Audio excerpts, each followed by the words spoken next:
Okay. All right, very good. Thank you, man. Appreciate it. Southern Tennessee Regional Health System. Pulaski is here to help you be well. Our mission is to make our community healthier, and we're your community hospital. We're committed to providing trusted care when you need it most. From wellness checks to emergencies, we're here for you and your family. Visit us today at southerntennessee.com or call 931-363-7531. When it comes to real estate, Haney Realty and Property Management is the team you can trust. Our extensive knowledge of the market and industry allows us to help our clients with any real estate need. We know how to get results. So whether you're looking to buy, sell, or rent, let us put our expertise to work for you. Call us today at 931-347-9150 or visit Haney Realty. There's a lot of folks. Some people won't keep track because they get wrong. They own 5 acres. They would do a house and dig for the mortgage. They got to one spot. For a reason. So they pay 2 taxes. Some people do together, some not. They do it on purpose that way. If they was to lose the house, it would lose all the land. Everything. Good to see you.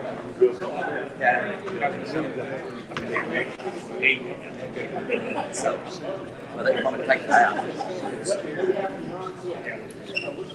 Okay. Yeah. Yeah, like that. They do it a prayer. We get out the water. 25-30 minutes. It's big. They do everything for the guy. I'll ask you about the food. I'll look at I spit. That'd be off in the water right there. Get started. Well, I got all the stuff now. Okay, we're going to go ahead and get started in about 1 minute.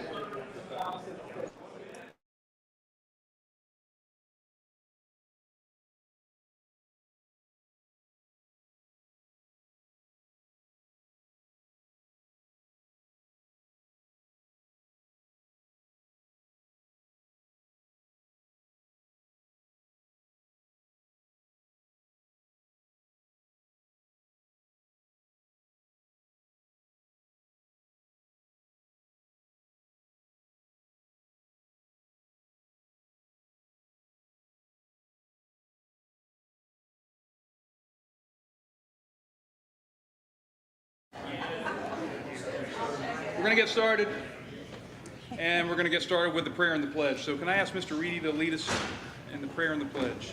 Everyone, please rise. Lord, we just thank you for this day. We thank you for the blessings we have. We thank you for the beautiful weather and the growth that it brings so that we can look and see your handiwork, know you're a true and living God. May it give us faith to know that whatever comes our way, all things will be okay because you're in control. Lord, we just ask you to be with us as we go through this work session today to try to rectify the budget and to try to reduce the amount. And Lord, just give us wisdom, give us knowledge, and help us to work together in a way that can be most beneficial for not only the citizens of the county, but for those that have to take charge of being over all the various entities of this county. We thank you for a beautiful county in which to live. Help us not take our duties lightly. Help us to know that we're stewards only for a short period of time and that we need to leave things better than we find it.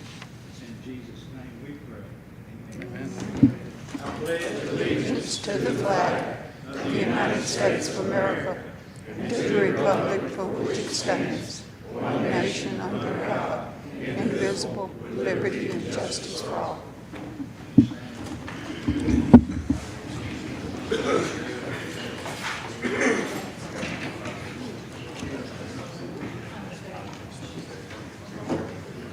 All right, let me give you all what I think will be an outline for the day, and hopefully this will work out for all of us. Of course, we've seen how the big, beautiful bill is working its way through Congress, and they were trying to get it done by July 4th.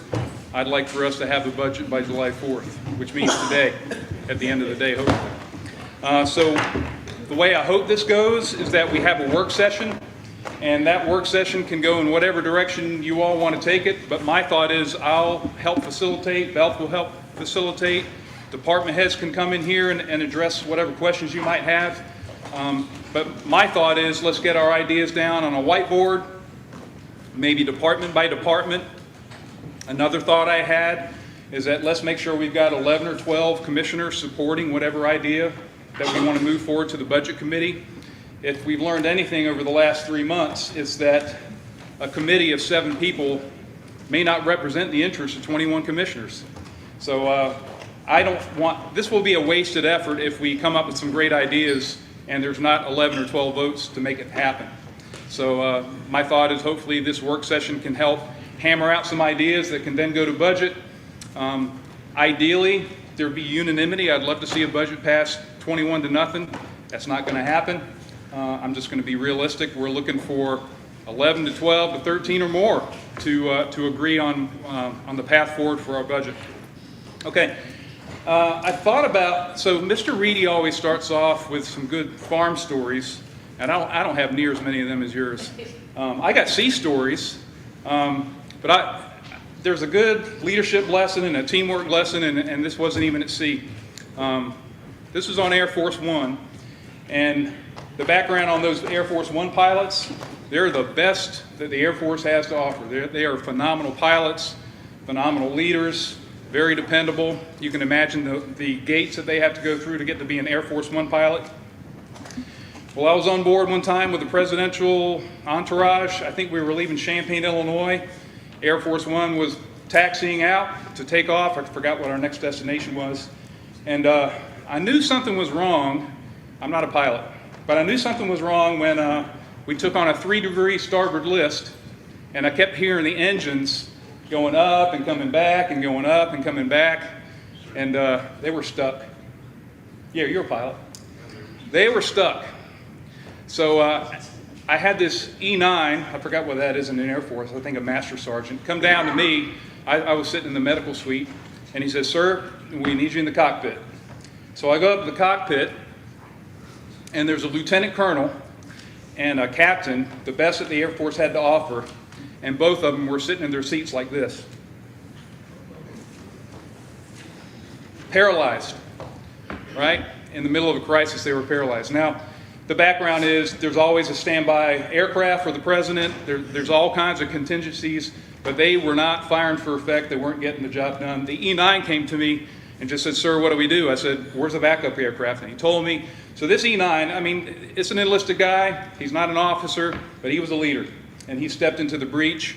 He knew, I didn't know what had to happen. I just knew some of the orders that needed to be given, and he made it all happen. And at the end of the day, he ended up getting quite the prestigious medal out of that day, because all I had to do was walk into the president and just say, "Sir, we got to change aircraft." And he said, "Okay." And we switched aircraft and took off and went on with our day. But those two guys, the best of the best leaders that the Air Force had to offer, couldn't lead in a crisis, all right? And the parallel for me is this isn't a crisis. We're not stuck aground. But a lot of people want to be leaders till it's time to do leadership stuff. And it's time for us to do some leadership stuff, right?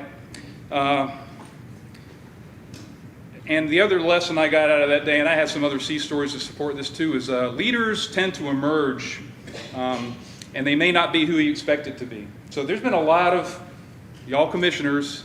Some of you haven't been here that long, some of you have been here a long time, but there's been a lot of people that have been quiet through our budget deliberations. And I hope today you speak up and find your voice, because we need you, okay? All right, with that, I don't want to lecture you all because I want to roll up our sleeves and get to business, but there are some preliminaries I want to lay out there. I want to lay out the difference between a department head responsibility and y'all's responsibility, because this is a really important distinction. Where it's a partnership, I've tried to make that point. I do not like an us versus them difference between department heads and the commission. Some people like to make that distinction. I don't think that's healthy. But the department head's job, in my opinion, is to bring you all their needs. And it's not an easy job because the department head is trying to look ahead over the next fiscal year, and they have no idea what's going to be coming down the pike. So they don't pad it, but they try to anticipate what might come up, what's happened in years past, what kind of things can I project forward to make sure I've got things in my budget. Because the last thing a department head wants to do in the middle of the year is come to you all with their handout and ask for something coming out of fund balance. And that's what's happened in years past. So the department heads are trying to anticipate their needs, get it in their budget. Your job is covered in Tennessee Code 5-9-404. It is the duty of the county legislative bodies in regard to all departments, commissions, institutions, board, offices, agencies to adopt a budget and appropriate funds for the ensuing fiscal year. So you've heard me stiff arm you when you were getting into department head turf, right? The last thing I want to do is get into your turf and tell you how to do your jobs. And that's not what department heads are here to do. What I'd asked of you is that you tell department heads where cuts are going to be made, and they will decide how they're going to make it work. Department heads are committed to making it work, and they know that you're going to have to make some budget cuts. You can alternatively go line by line through a budget if that's what you want to do or feel like you need to do. I'll give you just one caution, and I'll give it to you as an example. Like in EMS, you've got overtime and you've got salaries. That's like a seesaw.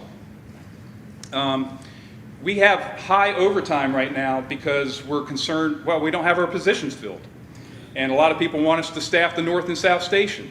So we pay overtime to make those things happen. Or, alternatively, we hope that overtime goes down if salaries are up enough to where we can retain and recruit people to fill our positions. That's the seesaw effect. It's a little give and take. So I'd encourage you not to dwell on one line item without thinking about ramifications. There's another ramification, and that is looking at our capital project funds. And I was kind of vocal about this. I know you're going to probably want to use and need to use 171 capital projects funds, maybe 189, and maybe fund balance. And that's fine, that's your prerogative. I've just read the TCA that tells you that it's your prerogative.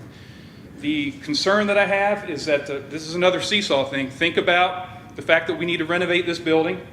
We need to get an EMS facility, whatever that looks like and however it manifests itself. There's other needs, right? I would encourage you to not balance your budget too much by leaning on those capital project funds, because not only do we have those other funds or those other projects coming down the pike, we're talking about recurring expenses. So we'll be back here next year talking about these very same things. Okay. All right. I'll say this one. I want to answer the question, how did we get here? And with due respect to all of y'all, I think you all know this, but I've only heard 2 commissioners actually publicly explain how we got here. And that is, and I kind of already alluded to it, we've not had a balanced budget for a long, long time in Giles County. Now, at the end of a budget session, we have said we've had a balanced budget, but I'm going to give it to you as an example because I think I was 6 weeks into my job here with you all, and we were only 2 months, 3 months into a new fiscal year, and a need came forward to the commission, and we needed to pay for it out of fund balance. And I locked eyes with you, Tim, because you had concerns about it, and I think you were trying to telegraph to me this is not good. But we did it. We paid for it out of fund balance, but that's how we have been operating for quite a while. Fund balance has been our relief valve, and it's worked out pretty well because at the end of each fiscal year, we were having enough funds left over that were spilling back over into fund balance. So it was kind of balancing. We've gotten to the point now, and I know I'm getting a little long-winded, but I'll just use the jail as an example. Okay, the jail, they've anticipated their funds. They projected it last year. It was in their budget. In years past, there was money that was turned back from the jail. This year, they're at $9,000, a drop in the bucket. So a lot of the departmental budgets that have gone up a little bit, maybe 3%, while their costs have gone up 5 or 10%, they're not turning back near as much back into the general fund. So we cannot continue to use fund balance as our relief valve. So how did we get here? I feel like this year we took all of our recurring expenses that we've learned about over the last 2 or 3 years and put it into the annual budget where it belongs. So we didn't come up with $5.25 million of new spending. We tried to accurately reflect what our recurring costs were, and now they're in the budget. And now we're trying to figure out how to pay for it. And the public is right. A 28% bump in 1 year is horrendous.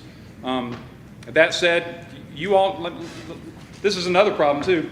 Our committee process, we've had 8 committee meetings. Some of them were 4 and 6 hour long committee meetings. So not discounting the hours that you all have invested in this. We should have an answer right now, but we don't.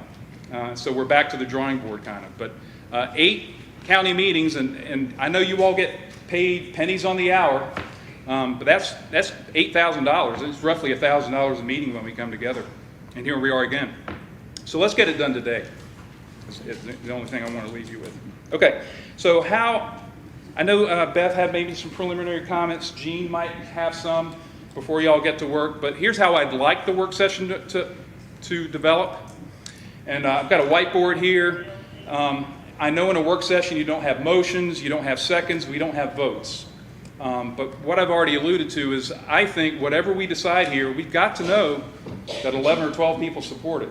If 3 or 4 people like an idea and it's not going to get majority support, it's a waste of breath, in my opinion. So we've got to make sure that whatever we decide in a work session can pass not only through the budget committee, but pass through the whole commission.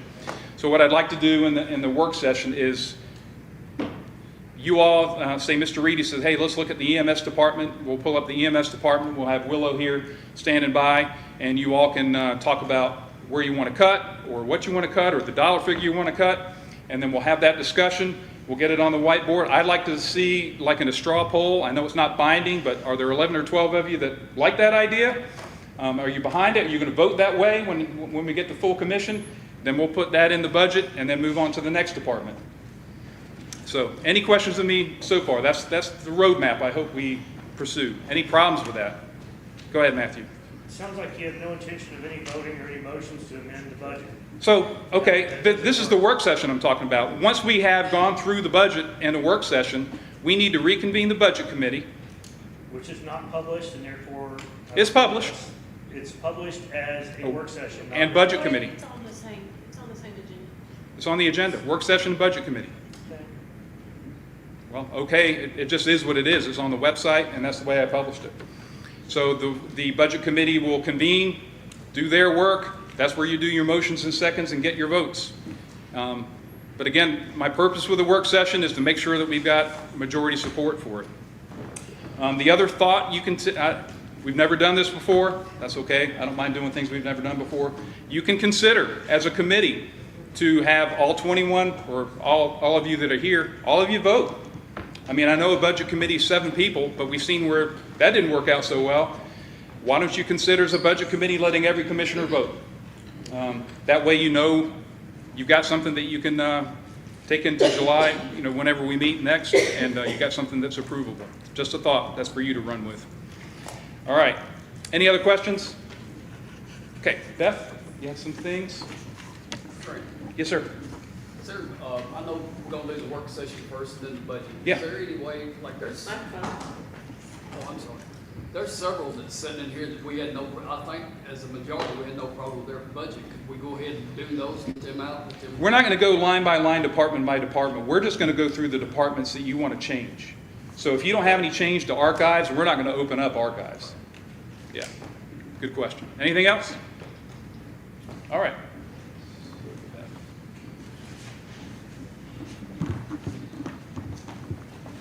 Well, good morning again. Seems like we've been seeing a lot of each other here lately. Can y'all hear me?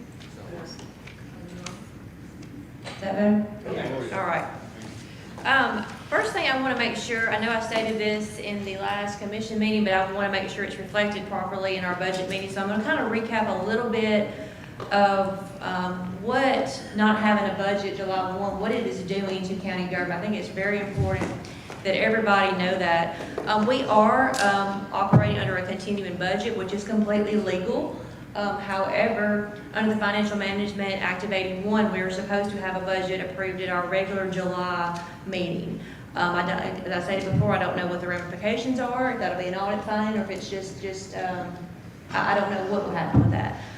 Second thing is, as like I stated before, is that we are not able to adjust any salaries. That means step raises, that means overall percentage raises, that means anything. And what we will have to do is, we know we're gonna have to adjust salaries regardless, whether you all choose to continue to go forward with a raise or not. But we will have to go back and manually adjust every employee's salary and go back and do a retro. So that's also another hardship for our people. Elected officials we could give them their raise because it is required by the state, but I don't think there's a single elected official in this room or anywhere that would want to get their raise if their employees could not. So we have elected to just not even to give those. Also, the hardship that it's putting on is we need to have our salary agreement signed with our educational folks. They have to be done prior to school starting. So we're really putting into a time crunch of a delay. It's legal that what we're doing, but I want everybody to know that county government not having a budget is not a good practice. Department heads have needs. I know I had a department who needed ink for their printer, and I was like, go ahead. We got to be able to still operate. But really, county government is kind of at its lowest point right now. So I wanted to let everybody know that the negative effects of not having a budget. If we were to not have a budget by October 1, the state will withhold funding. And that's really going to be affecting on the school system. I hope we're not going to get that point, but I want to let everybody know that. And also, I've heard a lot of things too. It's like, how did we get here, or whatever. And I want to let everybody know. I know you all as a commission know, but I know we've had I think there's two things that we can agree on collectively. Is one, this particular budget has created more public awareness of county government finances. And for one, I'm quite excited about that because you all who know me and work with me, you know I love to talk budget and I love for people to try to understand. And two, I think we've also revealed the fact that we do have a crisis here of expenditures over revenues. I think we all can agree to that. The next question is how we're going to go forward on that. So those are two, I think, positive things. But one thing that has bothered me is that I don't feel like we, and I'm going to say we, I'm going to throw myself in there, and we as in you all, or maybe everybody, there's so much misinformation that is floating around, and I just want to share two little things that I've heard that I want to make sure that people don't really believe this. One of those things is that our director of schools makes $467,000. Dr. Barrett, I want to apply for your job the next time. I'm at $467,000. I mean, my goodness gracious. Of course, she knows I'm kidding. I could never do her job. All employees are getting a 5% raise. I haven't heard that one. That's not true. That's been stated. We have no bid process. Our department heads can buy whatever they want. My goodness, Willow, you just buy whatever you need, right, Gene? We have no bid process. We need Doge. Doge needs to come in here. We have no audit. We need an outside auditor because there's so much fraud, waste, and abuse. But yet nobody can show it to me. Graham approves all budgets. I think Graham has the least authority of budget process than most any other department head, to be quite frank. And then one of the biggest things too is somebody at the highway department is already making $30 an hour. Wow. So anyway, my point, $30 an hour for the highway department. Oh, and also, let's say our highway superintendent has bought a tractor, he's bought a truck for a secretary to drive, and equipment just because he was fixing to lose money in his budget. Folks, I'm sharing you these nonsense things because people in our communities believe some of these things. And I want to share that because you all know those things I just said are absurd. My point with that is I've stated to folks who have interest, I am an open book. I have invited two individuals to come sit down with me without a public records request. Just to come sit down with me. And I have yet to have one person take me up on that. One person. If the public wants to know, I'm here, my office is here. We want you to understand. I promise you we do. But we need to make sure that today we can focus on the facts and try to help spread the facts, because some people do believe the things that I've just said. And it's very hurtful. It's hurtful to the people who live and breathe their jobs. It's very hurtful. So, all right, off my soapbox on that, I do want to talk about a little bit about how we got here and things of that nature. And Graham did a great job of doing the illustration of when you use fund balance repetitively, where you get to. And with positivity of, we have seen increases to our staffing situation in our jail. You know, that's a great analogy that Graham used about only having $9,000 rolling back in. It's because we have been fully staffed, which is a blessing, but it also does hurt us fiscally because we don't have those salary funds rolling back in. Same way with EMS and different so forth. But the year 2021 is when we started budgeting expenditures over revenues. That's when it kind of started. And it's been a ripple effect. Okay, and the highway department, and I really do want to spend some time on that when we get to that, if that becomes a focus. I want to show that too, because when we talk about the 2.3 shortfall in the highway department, we also need to talk about budget to budget. From his budget this year to his budget last year. It's only around $1 million difference, but yet it's asking for 2.3. You all have repeatedly been approving a budget with use of fund balance year after year after year. Okay, and you all are very aware that's happened. So what's happened with that is there's been a little different approach on budgeting with the highway department. So what has previously happened on the highway department is you had one budgeting process of budgeting for positions that you had a good idea you weren't going to fill. Okay, so if you're not going to fill a position, what happens to those funds? It grows back into your fund balance. But there's a different approach to budgeting now. If positions are budgeted, they need to be filled. There's a need there. There's going to be less funds rolling into your fund balance as a result of that. So when you have repetitively use of your fund balance, you keep digging in year after year after year. And eventually it's going to come to a head. I think we all can agree to that.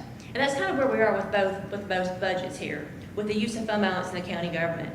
Now, there's nothing that says you can't use your fund balance. It's not a good budgeting practice. And eventually, it's going to come to fruition, and you're going to have to address it. And I think that's where we are with all budgets. Even our school system. Our school system started budgeting last year, and you all remember that. I pointed that out to you guys, because it put me into an uncertain area. Now we're going to raise their maintenance of effort, which they definitely need that. So all of our county budgets are at this predicament here. So today, as you go through and make your cuts, there are areas that we can take full funds from, but we also need to be mindful of the effects of that. So as we go through that, I may just chime in and just make sure everybody's aware. If we use fund balance, if we use 171, 189, I'm just going to kind of remind you of those things. But again, if anybody has any questions, please make sure I'm available. Thank you.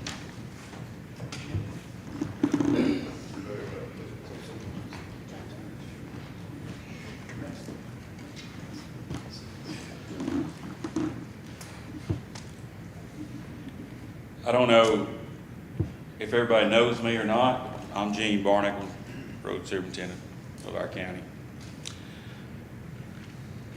I'm going to try my best to keep this together, but I've never in my life been in a situation like we're in right now at all.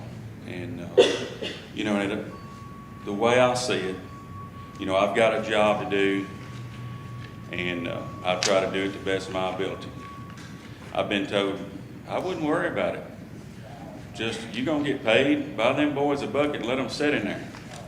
That ain't the way I operate. We got a job to do, and I'm going to do everything I can. I brought you all a budget to what we needed, and actually need more. We have, let me back up here just a minute. Facebook has blown this crap all out of water. You know, I've got friends and family out of this county that calls me. I'm not on Facebook. That calls me and says, "Daddy, did you see this? I got a mechanics, a friend of Muscle Shows last week that works for us, and says, are you okay?" I said, "Yeah, I'm okay. Why?" He said, "Man, these folks is wearing you out." Says, "What's going on up there?" And I said, "Everything's okay. I'll just let it go." But you know, my department, I want every one of you in here to know, just like Beth said, my department door's open anytime. If any of you need to come see me and I want to know anything, I'm willing to do it. You know, yes, I bought some equipment. I bought a truck. You know, it's been 60, 70,000. Brad's not here. He asked me the other day, where was the $200,000 truck I bought? You know, it's just, it's got blown way out of hand. We've got commissioners that's been at town hall meetings that you would think would be trying to solve our problems, and they sit around and video it. We've got commissioners that's made statements on Facebook that I hope the highway department don't bring theirs where taxpayers can. Gail, those highway department guys is taxpayers too. If the shoe fits, wear it. That's how you say it. So, you know, you know, I know all of y'all have got accounts, Terry, and y'all see all this stuff that's posted, but a lot of this shit has got out of hand, and it can be fixed. There's no sense in that coming to our departments and us to have to deal with. You know, if you've got a problem with me, don't be a coward. Come to me. Don't get on. It's very easy to get on a computer or a phone and sit back there and say what you got to say. And everybody from a Tammy Faust.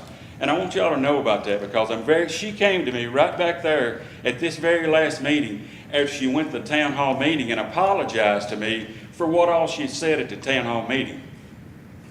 And then this morning, the first thing I get up, she tells me, gets on there and hopes all y'all vote the right way and she throws my $60,000 truck in there.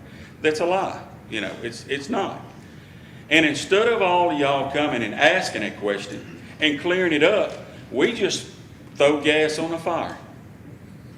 And that's you know, I'm an old country boy that ain't ever, you know, done that kind of stuff. And I don't know why we have to deal with it because it is tearing this county apart. When I have got a daughter that, you know, they leave this county because they can't work and live here because, you know, for our jobs, everything. But when I've got a daughter that teaches in another county and calls me and it says, "Daddy, it just embarrasses me because our county commission and the whole thing is acting like this." Not only commission, all of us.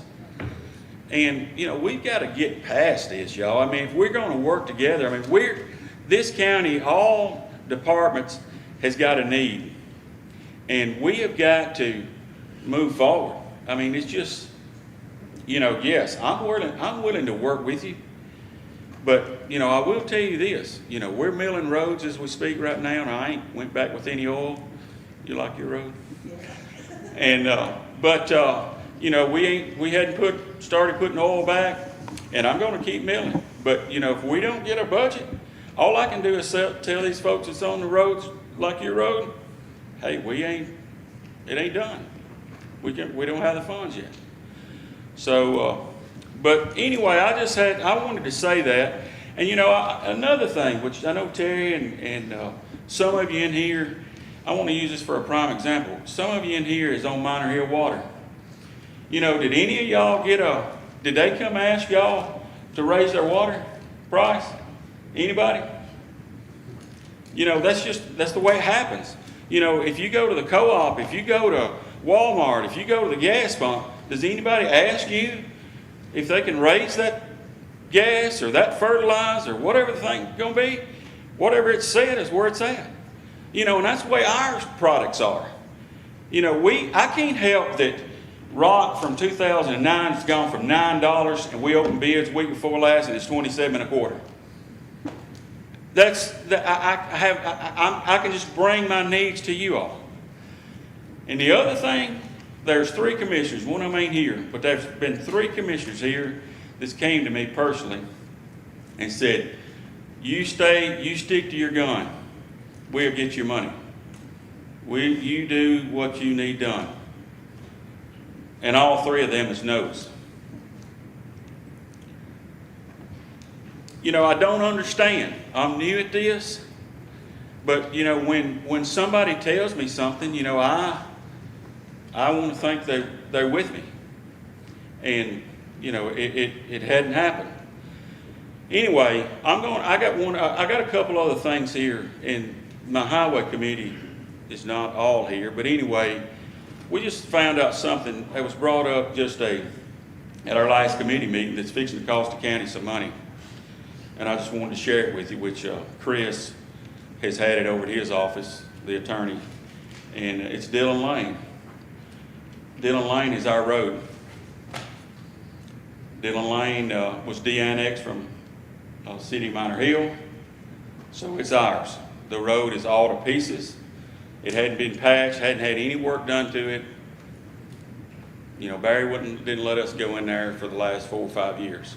People is actually literally patching with Quick-Creek.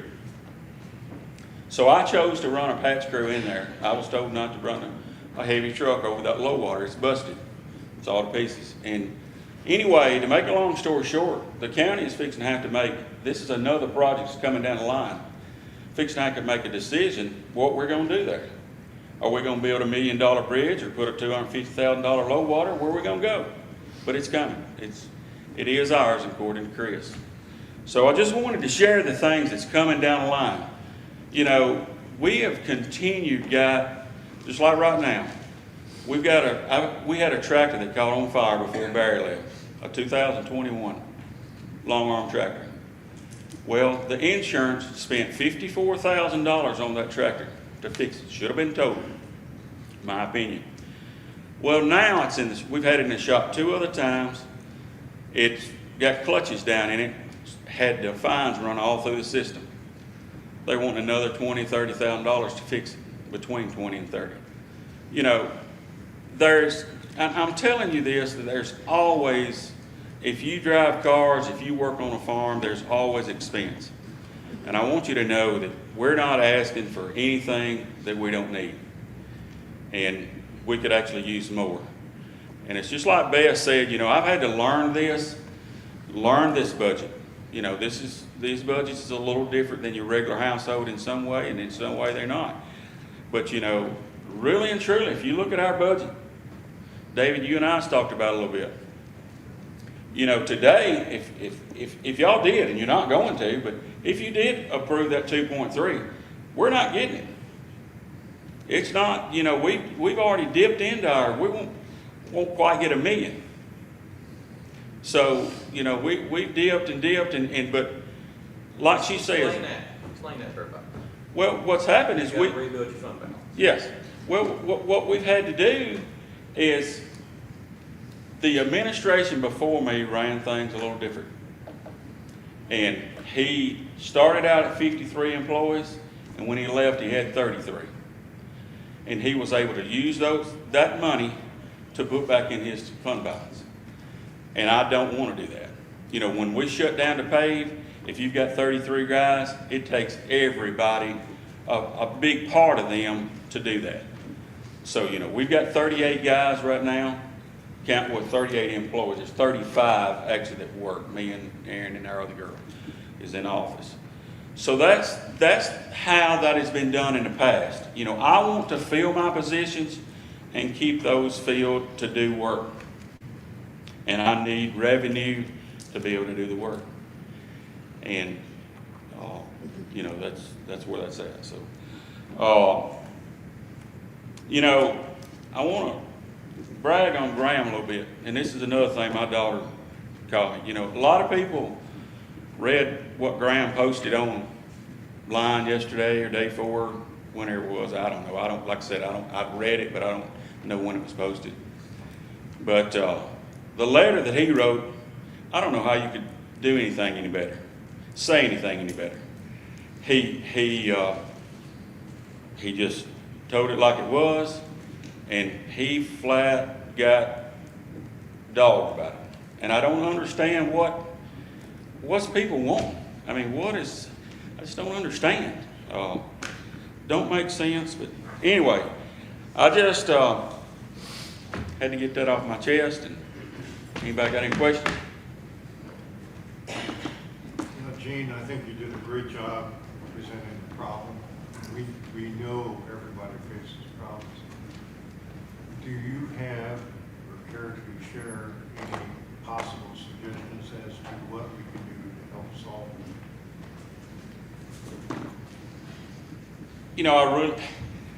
And I think it should be, yes, there's places that I will have to cut if y'all not going to approve it. But to tell you one place, no, it will have to come out of oil, rock, somewhere. We just won't be able to do it. But to tell you one, and that's the reason I told Graham, I'm very firmly, I presented y'all a budget. I'm very firmly for you all to tell me if you're going to cut me whatever their number's going to be, and I'll do what I can do with it. But I know I didn't answer your question, but that's where I am.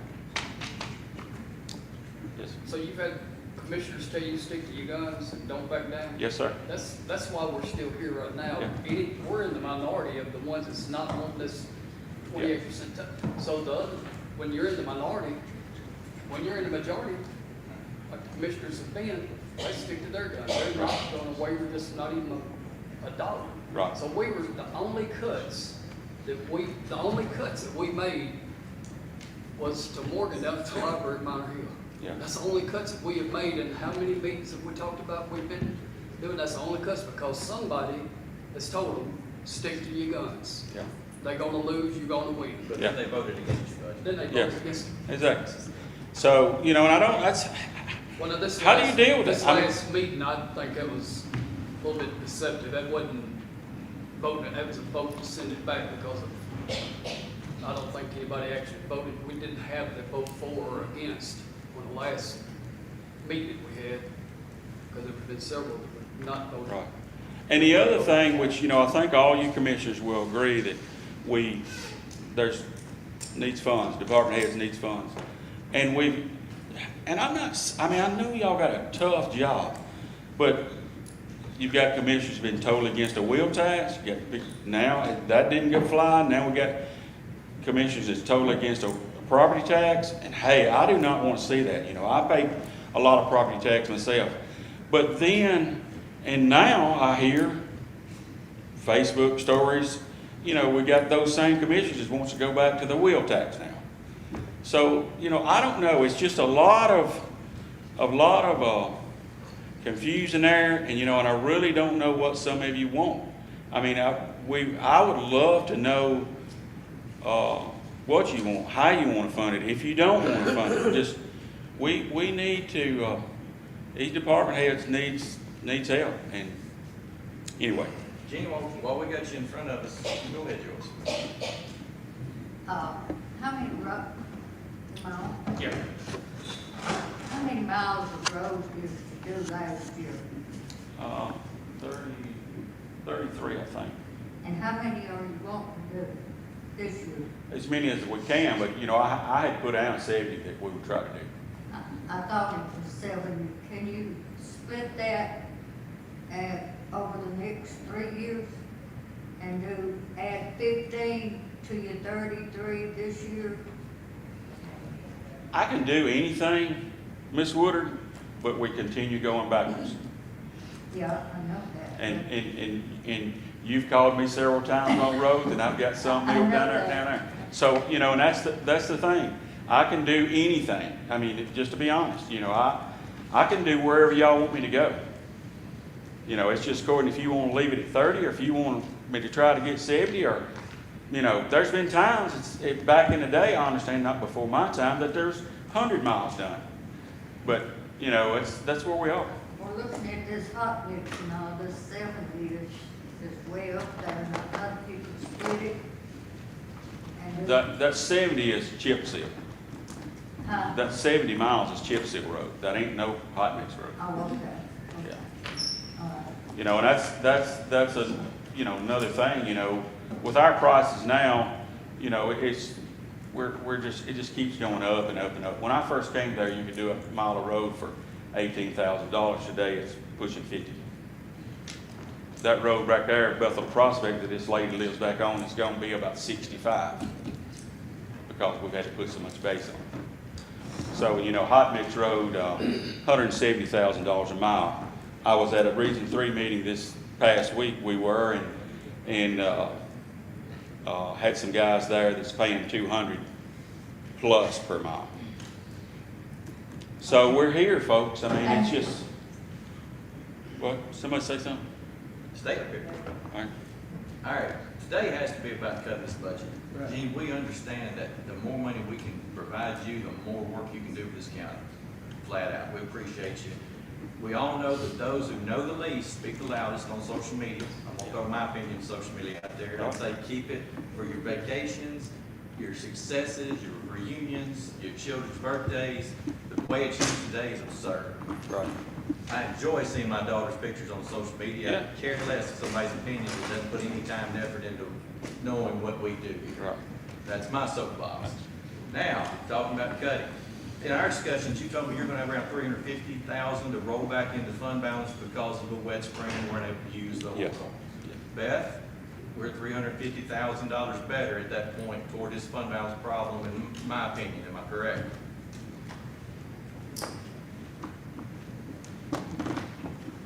Y'all understand what I'm saying? He's rolling $350,000 from this year's budget into fund balance because we wouldn't have to use it because of the wet spring we've had. We have a fund balance deficit. I see that as partial rebuilding of that fund balance. Okay, it's a great point, but there's two ways to look at that. So right before we had our first budget meeting towards the end of May, I sat down with Gene and Aaron and we kind of preliminary go through their budget and we start having an expectation as to where we think they're going to end the year. Because we try to, as I always tell you guys, I try to give you the most projected accurate fund balance possible. Meaning we estimate out, we take our actual expenditures and then we estimate out like the last month or so or the last 6 weeks or so.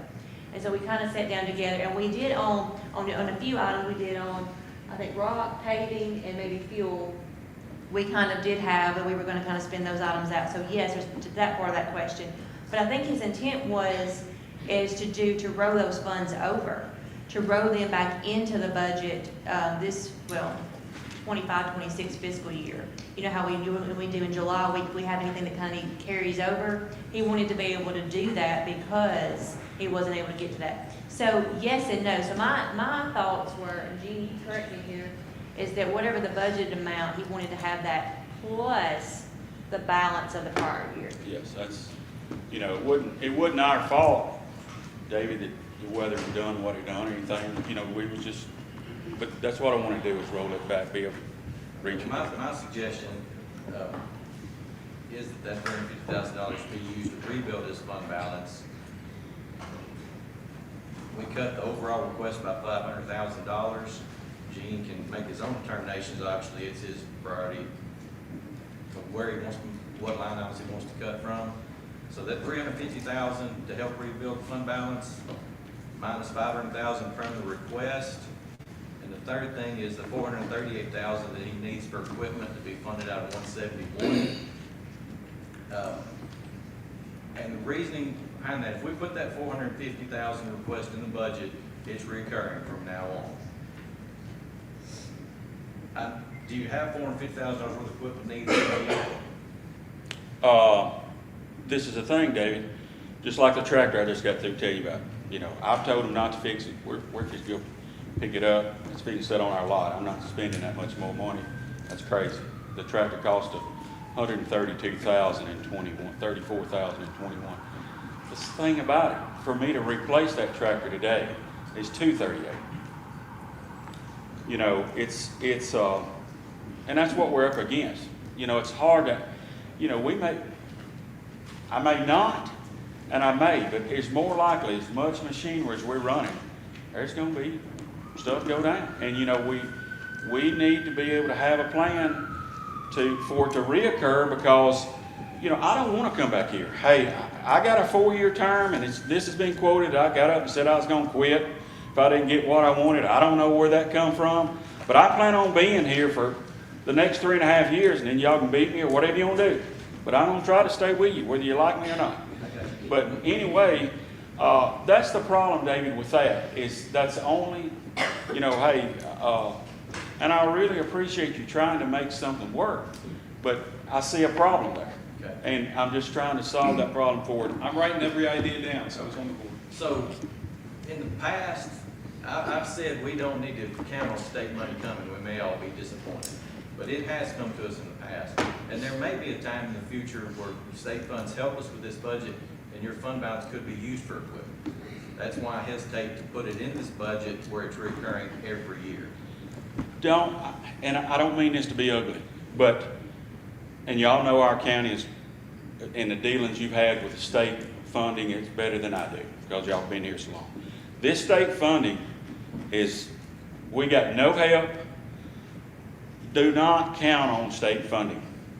Throw that out the window. We was just at a Region 3 meeting this past week, and I'm telling y'all, it don't look good. I know East Tennessee has done a number on it, and I've not got a problem with that. I hope if this county ever ends up like that, the state will come to us like they did.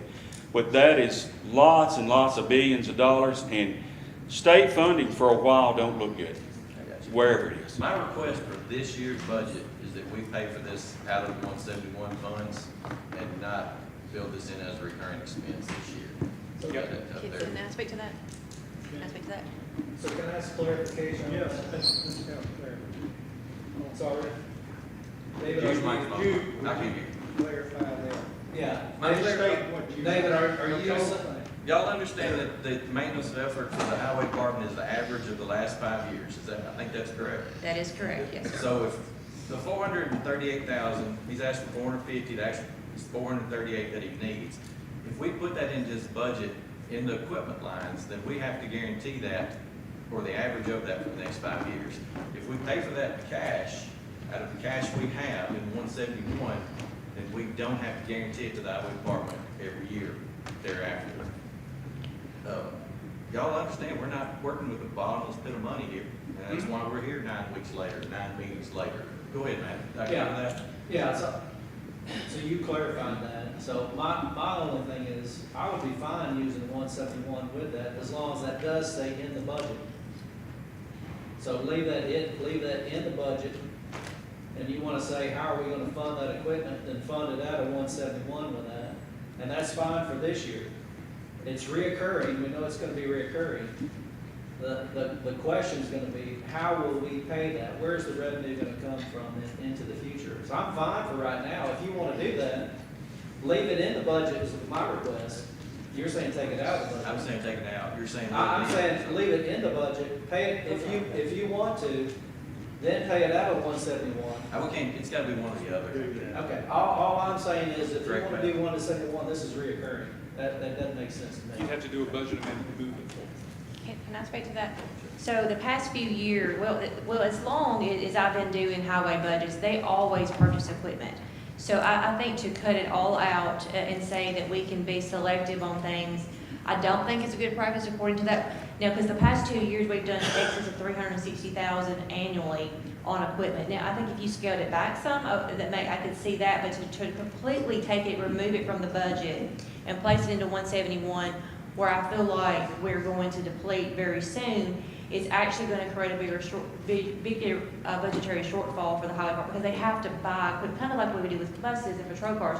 They have things that they're swapping out, and the cost of equipment now is just crazy, that I just don't know. I mean, again, you can do it, but I want to make sure everybody understands, and I want Ms. Lois to note that on the minutes, that we'll be right back here next year with some kind of a capital project need for the highway department, and then we won't have a solution, because I seriously doubt we're going to have 171 funds left. Is that good? Yes. I think so. Beth, this is for you. In the highway budget, what is the exact amount that is above, that would require a maintenance of effort? How much more is requested?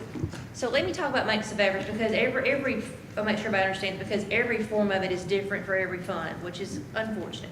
But The only thing the maintenance of effort is on the highway is a 5-year average of the revenues. Well, I may not have been plain. What I'm trying to say is how much more money are they asking for that's going to, how much is the increase in the budget?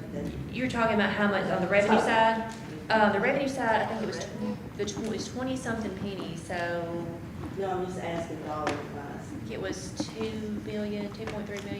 So that two, how much did you say? I think it's around 2.3. So the 2.3 is going to be an additional funding for the highway department, and that's going to increase.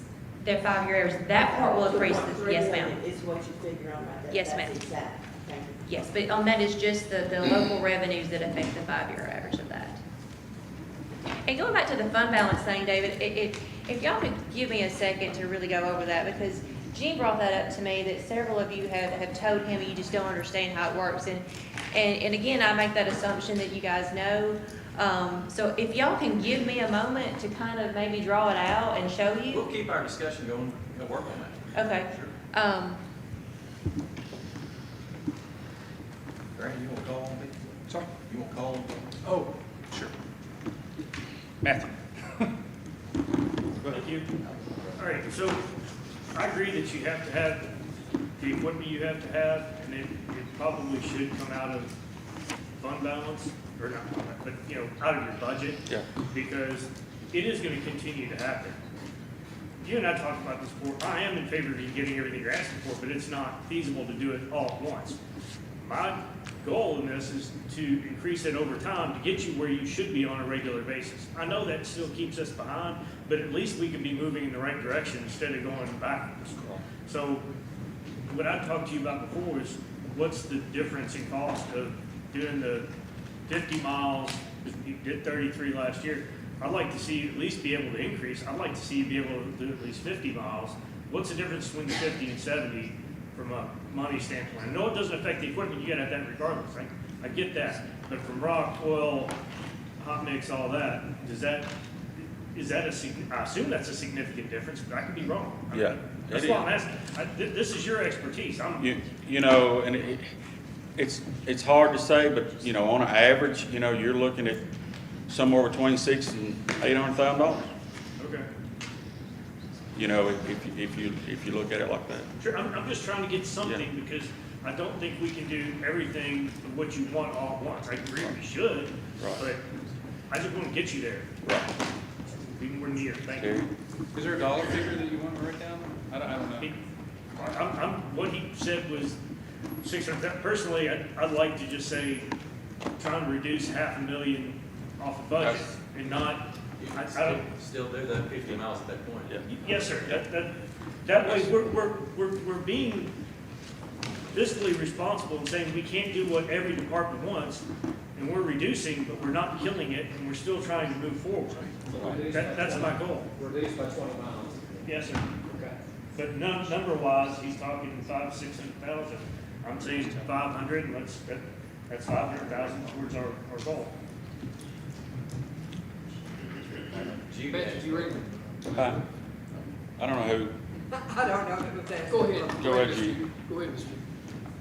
I was just gonna thank Gene and thank Matthew for that, because we all want to do what we need to do for the highway department. I think we can all agree with that. We can't afford it. I can't afford a new car. I'm driving an old one, but I want a new one, but I can't have it. So what can I do? I can compromise. A common sense approach is very clear to me. We can't afford to do 75 miles of paving. We want to, but we can't afford it. So let's reduce the budget and accomplish 50 miles if possible. But that can be our goal for this year. And then hopefully we could do the same next year. And then we might get you on track to keep doing better as the years go by. We've got to use some common sense here, people. And a compromise is required. I am more than willing to support that. Sounds good, Terry. I agree with what Matthew and Ms. Judy said. Gene, my thing right now, and I may have to ask Graham and Beth about this, I would like, and I'm not making a motion, I know we're in a work session. Yeah. But, We're throwing ideas out. yeah, what I'd like to see done is, we have this POP that everybody seems to like. Why can't we take all the vehicles, the remounts, his equipment, trucks, everything that we're looking at, put them on the POP? Because the reason we're here today is trying to get off this 28% tax increase. And hopefully, I'm hoping with this big new bill, if they ever get it passed, maybe it'll open up some more money for more of us, and we can afford more next year.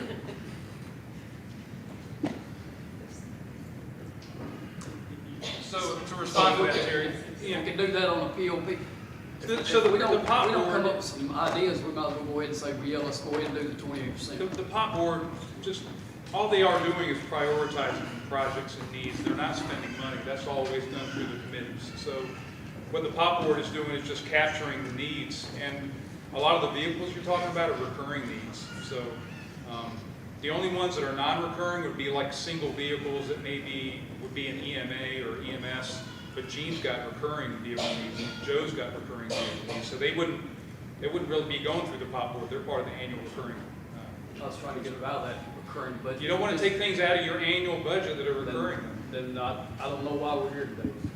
Well, to do exactly what we're doing, we're writing some numbers down on the board to reduce out of the highway right now. What did you write down on the board as we stand? So on the highway, Ramon, we'll use your budget here. Look, can we stick real quick while we're still on this, and Matthew, can you put a dollar value to what you're saying? I know Gene said, and maybe Beth or Shayna could do a better, I mean, not that Gene couldn't, but exactly, if we reduce from 70 to 50 miles, what dollar amount? Is that, are we talking 600 or 800? Well, okay, he said it'd be ballpark 600,000, so what I just said, but put 500,000 is, okay, that's $500,000 cut to highway department, and I'd love to be able to do a quick straw poll and see if we could at least agree on So you that. want to- Because if we can, then we can move on and we can get to the next thing instead of wasting time. So I'm writing all the things down we're going to deal with. Understand, in bulk. So you want 600K? No, 500. Yeah, that's already down. I'm just wanting to try to do straw polls as we go on, so we know we've accomplished something, we move to the next item. So I made 3 suggestions for the highway department. Yep, they're down. Beth, would we let her speak before we do a straw poll? Yeah. Okay, so in essence, if you look at your budget binder, and I hope everybody's got their budget binder. All right, let's go with 131, the very back page.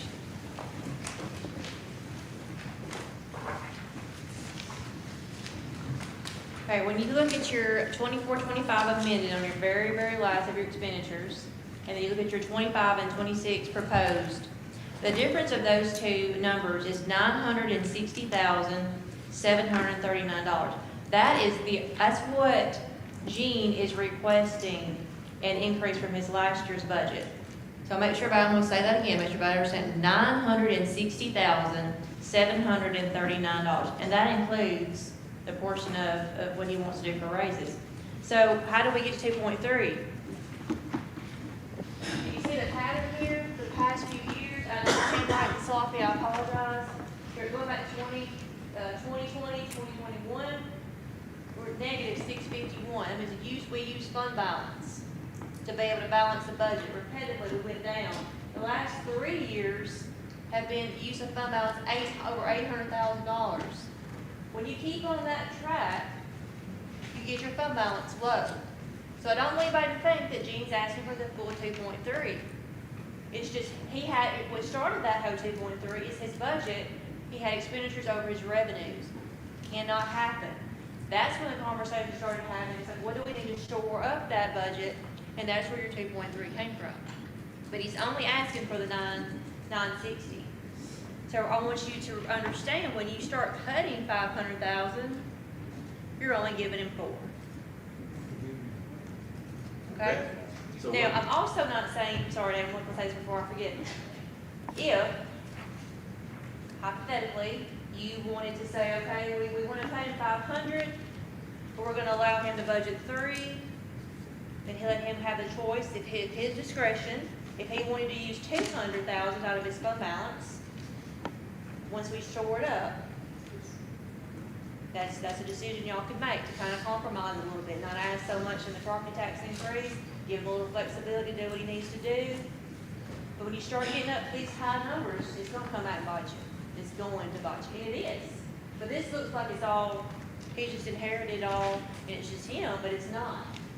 Does this help to see these numbers? So in 2019-20, was there $3.5 million in that fund balance? In 2019? Before that, was there there's $3.5 million removed from that fund balance in your numbers there? Was there $3.5 million in there at one time? No, that's when we go back to what the budgeting practices were prior. So a budget is a budget. A budget, you just take your revenues and you take your expenditures of what you think you're going to do. If you don't capitalize all of your expenditures and your revenues come in what you budgeted, you're gonna gain on your fund balance. Okay? So when you don't budget, and you don't spend everything, like we know we have vacant positions in the highway department that were not filled, fund balance, it offsets some of these numbers. But realistically, this is what you budgeted. We know that now we're going to fill vacancies because they're needed. You know, Gene feels that they're needed. You're not gonna have as much as this. Same way as I go back to the jail budget. We used to have a lot of hundreds of thousands of dollars roll back into fund balance from the jail because we couldn't keep guards. Now we're fully staffed and we end up with $9,000. So that's what happens with your fund. That's why it's important with anybody's budget that you really think about when you budget a budget with use of fund balance, you need to know to be careful because eventually it's gonna go, you're gonna have to pay the piper.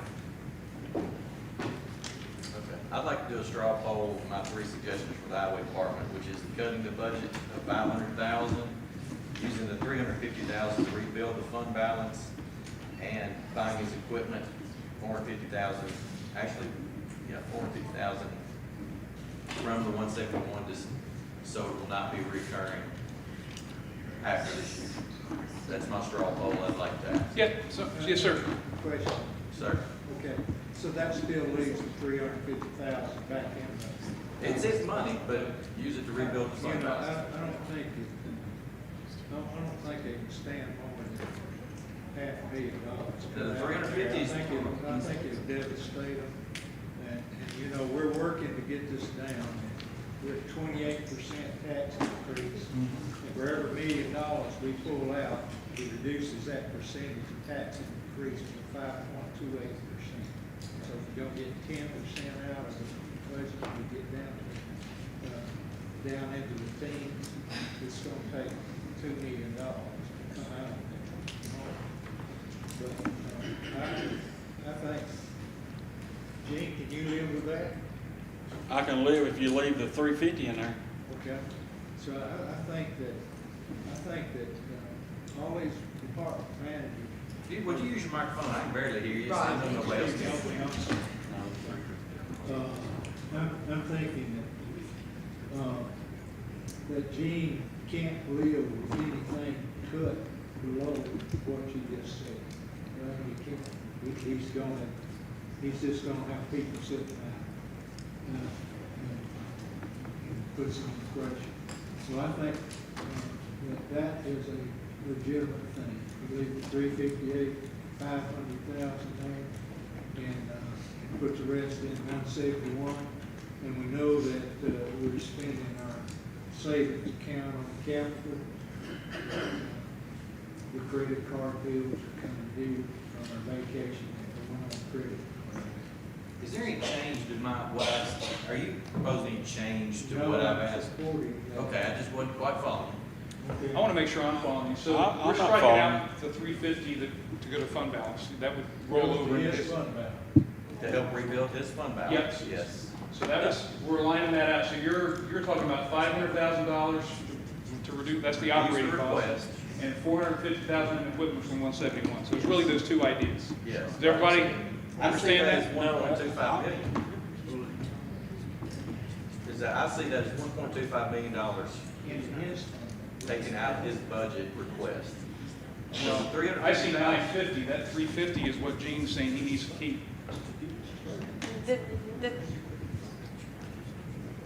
Gene's gonna keep it one way or the other. I mean, we're not gonna take it from him, put it in the general fund balance, but if we're trying to rebuild his fund balance, and that money's rolling into his fund balance, leave it there. I don't see where this affects the budget. No, it doesn't affect the budget.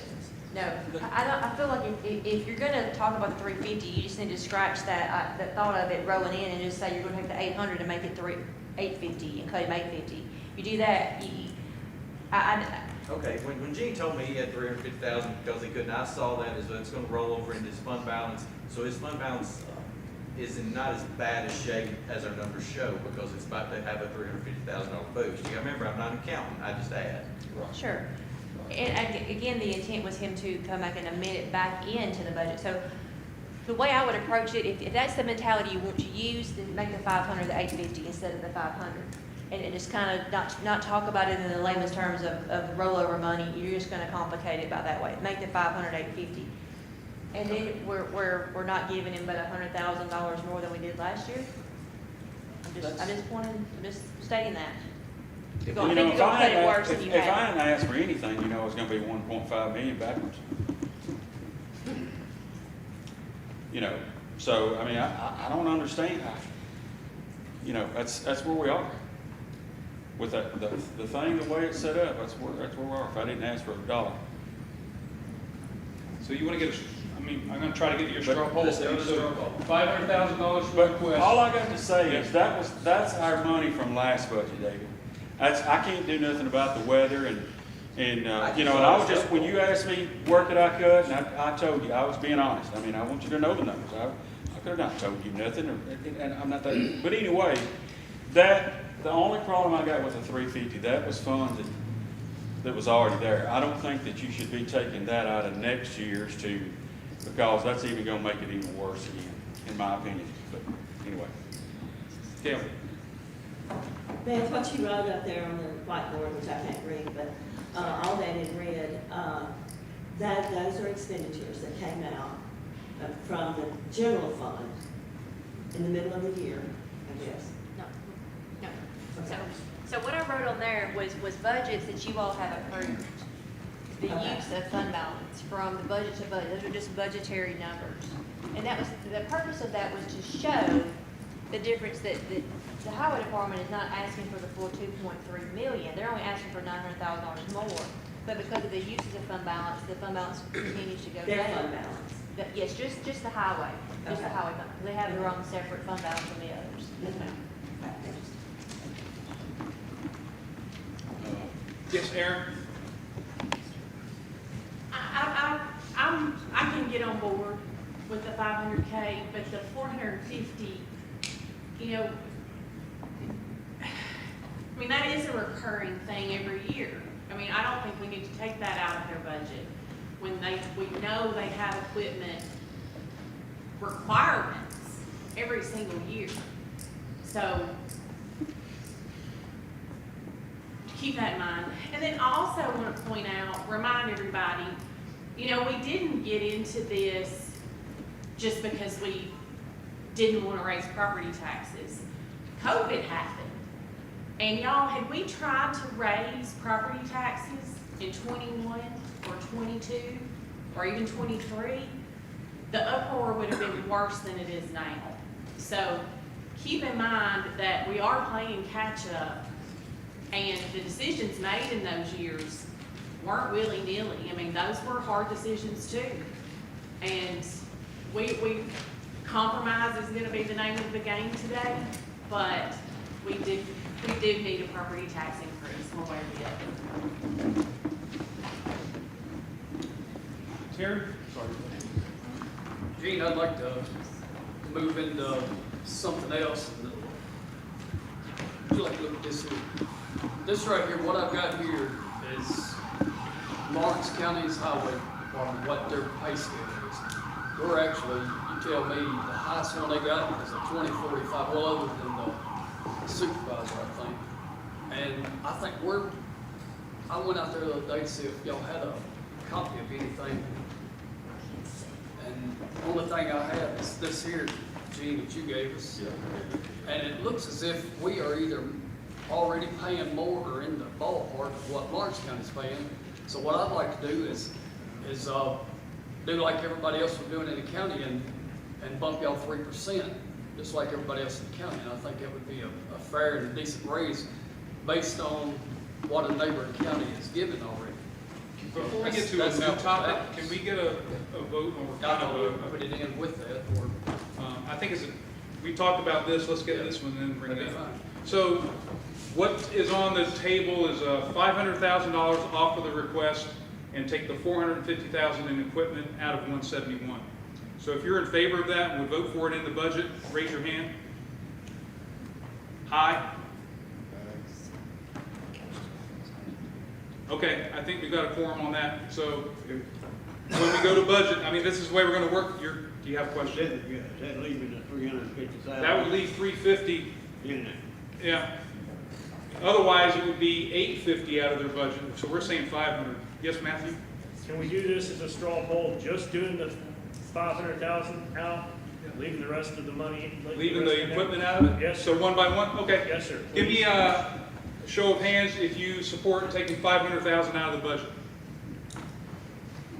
But not, But not taking the rest of the equipment but out. of not the- paying for the equipment in 171, Correct. is what he's asking. Correct, that's what I'm asking. Okay. Repeat, please. Before you raise your hand, Yep. you need to know what you're voting on. Sure. Yeah, repeat, please. What are we voting on? We're voting on taking $500,000 off his total budget, but leaving the 450,000 equipment request in. In his budget, not In his putting it budget, in correct. 171? Not taking it out of 171. Okay, so where do we stand on that? Any? Say it one more time. Say that one more time. So what Matthew would like is a vote that we're going to take $500,000 out of his annual operating funds and leave the equipment in his budget. Okay? Hands up for Stay that. in the budget every year. Yes. Yes, ma'am.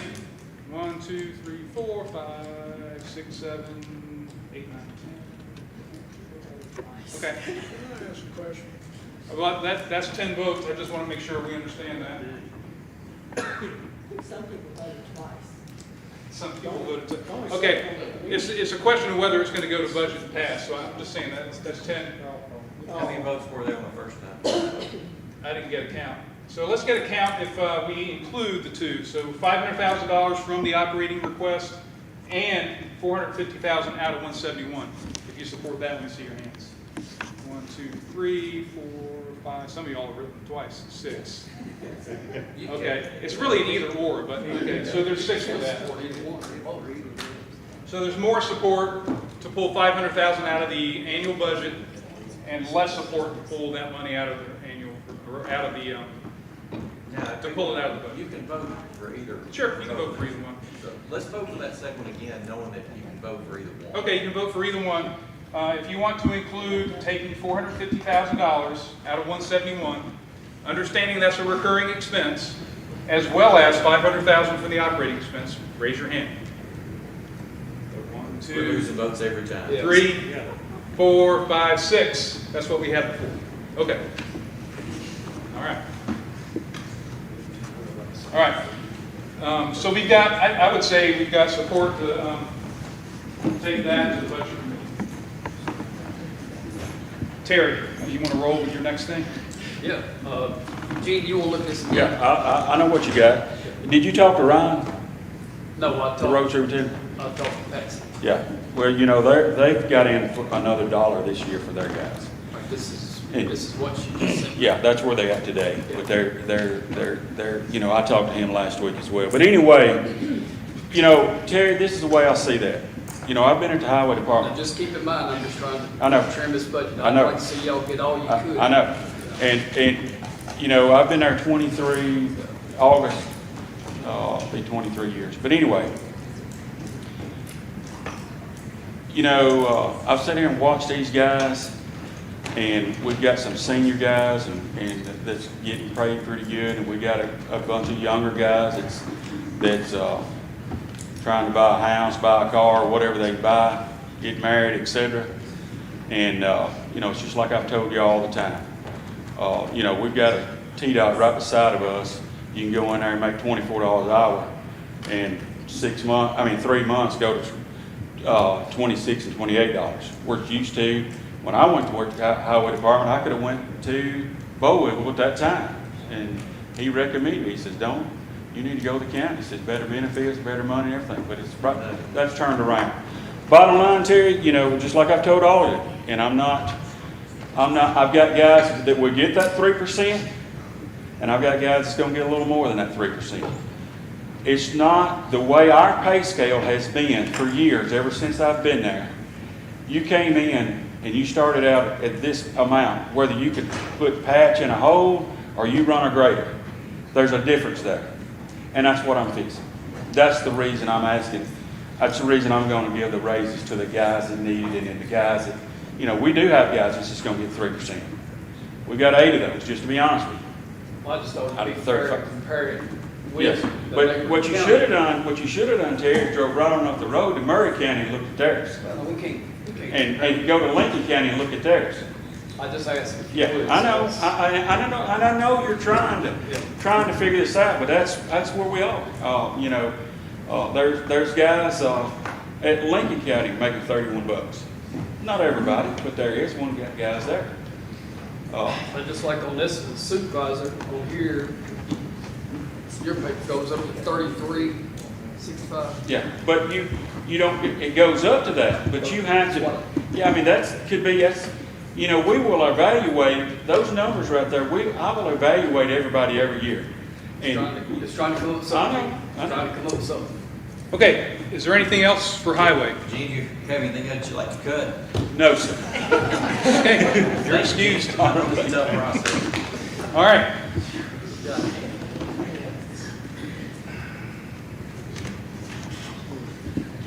This works. I just want to get one slide up if I can.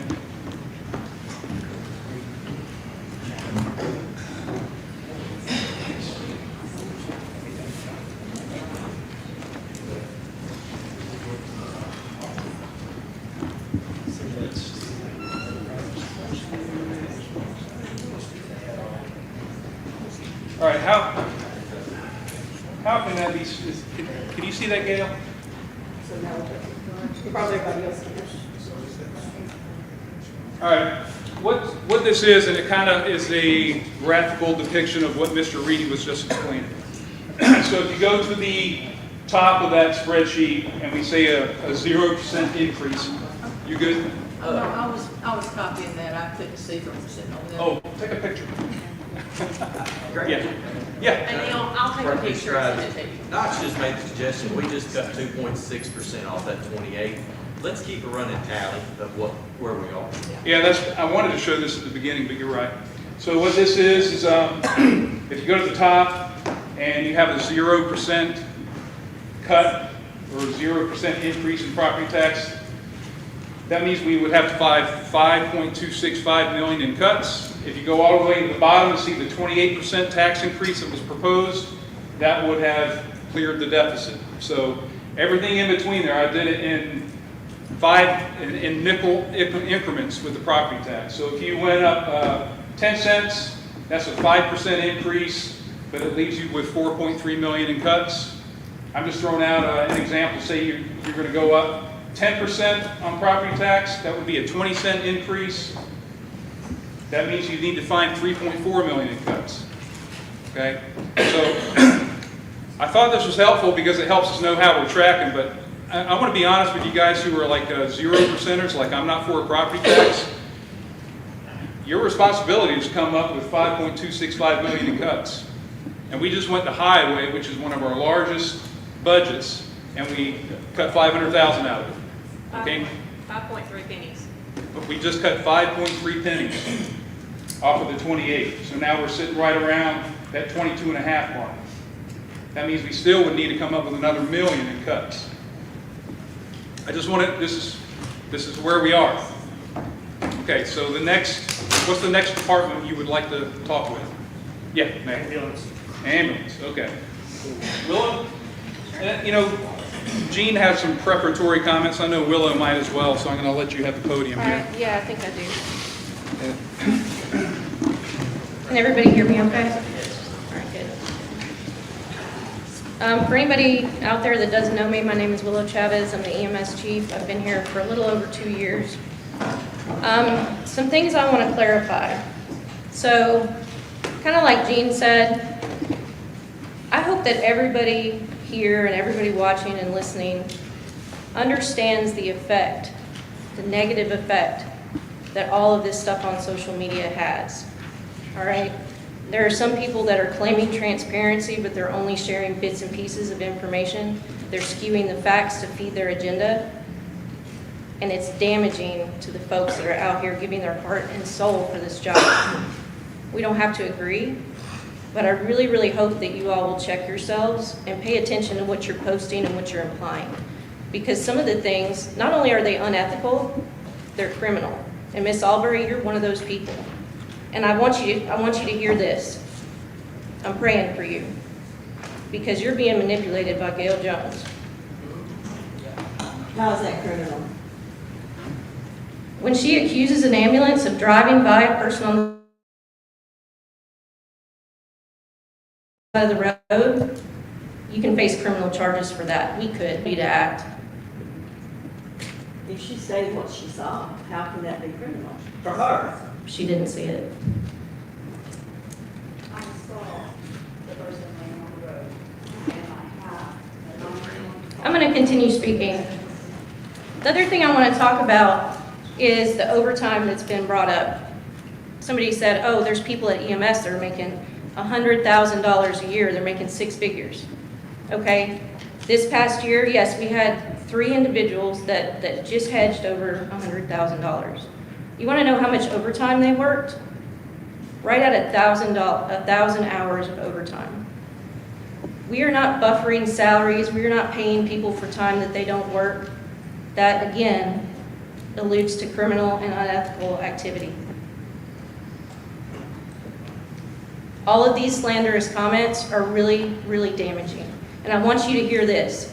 I had an employee call me last night because he went to Walmart after his shift. He was still in uniform.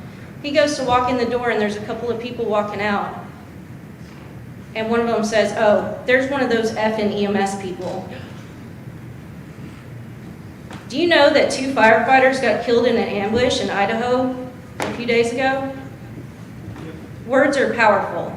And when you get the community stirred up and you spew out all of this vile, hateful nonsense, it's likely that somebody's going to decide they've had enough.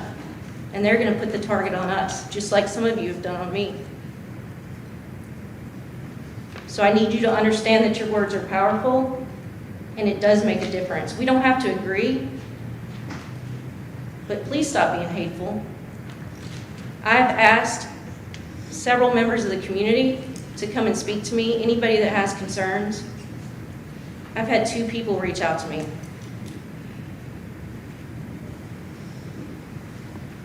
Another comment is that we train too much, that I'm trying to turn this into a paramilitary organization. Do you want the least qualified individual to come to you when you're having an emergency? And by the way, the training, some of the training is mandatory. We have to have it for the state. Much of the training is optional. And yes, I do offer a lot of training because I want my folks to be competent. I want them to be confident. And I want them to know that what they do matters. The other thing I want to touch on is the London trip, because that's been stirred up too. I never anticipated, and that's my naivety, I never anticipated that it would be framed the way that it has been. I thought that you all would be proud. I thought that the community would be excited that we got chosen to do that we were selected, that we got to represent Giles County on an international stage, which I dare say probably hasn't ever happened before. But instead, it's been weaponized. So on to the budget. I'm trying to do my part. All right, I have recommended some cuts. I've spoken to some of you about those. I have opted to postpone pretty much everything in the last 4 lines of our equipment. It's the 700 lines at the very bottom. I also have taken some funds out of overtime, and a few other line items I've reduced. I've been able to cut a total of $433,105.52. It's approximately 9% of my budget. What I need you to understand, though, is that I'm not cutting things because I added fluff or nonsense to my budget. These are real. We budgeted for vehicles. The lead time on a remount is 18 months plus. On a new vehicle, it's up to 4 years, which we didn't budget for a new vehicle. We budgeted for a remount. But those things are coming. And if we don't stay on top of it, we're going to have a fleet that doesn't run. Just want to make a statement. 6 out of our 8 ambulances were right at or well over 200,000 miles. Thank you. Does anybody have any questions? I want to thank you for, cutting out that right there. Appreciate that. Mr. Reedy? Yes, how many miles you say that? 6 out of 8 right at or Okay, what's your cutoff, what's your criteria to replace it? The state doesn't have one. They don't require, so after 200,000 miles, the only thing that they require is every 30,000 miles, we have to have an inspection done on the vehicle. So you really don't know when the next. Yeah, and just for transparency, we have, let's see, 3 vehicles that, I say just, within the last 2 years have gotten new engines. And so we've still got 3 that have over 200,000 miles, and then 1 that's right at it. It may be at it now because I pulled these numbers like a week or so ago. I personally want to say that I do appreciate what the EMS group has done, and I appreciate their abilities to put up with the vitriol that's been going through social media. And my solution to that is I glance through something. If I see it's going to be constructive or helping, I read it. If it don't, I hit delete. So delete is a good thing. You're a wise man, Mr. Reedy. But it sure is hard, Mr. Reedy. Sir? I say some of it sure is hard. It is. It chips away at morale. What happens is if you hone in on that stuff, it gets you off a track of doing your job. It demotivates you, and you're spending time on dealing with that rather than spending time on your job. Hit delete. I don't even want to say how many hours that I've spent trying to do damage control because of something ridiculous that somebody has shared. Who knows better? I can share one thing about Willow because it's something we share together. She's prior military, and the most important thing to a person who's former military is what? Integrity. Your integrity. Integrity is. Your integrity is the only thing that nobody can take away from you. That's right. Right? And we do not compromise our integrity. So when people are attacking integrity, I mean, they can disagree with us all the day long, but when they attack her integrity, I feel it because I know it does affect her performance. And I think it's going to affect her longevity here, to be honest. And we need her. Maybe that's the goal. I don't know, but that's okay. So I understand what you're saying, but you have to be pretty gray in the head to be able to dismiss it. It hurts, especially when your integrity is assaulted. I will tell you this, I can take it all day long. What I hate seeing is how it affects the morale of the incredible people that you have working at this agency. It really does weigh heavy on them, and they should not have to carry that burden. That's my burden to carry. They should not have to deal with that. Willow, will you remind the group what the intubation rate was before you came on board? When I started here, I ran some reports. Our intubation rate. And you might need to define that. Yeah, so it's a quality measure that we track based on taking somebody's airway, we put a tube in their trachea when they can't manage their own airway. So that's obviously a skill that you have to get right because it may be the difference between life and death. So when I started, I pulled those numbers. Our first time intubation success rate was 55%, which is deplorable. It's disgusting. So that training that you guys are talking about, some of you, all of that extra training, yeah, we did some extra training. And now our intubation rates are 95% plus. I haven't pulled the numbers lately, but the last time I pulled them, which was about, what, Betty, like 3 months ago, it was 95%. 95% first-time success rate. That's where we need to be. It's better. Okay, so what I pulled out from Willow's proposal here is $433,105.52. So if you've got your budget binder in front of you, can I just read through this? So what she's proposing is, correct me if I'm wrong, overtime pay of $800,000 versus $901,105. And then in line 307 for communications, dropping that down to $15,000. In line 450, tires and tubes, from $17,000 to $15,000. Line 451, uniforms, from $35K to $25K. And then she's taken the last four lines, 718, 719, 735, 790. And those are the capital needs, and she's going to postpone those. And postponing them means we'll see you next year, right? So that's $433,105. It's a 9% cut. That's beyond that. I think Willow's telling us she needs everything else to operate.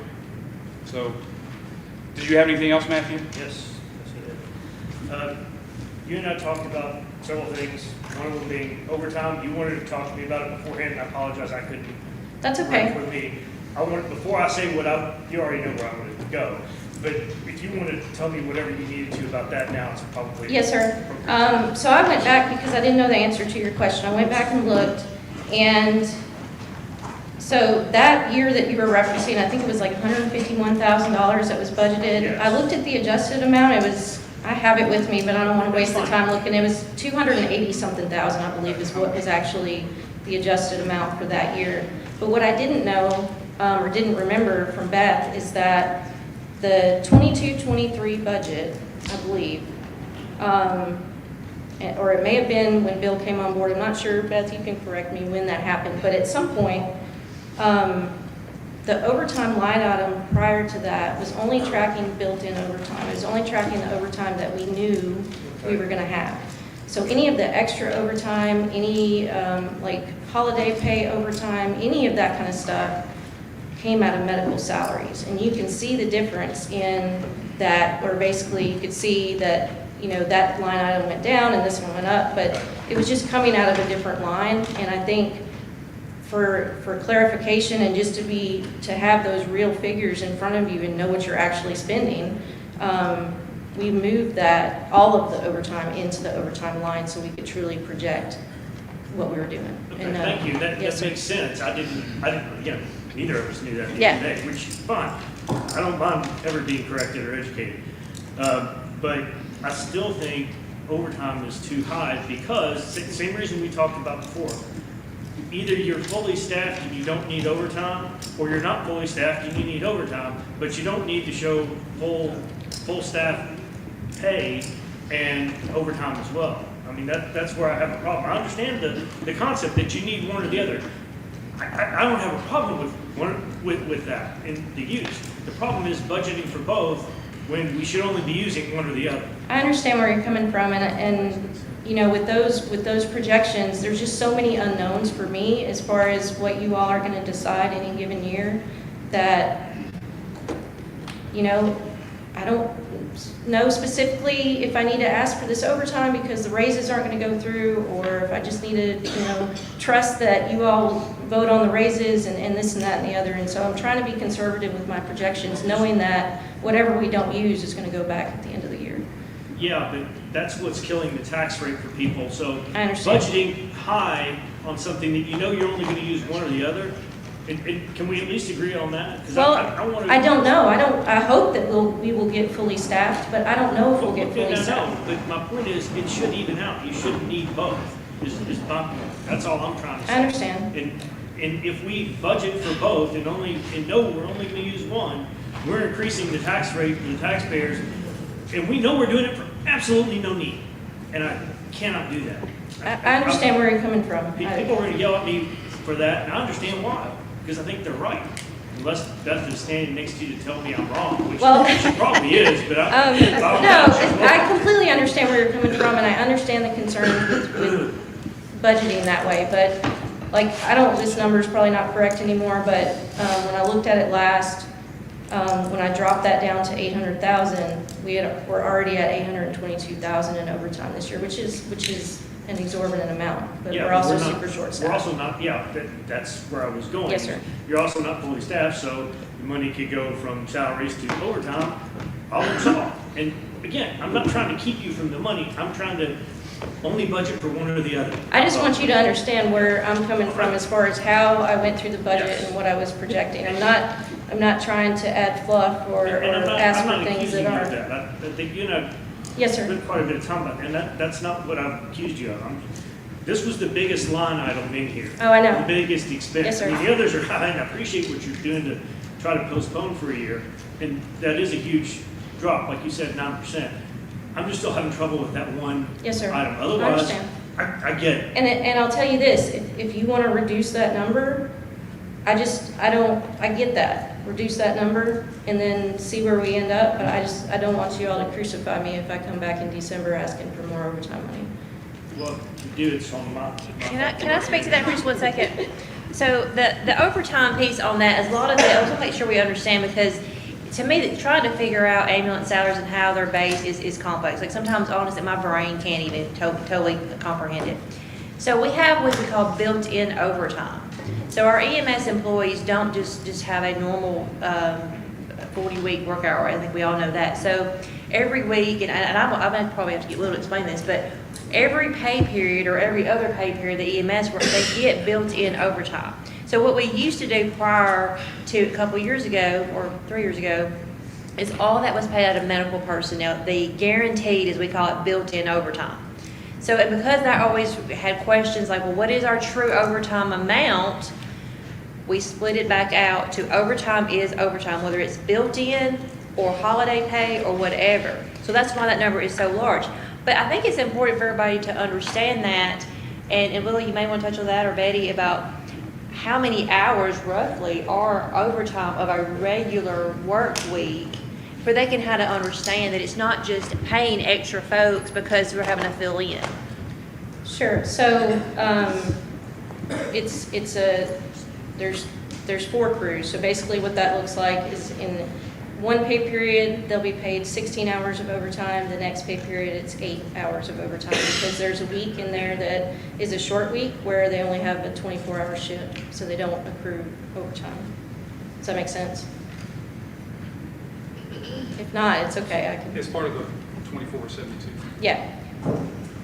I'm sorry. I don't know whoever. Go ahead. Okay. So he hasn't spoken on it. Yeah, Matt, go ahead. So, on the projections with overtime. Can you use your mic? On the projections with the overtime, I think we need to realize too, that's just a forecast. When you're forecasting your hours or your labor or your overtime, that's just a percentage of kind of what Beth and what the Chief Chavez is trying to say. And so if we can reduce a number, but when you reduce a number, it still means that you could use it up in the future. In the same way of, we can reduce lines 718, 19, 735, and 790, we can reduce that. But if we've got 6 vehicles that have 200,000 and one goes dead, guess what's happening? She's going to come to us and say, hey, we need an ambulance, we need to come through, it's 200,000. So we can reduce, we can make these numbers whatever they want to make, but the whole reason you try to create a budget is you try to make it as realistic. Even though we don't like it, you can make it look however you want it to look. And that's all I'm cautioning us. We can reduce lines and come through, and we can make it look the way we want it to look, but the reality is life is still going to happen. And those 6 vehicles that have 200,000, we're going to have to fix those. And the issue of everything that we've got is we have a revenue issue. So you can fix one thing now, but I don't know about y'all. The reason that I was trying to get us to a 20%, 28% property tax is not because I'm excited about it, I'm happy about it and these things. It's to get us to where we try to fix an issue.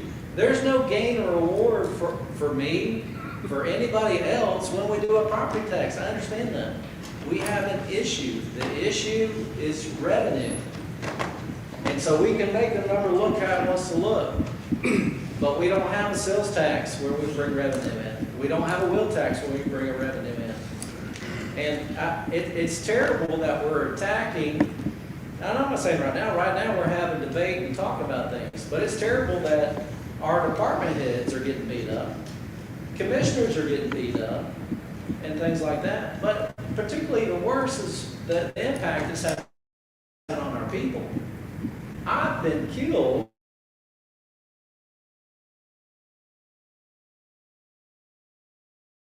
because I'm trying to do this at a 28%.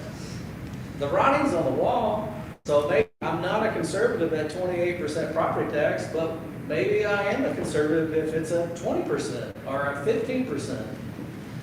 We gotta, all I'm saying is we've got to kind of come together here, and I think we are, and we're compromising, but quit attacking and coming through with, I think, like Gene said, the article that Graham said, we're looking either at a long-term or a short-term fix.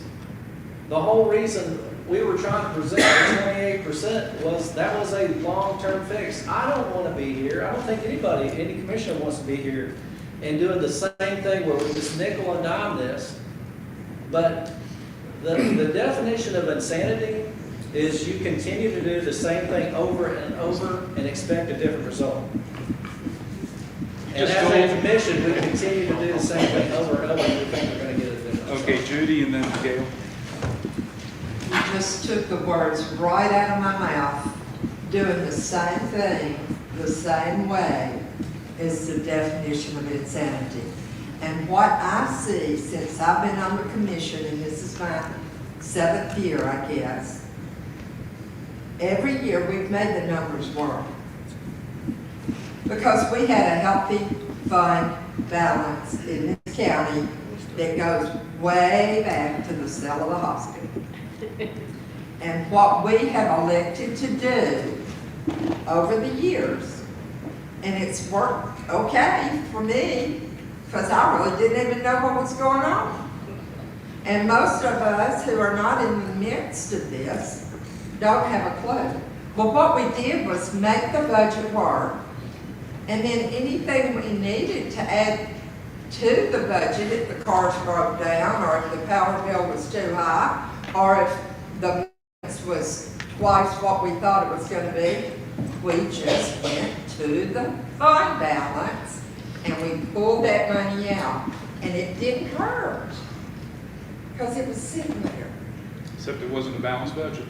Except we were not even trying to balance, it appeared.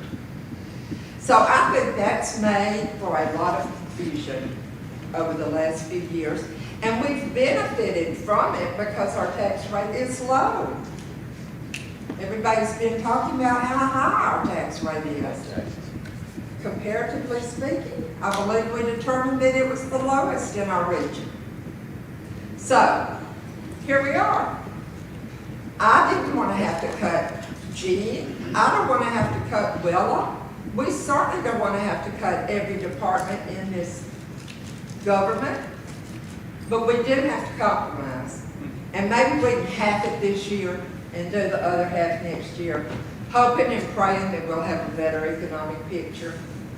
But to say we're not conservative Republicans because we can't balance the budget,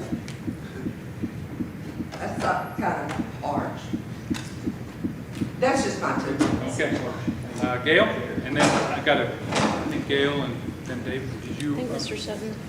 Okay, Gail. On the line item 55130-131 medical personnel, looking at the salaries in 23-24 audited actual 1.198 million, estimated actual for 24-25 is 1.309 million, and then the proposed is 1.701 and some million for 25-26. are that line item along with the other salary line items, that represents, I mean, that includes a raise, correct? Yes, ma'am. And how much is the raises that y'all are requesting that this line item? The raise that we pushed through the Emergency Services Committee and that was proposed by Commissioner Savage, I hate that he's not here, was an 8% raise for EMTs and AMTs and a 10% raise for paramedics. A little slower, please. EMT and? AEMT, advanced EMT. Okay, and the other one? 10% for the paramedic level. 10% paramedics, okay. And how many employees do y'all have now? Currently, we have 4 open medic spots and an open AMT spot. I've got a stack of 8 applications on my desk, and those people are coming to go through our pre-hire process on the 11th. So I'm hoping to fill some positions. So you're short 5? Yes, ma'am. Well, that goes to Matthew's point, perhaps, I don't know, the 1.701 might be used. And I'm okay if you feel the need to reduce the overtime budget. I want you to just know that it's kind of a gamble. I don't know, what's going to happen in the future. So I just want you to be clear on that. If I come back later and I have to ask for money to be added to that line, please remember this conversation. Well, and also the rest of the employees, county employees, are getting 3%. This is quite a bit of increase. It is quite a bit of increase. I'm actually glad that you brought that up. So I looked at the state of Tennessee's website for the past, I pulled data off the state of Tennessee's website for the cost of living adjustment recommendations. And I'm sure somebody will make it their life's mission to fact check me. So that's where I got it from. And I pulled that cost of living adjustment recommendation and then compared it to the salary adjustments that I was able to find through Liz and Beth and our records. So 12 of the last 20 years, EMS received 0 raises, not even cost of living. Somebody had mentioned that maybe there were some bonuses a couple years. I couldn't find any documentation on that. I don't know. Some of you may remember. And also, there were years that even if there was a raise or a restructuring of the pay scale, it didn't actually equate to what was the recommended percentage. It was just a little something to kind of get by. So I just wanted to clear that up as far as the raises, because this is why we're in the position that we're in now. David? I'm going to start by thanking Willow for her service to our community and thanking all of our EMS people that are here with us today. I want them to be happy and quit their job because if I need them, I'm going to show them up. I appreciate you taking it upon yourself, seeing our budget crunch this year and pulling these line items that you don't have to have. Following Matthew's recommendation, I'd say let's take 50,000 or 60,000 out of the overtime line. Sounds like you have enough applications on your desk to possibly be fully staffed soon. Beth, would you recommend 50,000 or 60,000 to be removed from the overtime line? Another additional, is that in addition to what I already removed? Yes. Okay. So from 800 to 750? From 888 to 828. Aren't you at 800? I was at 800. She's on already what reduced I that may to have 800. a spreadsheet that's got a little She, bit different. that was her proposal. How much did you propose? It all totaled up to 465.44. How much did you propose to take out of the overtime line? Down to 800. Oh, never mind. So 101,000. Didn't realize it was already gone. Yeah, that part, I was, sorry, just, I'm probably going out of turn.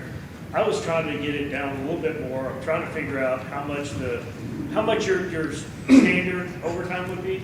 Because that was a document that I think I knew at some point, but I wasn't. I pulled that data for a previous meeting and I don't have it with me, but what I did is I ran a report to see how many accruals within like a year-long period people had taken time off and sick time and all that kind of stuff to try to get an idea. And then I compared that to what I knew was the built-in overtime. And it was $400 and something thousand just for that. All right, so fair enough. So if, again, that's where I'm thinking, if it's still at 500 or 600,000, oh, you should have more than enough overtime. Right. In theory. So can we go with dropping it 200,000 more, so it's $600,000 in your overtime budget? So we're dropping that from your original, like 888,000, if I recall correctly. So dropping it down to 600, so you're about $200,000 more, so you'd be $660,000 basically cut. And in theory, we either have enough to be fully staffed, or we have enough to pay overtime, and we still got a cushion in overtime. So you hopefully don't have to come yell at me later, which I would understand at this point. So I would love to make a straw poll to say, would we be okay with dropping 660,000, the 460,544 that she has already cut, take 200,000 more out of overtime, so we've got a total of basically 660,000 coming out of EMS. Yes, sir. Can you live with that? Yes, sir. I may be back, but I'll do my best. Until she can't. Yeah. I understand that. And I understand that So if I'm okay with it. If you don't get the new hires, then you can change that line out and look into overtime. Right. Yes. Yeah, it would be a budget amendment. So what she's pointing out is that right now with the present pay scale, we paid out $822,000. Right. We're hoping that with the salary bump that we can recruit, get those people, pay less overtime, bring it down to 600,000.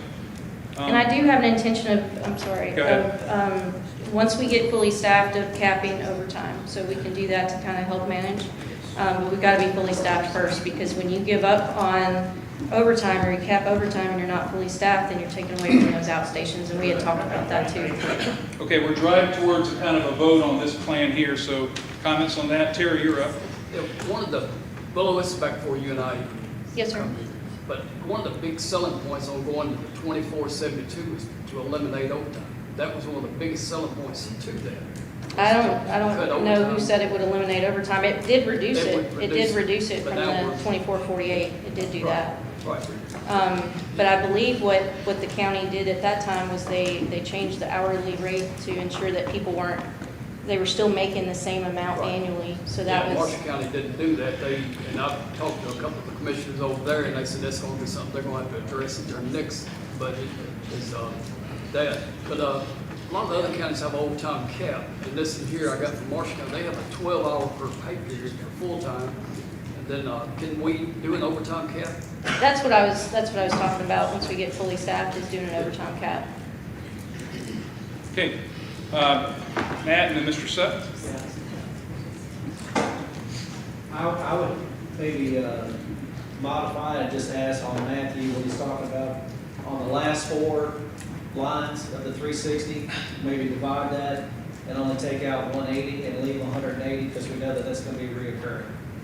So reduce instead of taking out the 360, maybe consider adding 180 of that in these lines, because we know that we've got that coming through, where at least it's on the budget. Half of that's on the budget. And then, you talk about the overtime and other, I'm good with that. I would just ask that maybe put instead of the 360 completely out, take it to 180. Okay, I'll bring it up when we vote. Okay, Mr. Sutton? Ms. Bull, I have a simple question. I know you're not ready for it, but we're going to give it a shot. When you propose this budget correction, when you propose the reduction in your budget, what was the amount of money you proposed? It was, from what I added up as far as pulling out of this current budget, it was $433,105.52, which was around 9%. I don't remember the exact number. 433,000 plus? But Shayna just ran her numbers. Was that? I think the sheet that you have is the original thing that went through the committee. Yeah, if there's some new stuff, I don't have that. So based on what was approved at the last budget committee, it's $460,544. Yep, Okay, that's okay. right. So 460,544. Thank you. Okay, Brad? Yeah, Gotcha. well, I appreciate what you do. Thank you. And you're right, a lot of the social media stuff is getting to be a bit much, and I wanted to clarify something on that. There's been a lot of talk about the 8% and 10% pay raise, and I've seen comments where we don't have to pay, a premium salary for our employees, but when you presented this to us at the EMA meeting, we had the salaries of the surrounding counties, and I cannot locate what I did with those. I'm sure they're somewhere on my desk. That's okay, I didn't bring them with me today, I should have.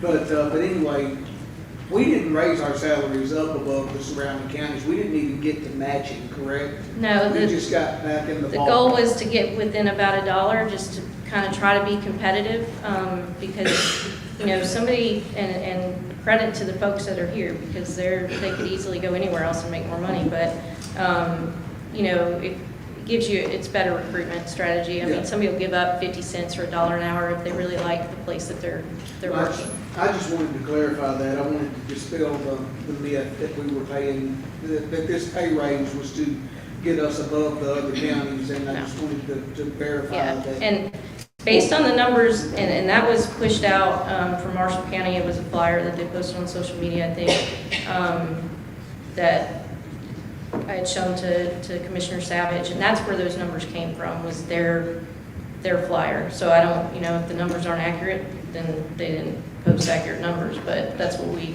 went off of. Well, I did speak to a commissioner over there that I know, and he's a friend of mine, and I was joking with him about him stealing our employees, and he said, well, heck, we'd have to do something, you were taking ours. Okay, David? Question for Beth. When is the last time $600,000 would have covered our overtime expenses at the Amherst Department? Good question. I feel like we may be getting in that line too deep, just from the numbers I can see in the book here. I'm glad you pointed that, because I was going to ask Ms. Lois to note that for the minutes, where we would come back and we would have it documented that we would need to be proceeding with caution with that. I think 600,000 is too low, just based off last year's audited numbers, based off this year's actual numbers. But again, any budget can be cut. We just may be back here having to defend it as a why we're going to have to ask for it to be increased, and I think that's Willow's way of wanting to just compromise, just to get something on the books and get something moving forward. But I think 600 is way too low based upon historical data. Okay, Matt, would you consider going with a $100,000 cut down to $700,000? If we have to, but my question for Beth then is that, he said, I agree, the budget, the average budget might not have gone below that in 5 years, but were we fully staffed? We've had years that we were fully staffed for most of the year. Because we haven't since I've been here. I know that. I don't know about before that, but we haven't been fully staffed. If we were, we'd be fully staffed for a month or two. That's right. Yeah, So- I think that. So the reality is, we're not fully staffed. If we were fully staffed, yeah, we shouldn't have that high budget, but we've never been fully staffed for very long. That's correct. I don't recall it, and I've asked people if they recall Sure. a time when we were ever fully staffed, and go ahead, Daniel. So, I'm sorry, Terry. I can say that since I've been here since 2020, the service has not been fully staffed. We were in better shape when I first started back then, but then COVID happened and everyone left across the entire nation. It wasn't just us, it was a nationwide problem. But since 2020, we have not been fully staffed. Terry, I'm sorry. Okay. So where are we on the change in 600 to 700? I know Beth feels more comfortable with it. That's key. I do want to point out something that we have done in the past, and I really don't recommend it again, because it kind of it bit us last year with the jail. And David, you probably remember this, because I think maybe you might have mentioned it, where we knew we weren't fully staffed. It's kind of become a historical point. So we did cut positions, if you will, in the lines, but we removed the funding for those positions, knowing that it would kind of balance that, kind of what you're really alluding to. We just did it through the opposite way. Now, we did that, and then, like I said, we did it for the jail, and then we had to come back and do an amendment, which also increased our gap from when we started the budget process. So we were, instead of being, I think, budgeting $700,000 in a deficit, we just increased that to $900,000. So there's always that hopefulness that we will be fully staffed.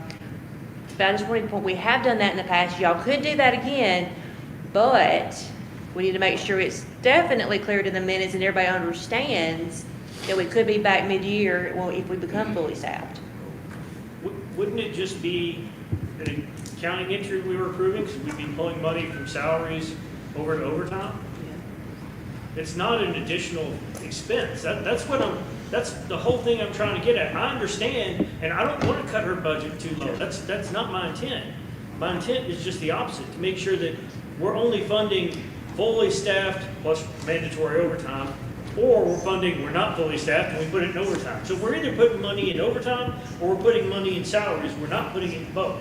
Because I don't want to double count and force a tax increase because we're double counting. I don't want to get either too low. I just want to make sure we're only funding one. And I think if y'all wanted to do that approach, I would do it probably in the medical personnel and not the overtime, because I feel like overtime is, but that's Willow's call to make on that. But that would be more my thoughts, because I feel like the overtime is probably going to mature, and I don't know, the medical personnel may not, but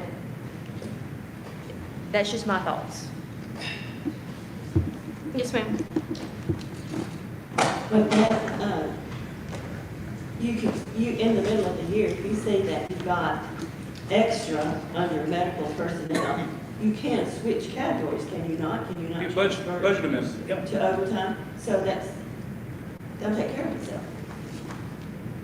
But like I mentioned with the jail, that worked for several years of us doing that.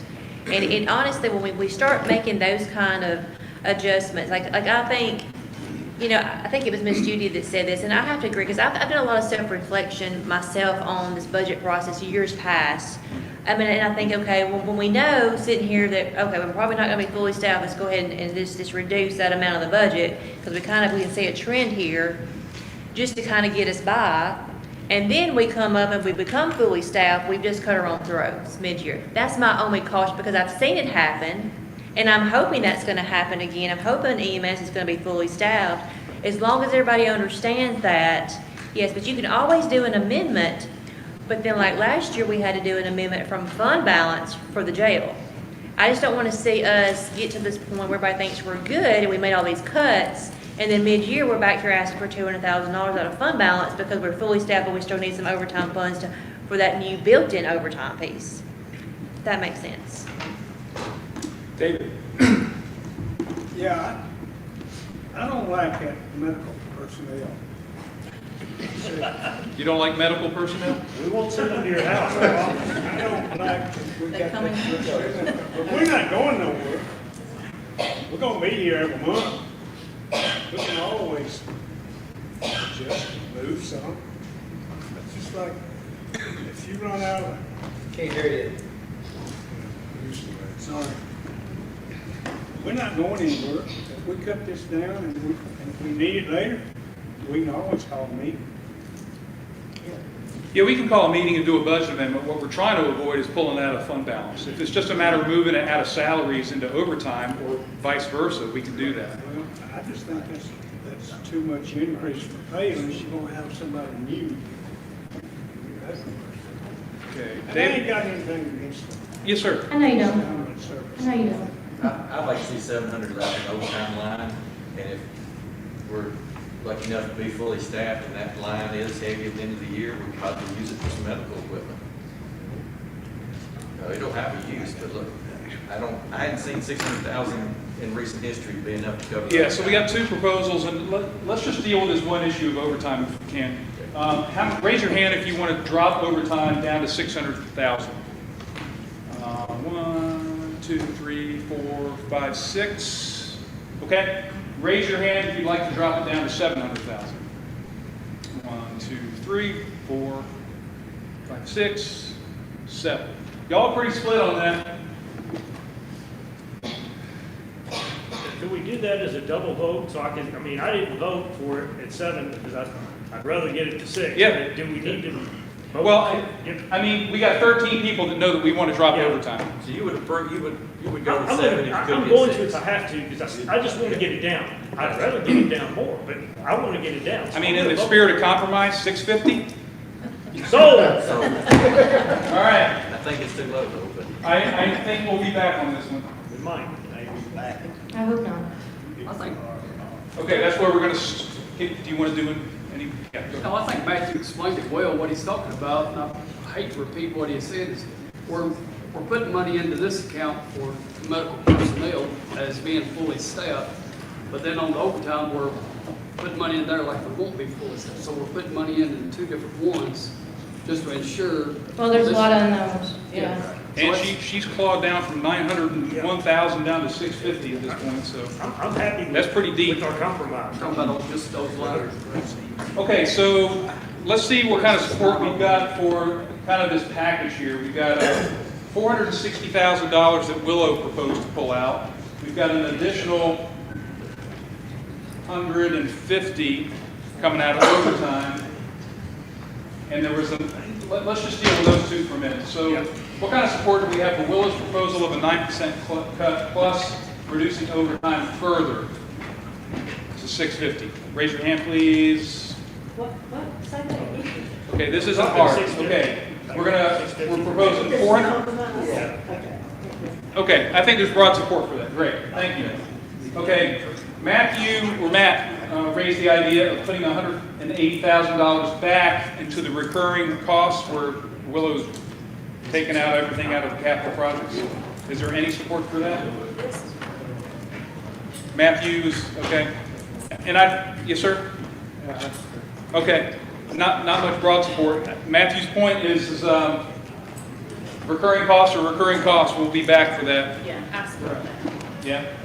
Okay, let's try that again. If you want to add $180,000 back to recurring costs, please raise your hand. 1, 2, 3, 4, 5, 6, 7, 8. So there's quite a bit of support for that too.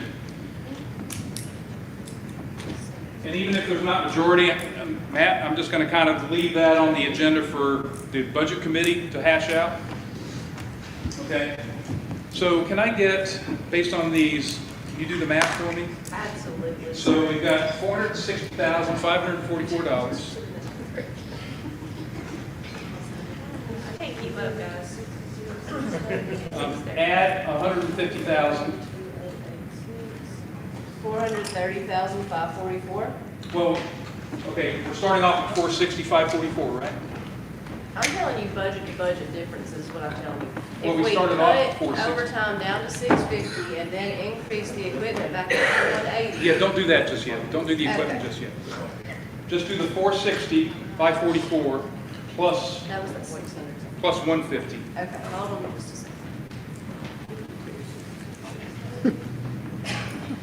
What is this, 150? So that's 610,544. Okay.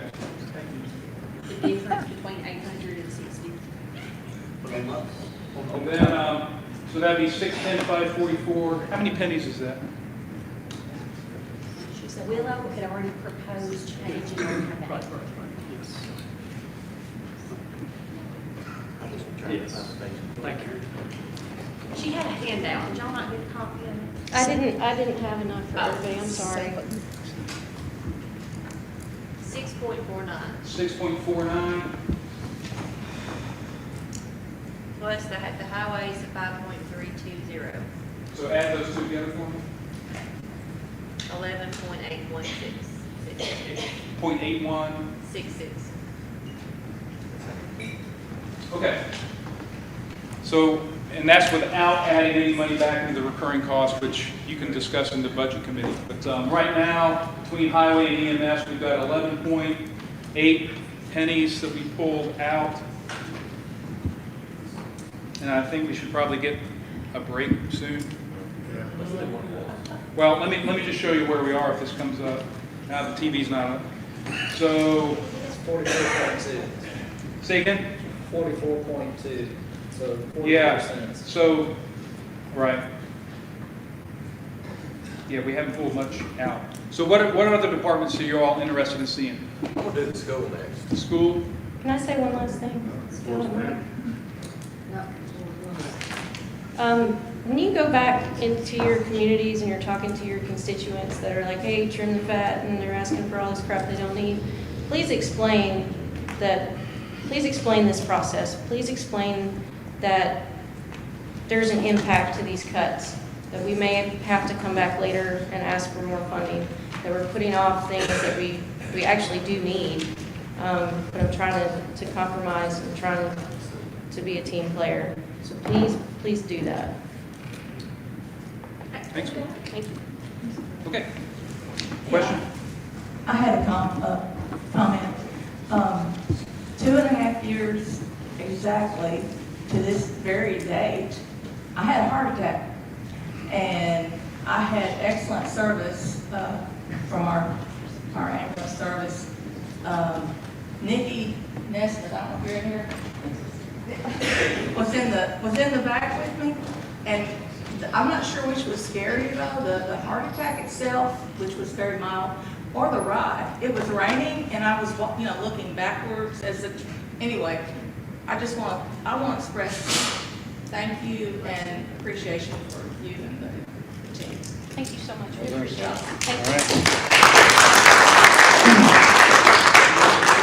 Okay, I heard an idea, let's bring schools on. Go ahead. Why the tax rate's not changing? Right? I mean, it's 0.7282, right? Yeah. And it's not changed, we changed maintenance of effort. That's it. Okay. Did you have questions? I don't. Do you have any more questions? Okay. We're going to start with the schools. If we remember, we did vote to allow them to budget more of their overcollection, and that does raise the maintenance of effort, but it's not raising the maintenance of effort by using any property tax dollars. So my suggestion is to accept the school's proposed budget as is, and move on to something else. Okay. So we're not going to go department by department. I mean, I think our role in this work session is you tell me what the next department is you want to open up, and I'll get the department head here. Yeah? I want to go ahead with what Dave told me, that way they don't have to stick around if we're not going to use it.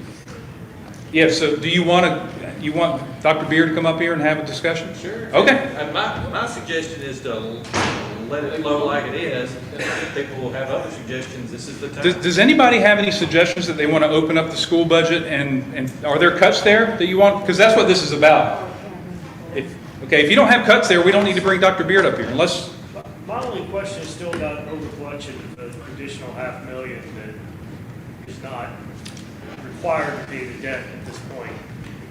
Normally, I get the point, and there are other things that she can be doing with schools. I already know there's a middle school with a wonderful roof leak, and now mold in the schoolroom, I'm told.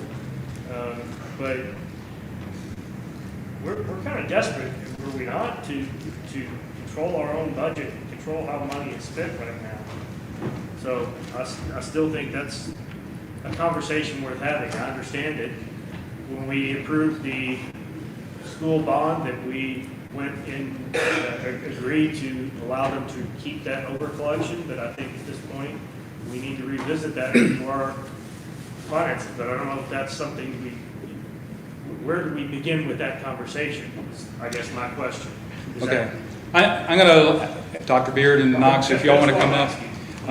If you want the podium, I'll hand it over to you. I'll give you what I understand to be the lay of the land, because over collection had been running around $3 million. I'm using rough numbers. And then obviously they needed a maintenance of effort increase, so we boosted that by $1.5 million. That leaves them with $1.5 million. $1 million of that services the bond. That leaves $500,000. And as I understand that $500,000, much as that may be needed for county operations, they're devoting that towards their capital projects, which they have made progress with more than the county, and they're continuing headway. So do you want to come to the podium to see if Could we break first? vote on, sorry? Could we break first? Break first? Well, the idea was to have schools come in here. You're talking about breaking for lunch? 10 minutes. 10 minutes? Yeah. But I think we just go ahead and, if nobody has anything for it. I think this will be quick if we can just press on. Come on up.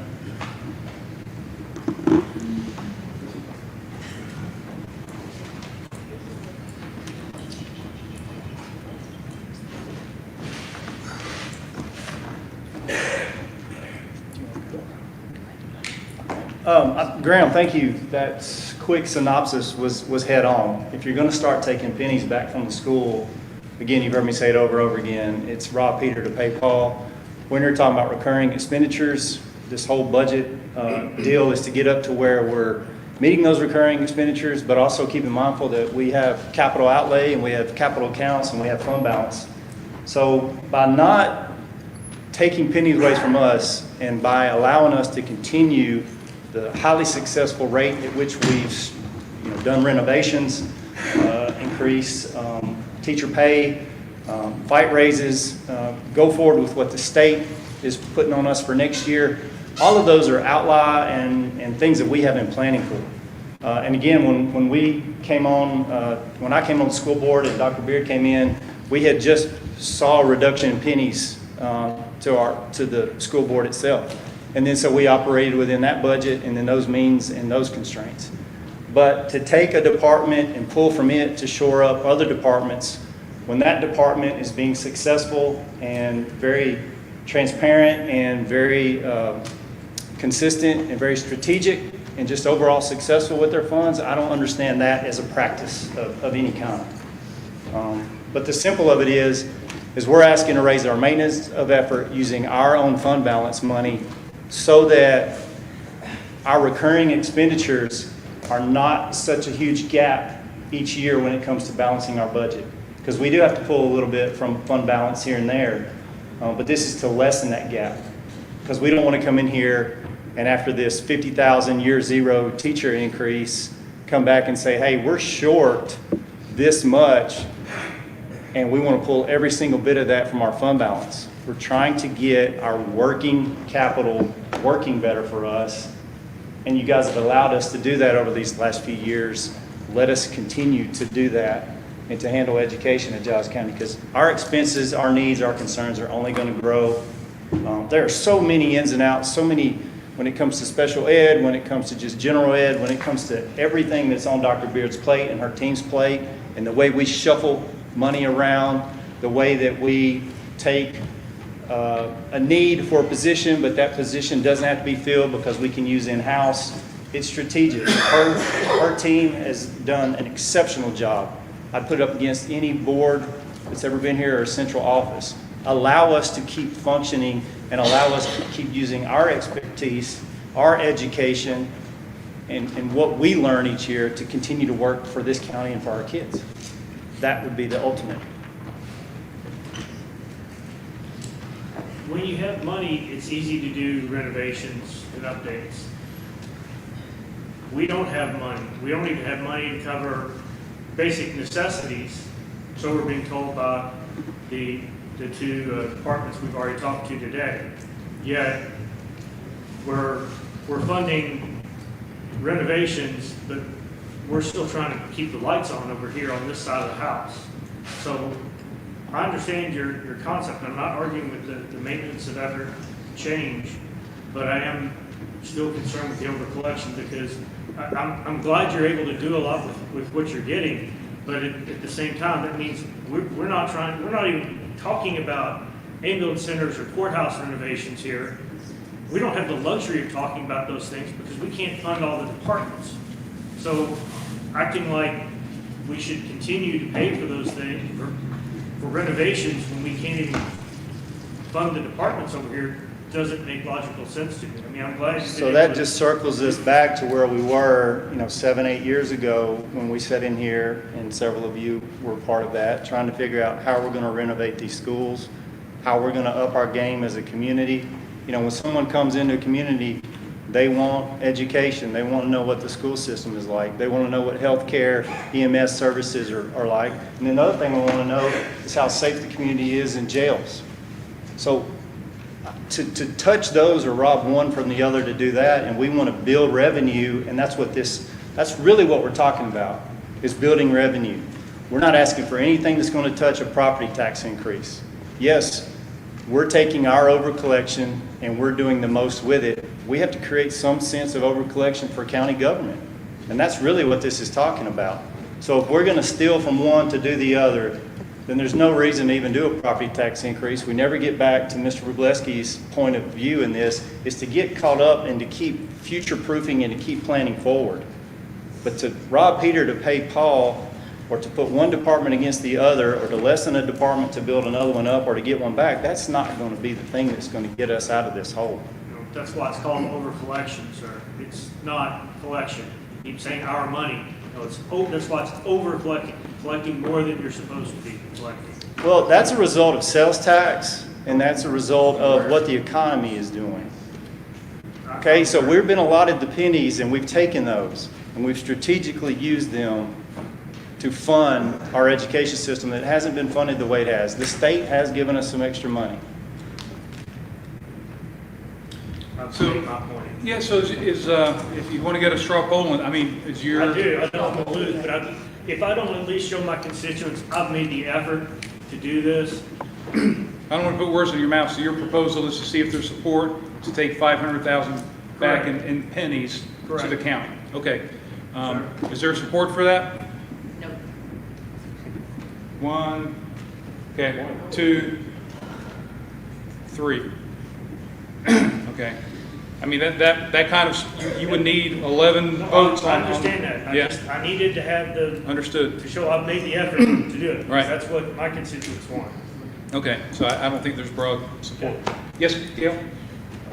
So Knox, give us a summary of where you are in fixing the schools, because I'm looking forward to those over collections coming back to the county, but I'd kind of like to know how far along we are and how much more we've got to go. Well, we're, 8 years left on our bond, 9 years left on our bond, so that over collection needs to stay in place for that. Unless the county wanted to take that over, which I think is part of what Matthew's, and that may be the case that you would want to say. But then what that means is at the end of that, then we don't have that over collection to then be able to plan the next step or prepare for what's next in 10 years. And we know that's going to be, What is it? we don't know. Well, I was wondering. Yeah, other school renovations, but in 10 years, we don't know what's next. But these two bonds are getting to all of the schools right now? There's only one bond. There's only one bond. Okay. Giles County High School is complete. Ridge Forest should be complete by the end of this year. Pulaski Elementary has started, and that should be complete by the end of next year. What that is 44.3% of our student population. Then obviously we're targeting the other 5 schools that have not been touched and that are all in dire need. I would say that Richland School is kind of in our crosshairs for what needs next with their student population being a middle school and a high school together all at once. Do you have a timeline on that? We don't. But we'll start talking about that because what we've done over these last 5 years of getting this process going is we usually try to start one and get the numbers and the crunching and whatnot going within 2 years of when we want to start it to a year and a half where we want to start it. Okay, thanks. Appreciate y'all being here. One more question. One more question. Who is it from? Mr. Sutton.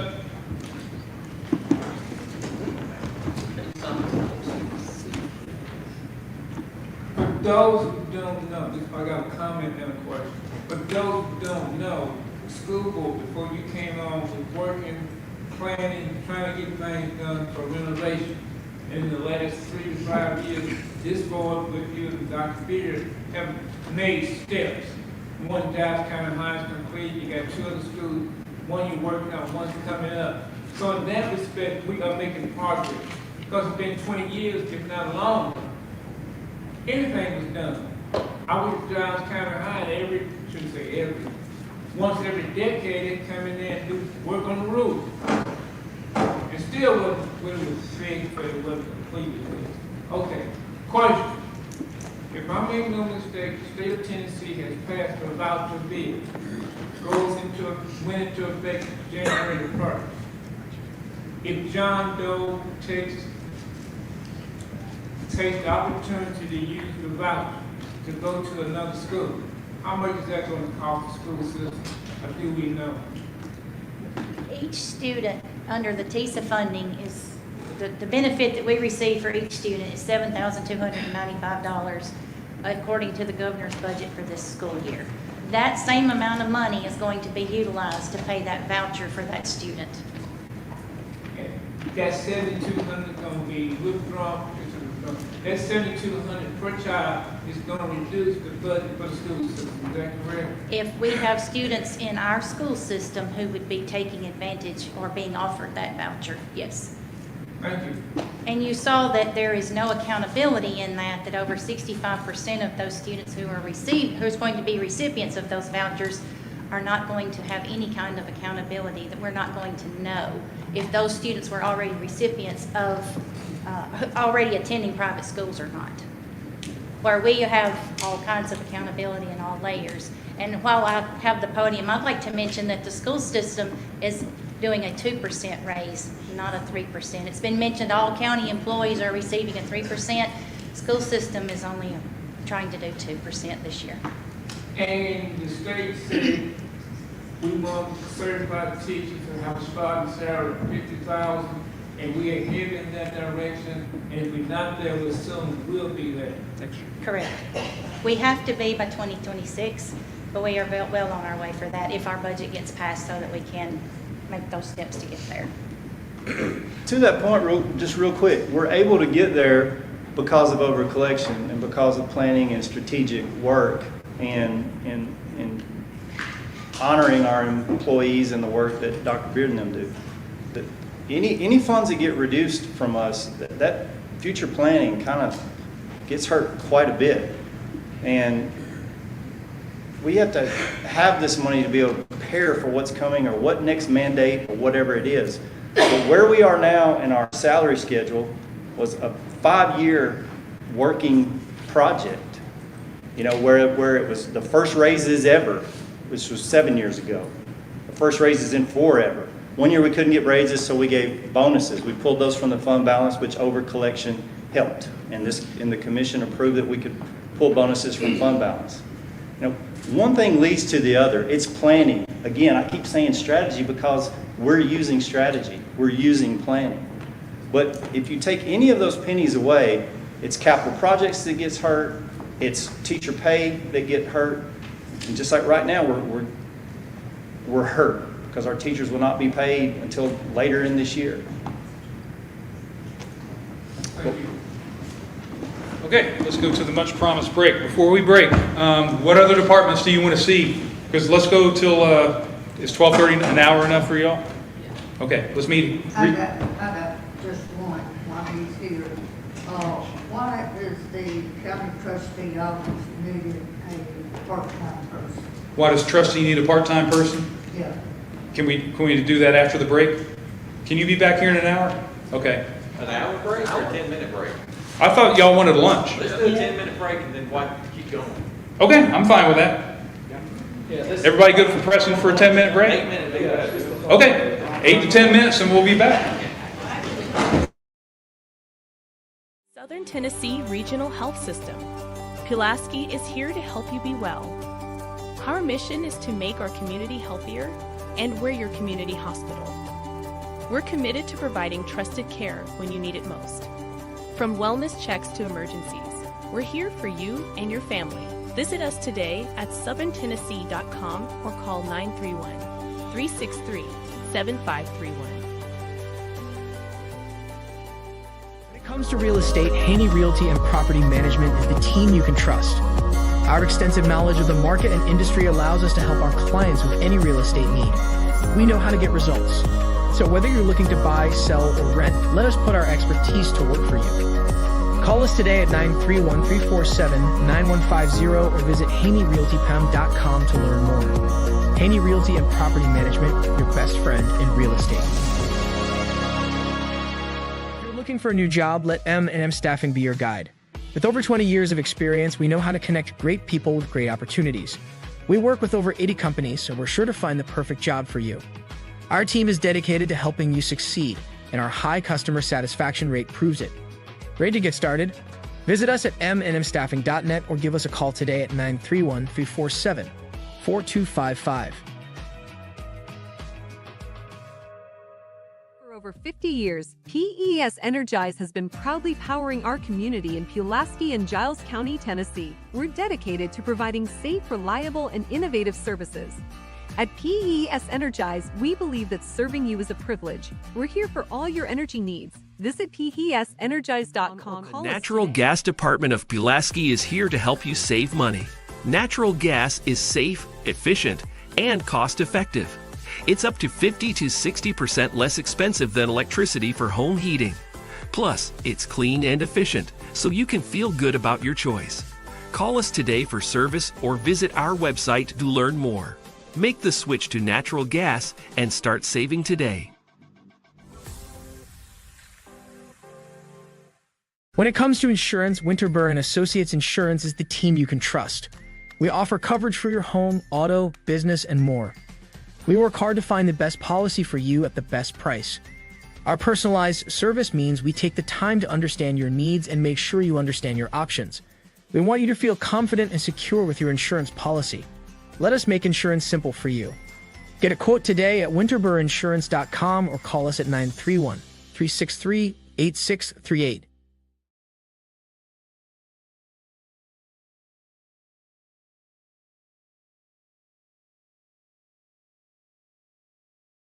Southern Tennessee Regional Health System. Pulaski is here to help you be well. Our mission is to make our community healthier, and we're your community hospital. We're committed to providing trusted care when you need it most. From wellness checks to emergencies, we're here for you and your family. Visit us today at southerntennessee.com or call 931-363-7531. When it comes to real estate, Haney Realty and Property Management is the team you can trust. Our extensive knowledge of the market and industry allows us to help our clients with any real estate need. We know how to get results. So whether you're looking to buy, sell, or rent, let us put our expertise to work for you. Call us today at 931-347-9150 or visit HaneyRealtyPam.com to learn more. Haney Realty and Property Management, your best friend in real estate. If you're looking for a new job, let M&M Staffing be your guide. With over 20 years of experience, we know how to connect great people with great opportunities. We work with over 80 companies, so we're sure to find the perfect job for you. Our team is dedicated to helping you succeed, and our high customer satisfaction rate proves it. Ready to get started? Visit us at mnmstaffing.net or give us a call today at 931-347-4255. For over 50 years, PES Energize has been proudly powering our community in Pulaski and Giles County, Tennessee. We're dedicated to providing safe, reliable, and innovative services. At PES Energize, we believe that serving you is a privilege. We're here for all your energy needs. Visit PESEnergize.com. The Natural Gas Department of Pulaski is here to help you save money. Natural gas is safe, efficient, and cost-effective. It's up to 50 to 60% less expensive than electricity for home heating. Plus, it's clean and efficient, so you can feel good about your choice. Call us today for service or visit our website to learn more. Make the switch to natural gas and start saving today. When it comes to insurance, Winterburr and Associates Insurance is the team you can trust. We offer coverage for your home, auto, business, and more. We work hard to find the best policy for you at the best price. Our personalized service means we take the time to understand your needs and make sure you understand your options. We want you to feel confident and secure with your insurance policy. Let us make insurance simple for you. Get a quote today at winterburrinsurance.com or call us at 931-363-8638. Southern Tennessee Regional Health System. Pulaski is here to help you be well. Our mission is to make our community healthier, and we're your community hospital. We're committed to providing trusted care when you need it most. From wellness checks to emergencies, we're here for you and your family. Visit us today at southerntennessee.com or call 931-363-7531.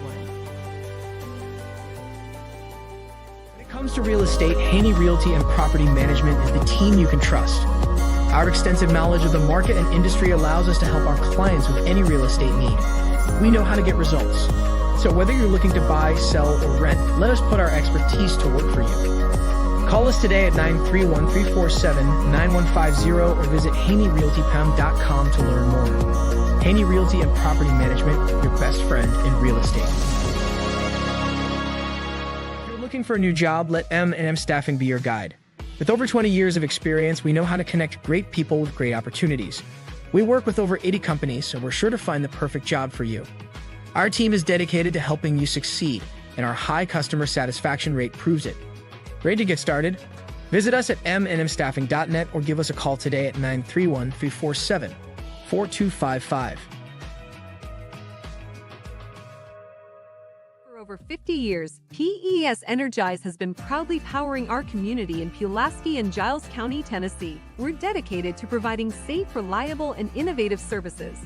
At PES Energize, we believe that serving you is a privilege. We're here for all your energy needs. Visit PESenergize.com. The Natural Gas Department of Pulaski is here to help you save money. Natural gas is safe, efficient, and cost-effective. It's up to 50 to 60% less expensive than electricity for home heating. Plus, it's clean and efficient, so you can feel good about your choice. Call us today for service or visit our website to learn more. Make the switch to natural gas and start saving today. When it comes to insurance, Winterburr and Associates Insurance is the team you can trust.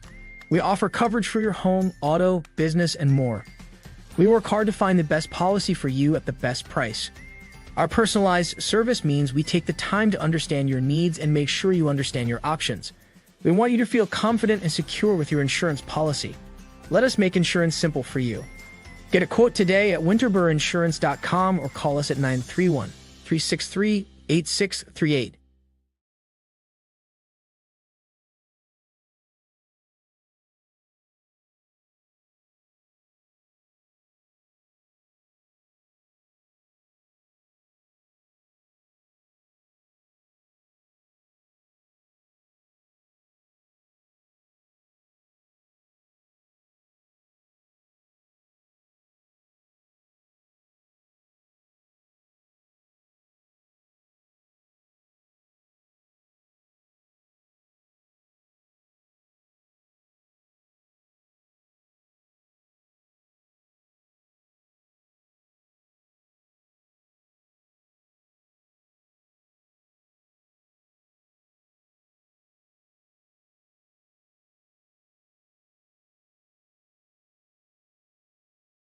Southern Tennessee Regional Health System. Pulaski is here to help you be well. Our mission is to make our community healthier, and we're your community hospital. We're committed to providing trusted care when you need it most. From wellness checks to emergencies, we're here for you and your family. Visit us today at southerntennessee.com or call 931-363-7531. When it comes to real estate, Haney Realty and Property Management is the team you can trust. Our extensive knowledge of the market and industry allows us to help our clients with any real estate need. We know how to get results. So whether you're looking to buy, sell, or rent, let us put our expertise to work for you. Call us today at 931-347-9150 or visit HaneyRealtyPM.com to learn more. Haney Realty and Property Management, your best friend in real estate. If you're looking for a new job, let M&M Staffing be your guide. With over 20 years of experience, we know how to connect great people with great opportunities. We work with over 80 companies, so we're sure to find the perfect job for you. Our team is dedicated to helping you succeed, and our high customer satisfaction rate proves it. Ready to get started? Visit us at mnmstaffing.net or give us a call today at 931-347-4255. For over 50 years, PES Energize has been proudly powering our community in Pulaski and Giles County, Tennessee. We're dedicated to providing safe, reliable, and innovative services. At PES Energize, we believe that serving you is a privilege. We're here for all your energy needs. Visit PESenergize.com. The Natural Gas Department of Pulaski is here to help you save money. Natural gas is safe, efficient, and cost-effective. It's up to 50 to 60% less expensive than electricity for home heating. Plus, it's clean and efficient, so you can feel good about your choice.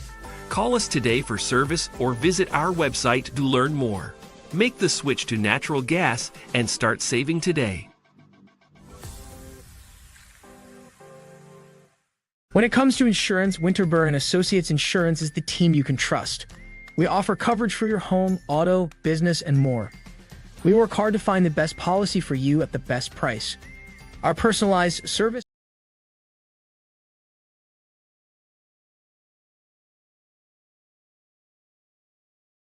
I know there was a question for Trustee, but I know Shane's got to leave soon. And are there any questions whatsoever for commissioners? Matthew, any questions for fire and rescue? Okay, any commissioners have questions for fire and rescue? Hey, Yes, sir. I would like to just point out that their insurance payment was due on the 1st, and they are delaying making their insurance payment until we give them their appropriation. And their loan payments as well are affected by this. So we desperately need to pass a budget in July. Yeah, because they're not a department, they're a nonprofit, so we Yes. cannot dispense any nonprofit funding. Yeah. Did you want to make any comments on that, or? Just wanted to make sure everybody understood that we didn't get the continuing fund. We contacted our people that we owe money to and explained the situation. Right. We definitely don't want to go delinquent on anything Right. because of that. Right. So you and I will meet on Monday. Any questions at all from the commission? Yeah, go ahead, Dave. So this expense could be moved back to, with other nonprofits and funded out of fund balance, like it has been years past, to make this budget work better. You follow what I'm saying? I do follow what you're saying. That, if you got somewhere to go, that, I mean, we're not talking about cutting your funding, we're talking about funding it differently. So if you need to Also, bail. make the recommendation we funded at the same level as next year, last year. So what was your increase that you were requesting? Up to 301, was it 12,000? Yeah, I don't have it in front of me. That was for fuel, tires, and some training for the local. So this year's request is 301. Yes, sir. Last year's amended budget was 289. Yeah, 289.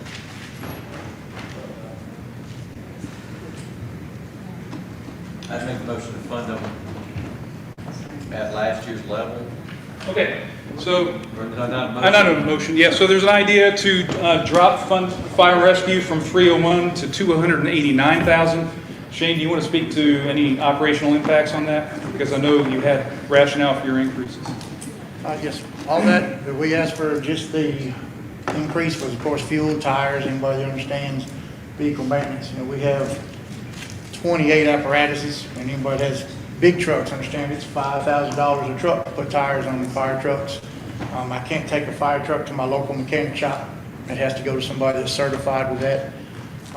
Our equipment, just like EMS, after a certain amount of years, it has to come out of service and be replaced.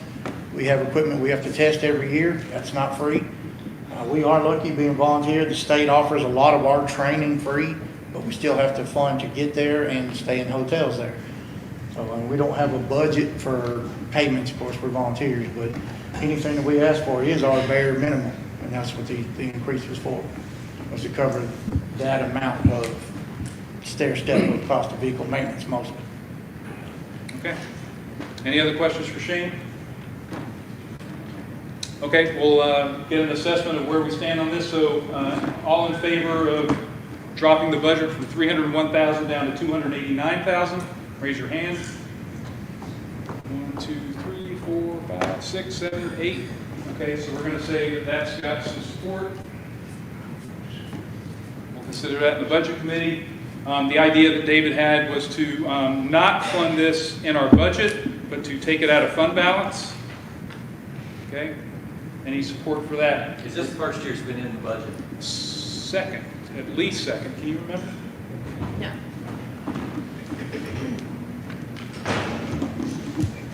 The rescue squad has always been in the budget. It's just that I think you all at some point started wanting to fund the rescue squad and some of the, I guess, tier 1 nonprofits out of fund balance. Well, out of the budget. So so I think it was, may have been 3 years ago when rescue squad, libraries, and that was it. We'll consider the nonprofits that would be in the budget. And then all the other ones were coming afterwards out of fund balance. Okay, well, I'll make a recommendation that we look at funding the rescue squad from fund balance. Okay. Take that $289,000 out of this budget. Okay. Is there, raise your hand if you'd like to pay for rescue squad funding out of fund balance. 1, 2, 3, 4, 5, 6. Okay, 7? That doesn't affect your budget.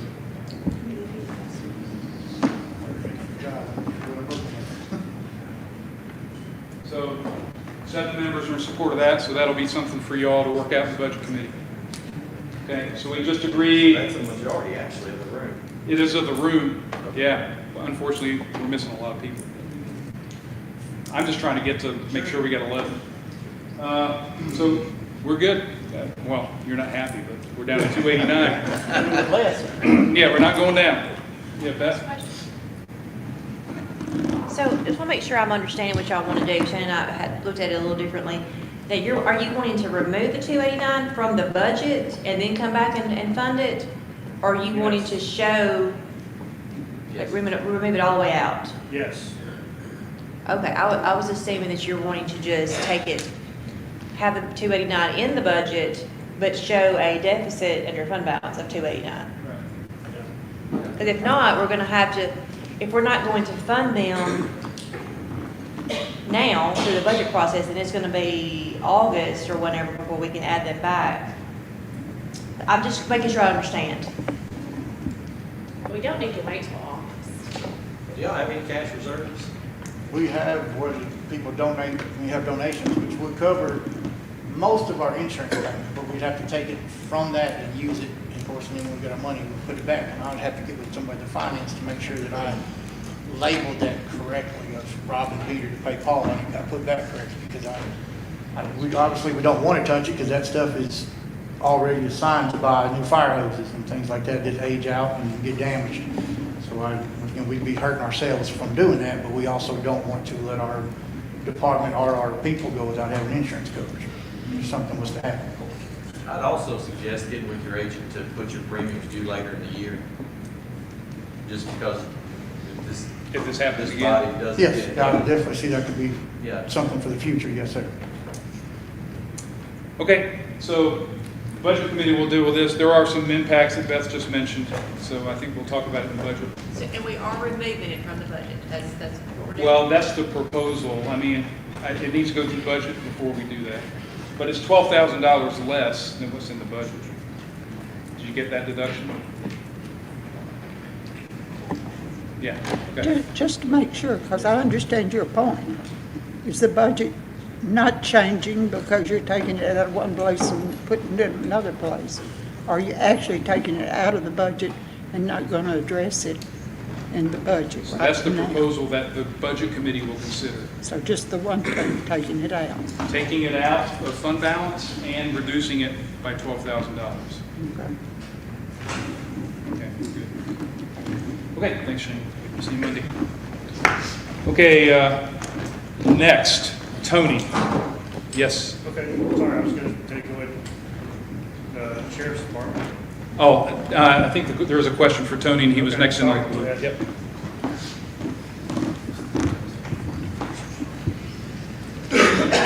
Okay, I am Tony Reiser, Giles County Trustee, for anybody who don't know who I am, but I'm sure you do.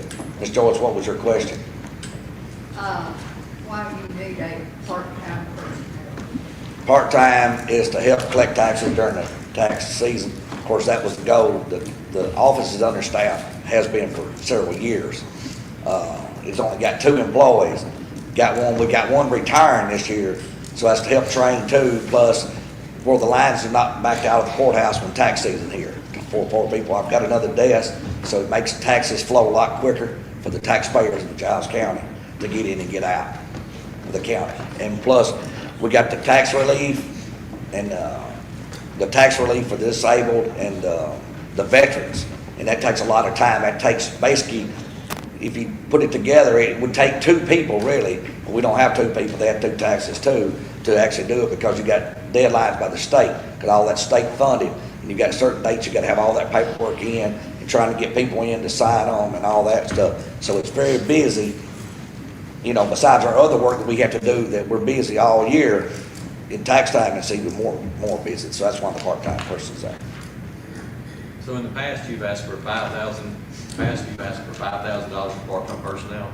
Correct, yeah. And now you're asking for $20,000? Yes. because we got one that's retiring in January, so we gotta get trained and do it, and then she's gonna stay on to help do the part-time. Of course, I wanted a full-time, but after talking with Graham and Beth and knew how the budget was gonna come up, I didn't go for a full-time, because I really need a full-time. I've got stuff to make it full-time, but I only asked for part-time to do that, so. If anybody stands in line to pay their taxes, they just should have showed up anytime a week or 2 or 3 or 4 earlier.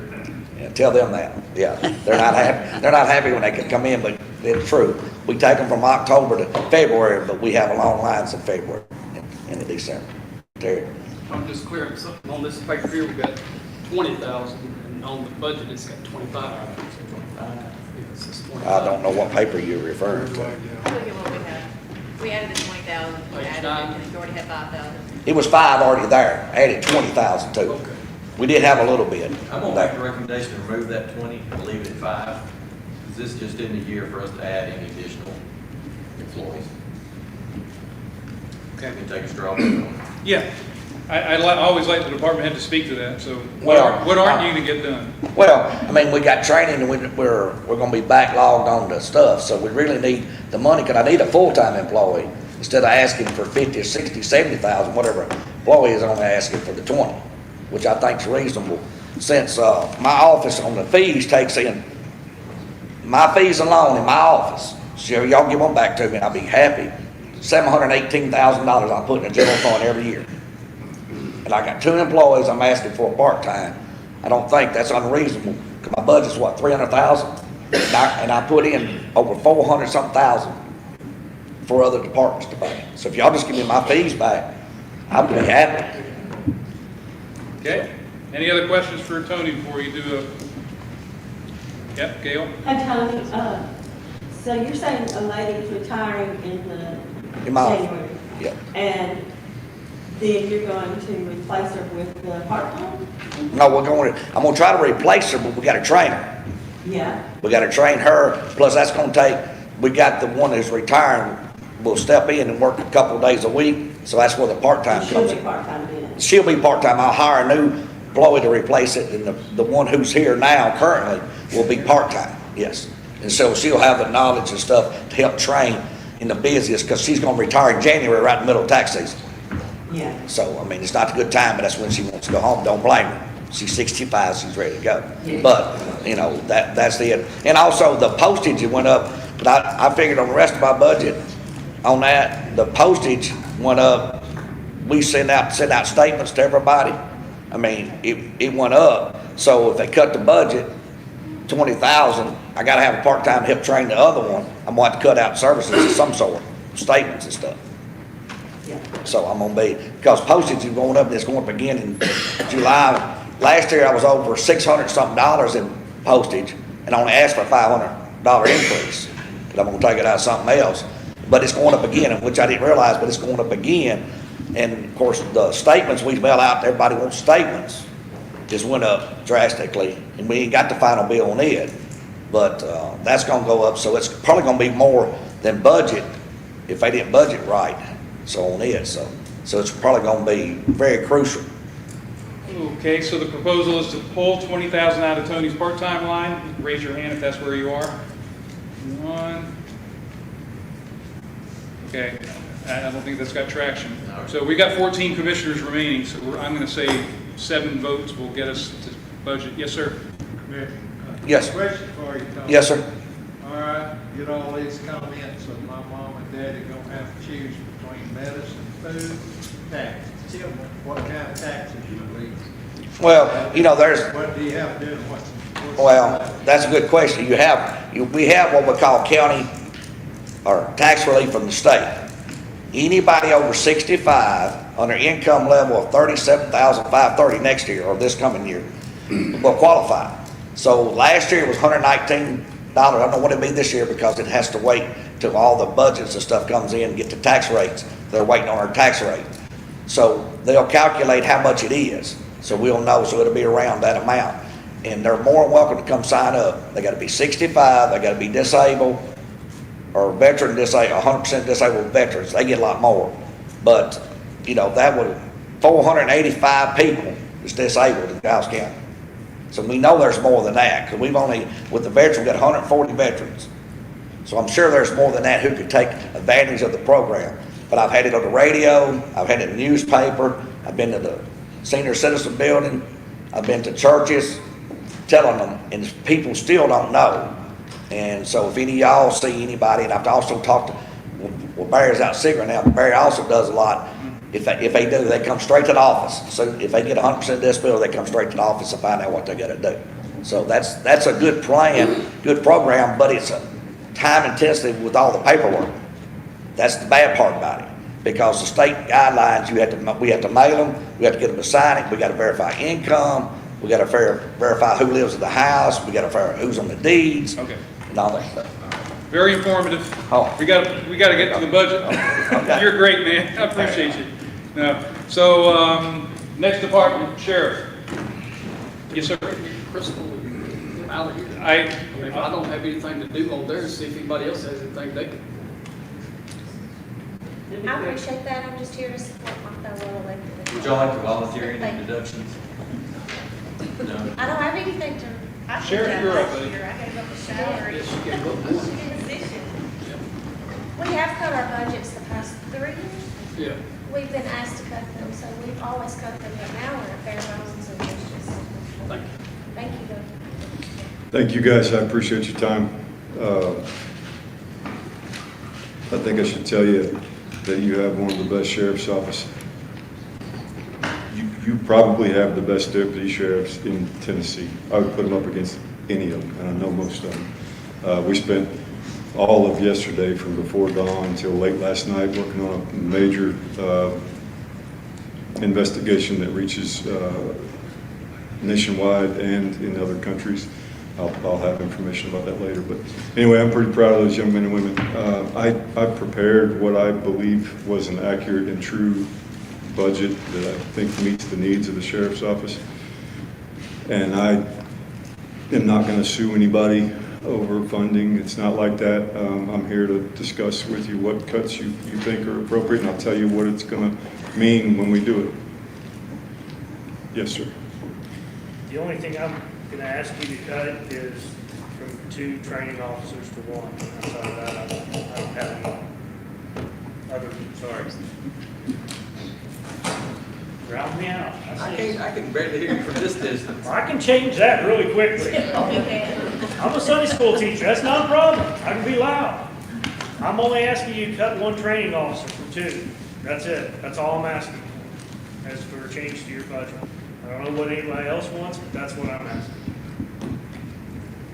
Yes, sir. Question to go along with that. Your $300,000 for motor vehicles, does that include 2 new vehicles for the 2 new training officer positions? No, sir. It does. No. So if you did hire 2 new training officers, you would need 2 more additional vehicles? No, I think I talked in October or November during a law enforcement committee meeting about that. I could probably absorb those cars for the time being. And I think and I appreciate the suggestion and I understand it.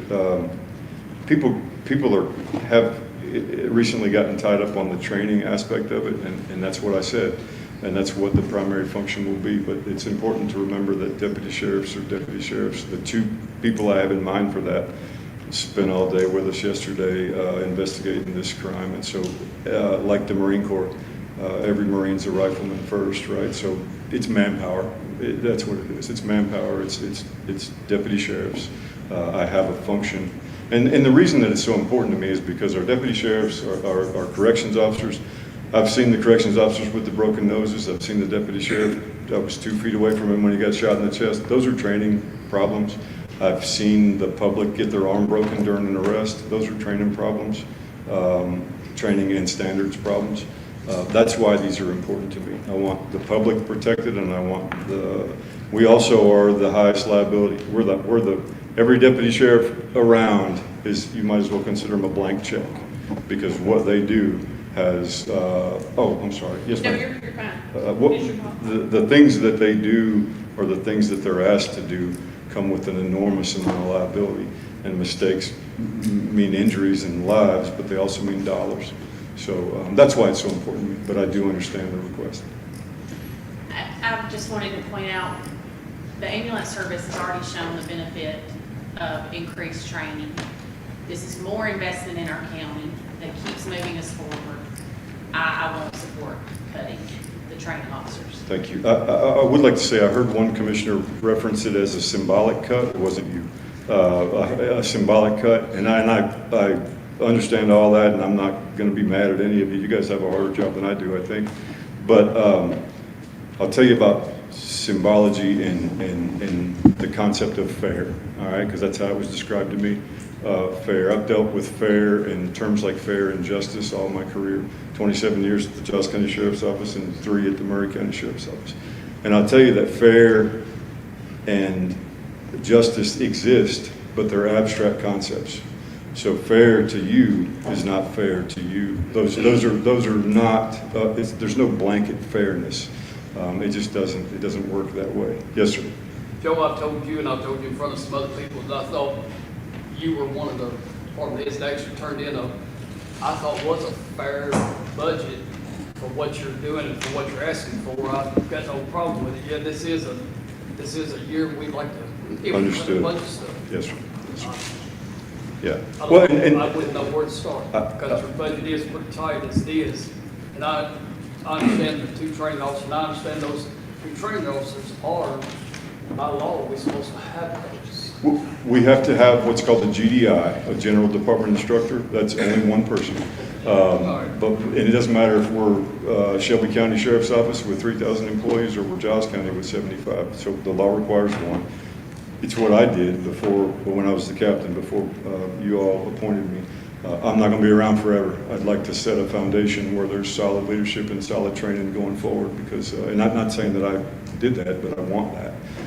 That's what's, and again, don't think I don't pull these guys out of the office. I used SROs yesterday for the operation we did. There's no, when you get a job at the sheriff's office, you're a deputy sheriff. That's what you do. So if I need you to do enforcement, that's what you're going to do.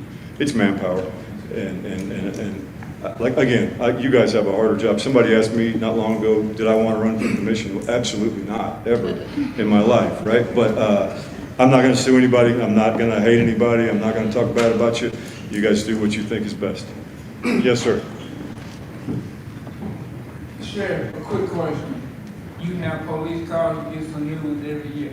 Is there a state law or state mandate that says after so many years, so many miles, you have to get a new police car? No, sir. So theoretically, the cars you got now, you can keep them for another year.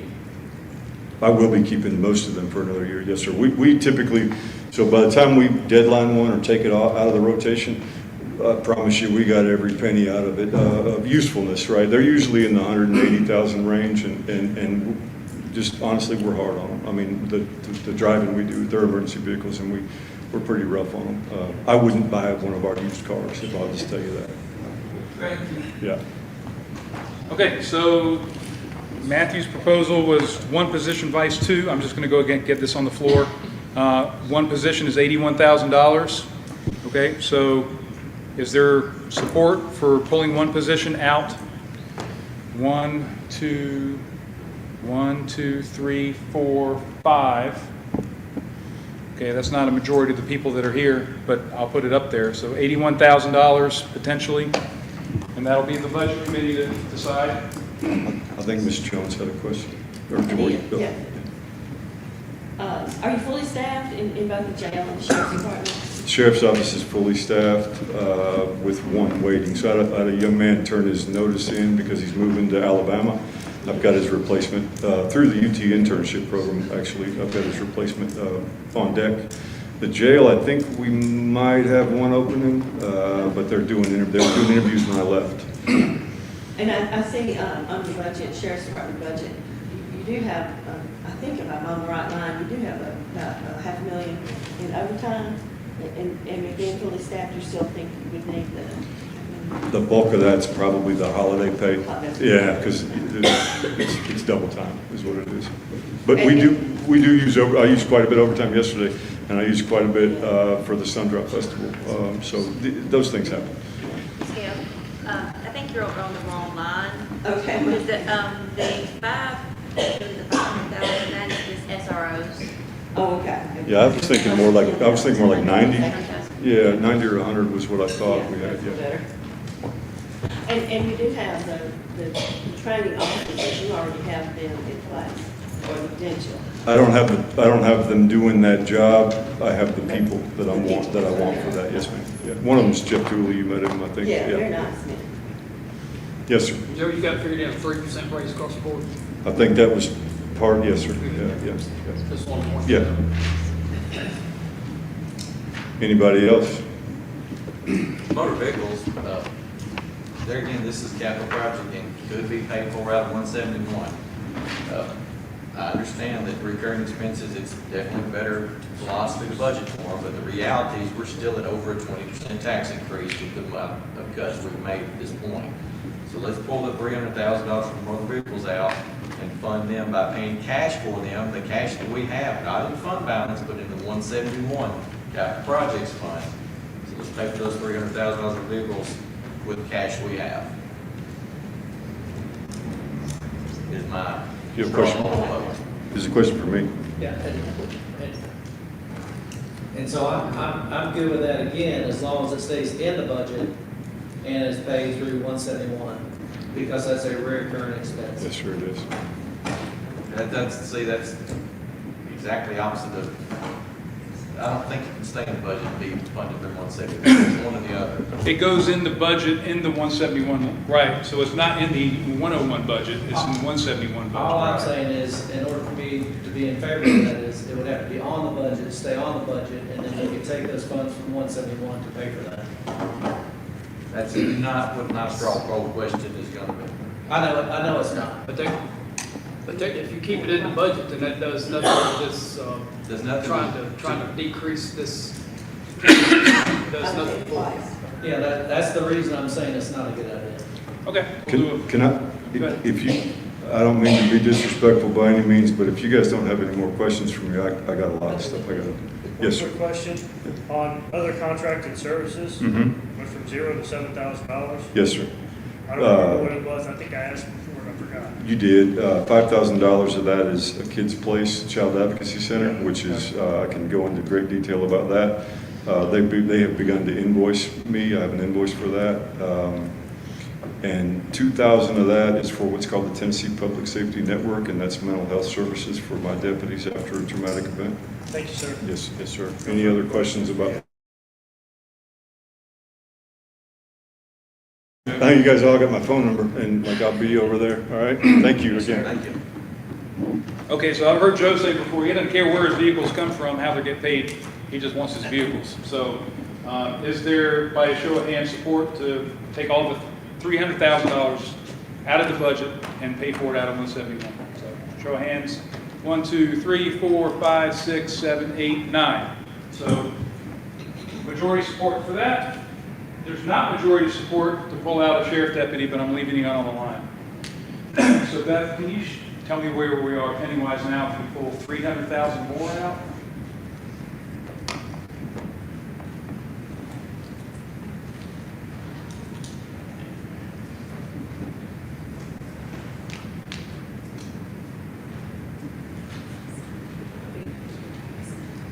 Another 3.1922. Say again. It's, increase been 3.1922. So add those two together. Yeah, add all of them. 15. Okay. So we're right around where? We're right around here now. We're right around there, not exactly, but still have a 20% increase. Still have you'd still have to find 1.5 million in budget cuts to erase that. So we started out at 56 cents, now we're down to about 41. Now you're down to 49. Yeah, 41. Okay, so I'll just, you need to get in? Yeah, go ahead. So I'm just gonna, I'm not sure how close we are to moving this to budget, but I need to know if we keep calling more. Yes, sir, did you need? Another budget cut. You got another one? Yeah. Okay. Let's look at convenience centers. I don't remember what that $100,000 was. Thank you. Can I call Julie here? Page is right. Oh, she's here. Great. Page 18. Go ahead. 18, thank you. It's a grant that I'm gonna, it's a grant that I just applied for that was turned in on June 30th. It's for upgrades to the convenience centers. It's a TDEC grant that you can apply for $150,000 per center. And I'm asking for hot mix for the entrances and exits to the centers, and only has a 20% match. But if we don't apply, we don't get it, so if y'all tell me no, we'll just pull it from the application. So is that the 20% amount? No, this is we have to pay it all, and then it's a reimbursed grant. It shows up on revenue. Beth put it in as revenue and an expenditure, but the only difference would be the 20% match for the county. And that's both lines. I have 4 categories. That's in the convenience center category. Is everybody with us on that page? Julie, how many is that on that page? How many will that do? Will that do all 4? Well, the quote I got was for all 4 locations, and then depending on if we are approved for the grant, the total quote I got was 159. But of course, if we receive the grant, we will have to go back and bid it all out, public bid. So it could be different. The maximum on the grant that the state will reimburse is $150,000. So we're looking at a 30% match on the $150,000 max on that particular grant. The next line item is another grant that's coming up this fall that would be for any kind of recycling or convenience center grant equipment. And I would like to apply for a new Mini-X for the Bodenham Center if I'm approved to do that. This money has been our budget for you to apply for this grant? Yes, we do have to provide a copy of our budget that's showing that we do have it available if we apply. But like I said, that was just due on June 30th. I had to go ahead and send it in by that date, but I can deny it if we are approved. I mean, that's up to y'all. Beth and Graham, is there any other way to show this $250,000 expense other than in her line items? Because it's not money we're actually budgeting, it's money that has to be shown available for her to be able to. But the revenue's there, the revenue's there to offset it. It is. Is there a different way to show that? Because that revenue has not come in yet, because we haven't gotten the grant and received it. But the revenue's in your proposed budget already. So the only expense would be it's the difference between that 20% match. So if you look at your revenues, it's already plussed up there. So the only difference is so if we move that to another category, which number one, audit's not gonna let us do. They want grants to be reflected in your general fund budget. So I don't see how that would gain us anything. It's a wash, isn't it? Yeah. Well, it's not a wash because we have the 20%. Okay. So we are showing that 20% expenditure. I just don't might follow up with how I think it's going to. Okay, I didn't know the answer to the question I asked. But basically, that's not expense. That when she gets that July 1st, it's not going to be expended. It's not going to be expended at all unless she gets the grant. Exactly. So is there a different way to itemize, categorize, put that in there where it doesn't add $250,000 to our increased property taxes? I don't think that increase of property taxes is already offset with the revenue. Right, yeah. It's already a wash.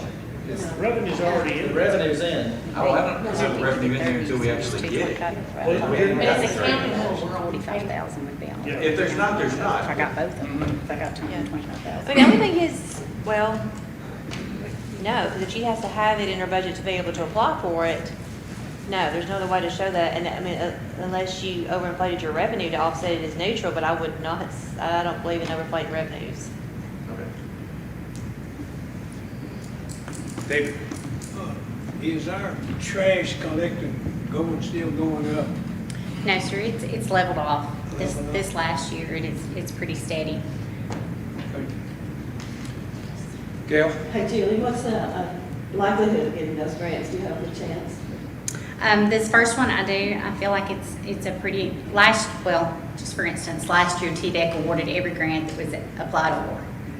So they have. So we pretty well count on having. Yes, TDEC has some money. TDEC has money for these grants, but it's just the 20% match. Whether or not y'all want to do that to upgrade the centers, I'll do whatever you say. Okay. One more question. How many truck drivers do you have? I have one full-time and one part-time. Okay. Any other? I have. Anything else? Okay, thanks, Julie. Next department. I have a couple for Beth. Go ahead. Beth, you proposed a $24,000 in additional retirement benefits.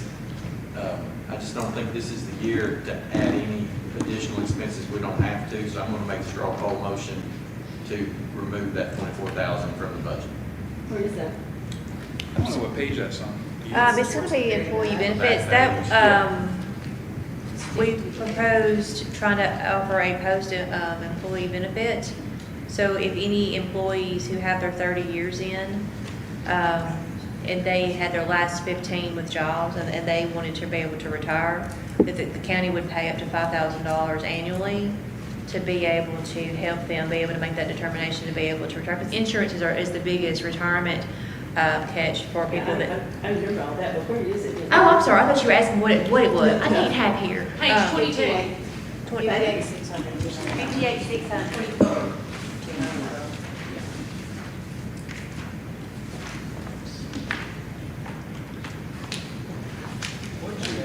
Okay, so Page 22. page 22 is the $24,000 line item. At the top, under employee benefits.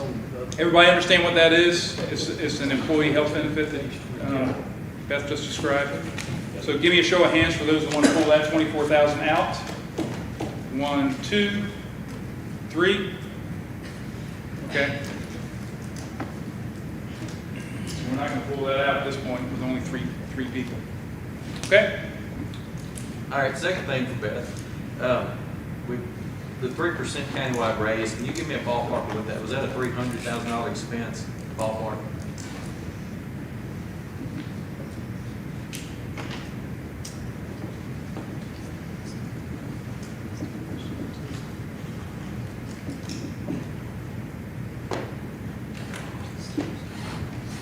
Hopefully, we're having it full preparation.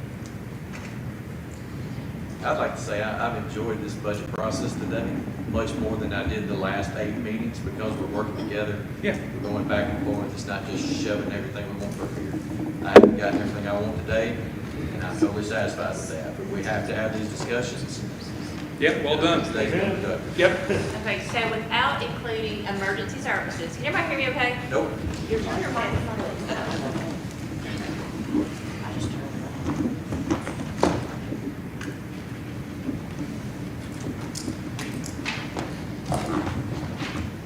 Okay. Without including emergency services, because they were their own separate entity on this, it's $299,305, so almost right at $300,000. Okay, I'm gonna make the recommendation, we change that to 2% raise. That will match the school system, and that'll show our employees that we are making an effort on this terrible budget year, but to cut it from 3% to 2%, which will be around $100,000. Around 100,000, right. Will you get the exact figure? Can you do that, or do you just want to use the round number of 100,000? It'll be a lot to do to get that exact. Yeah, so there's going to be a lot of calculations she has to do, but we're going to say roughly $100,000. So show of hands in support of reducing the employee pay raise from 3% to 2%. Would that be countywide? Countywide. Well, not schools. Schools are. Yeah, schools are already 2%, so it's everybody Are you else. including EMA? No, she's No, that EMS excluded. And Highway already have their own raises built in. They're not getting this. They're not 3% getting on top of 3. that. Yep. Okay, just making sure. Yep. So show of hands, support for down from 3 to 2% raise. Countywide, 2, 3, Doesn't include the highway 4, department. 5, 6, 7, 8, 9. Okay, so we got broad support for that.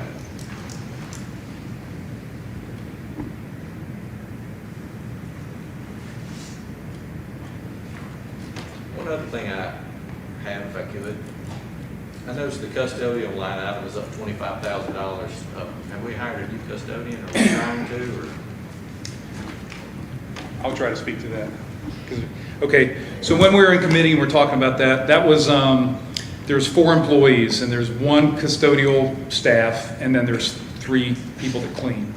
And what we're trying to do, and this has been an iteration, it hasn't happened all in 1 year, but we're trying to get Mr. Vickers up to pretty close to what the school maintenance person gets. So I think percent-wise, was it 10% this year? That's what we're pulling up. They're pulling it up, but it was around around that, and it was significantly different for the other staff members too, trying to get them up, because I think I mentioned when I first got here, there were about $12 an hour. So we're trying to get them up significantly, but we did a little bit last year, and we're doing a little bit more this year. But that's what that money is. So this is no additional staff, just increases, so these are huge raises. Yeah, You they're just have four significant. people, and 4 people are getting $6,500 apiece in raises this year. She's pulling up, exactly, because it's higher for Mr. Bivens. So looking back, we have a custodial staff making $25,000. So the intent was to try to get them somewhere near kind of what the school custodians were making, because there is a huge pay gap between that. The $25,000 a year hourly is.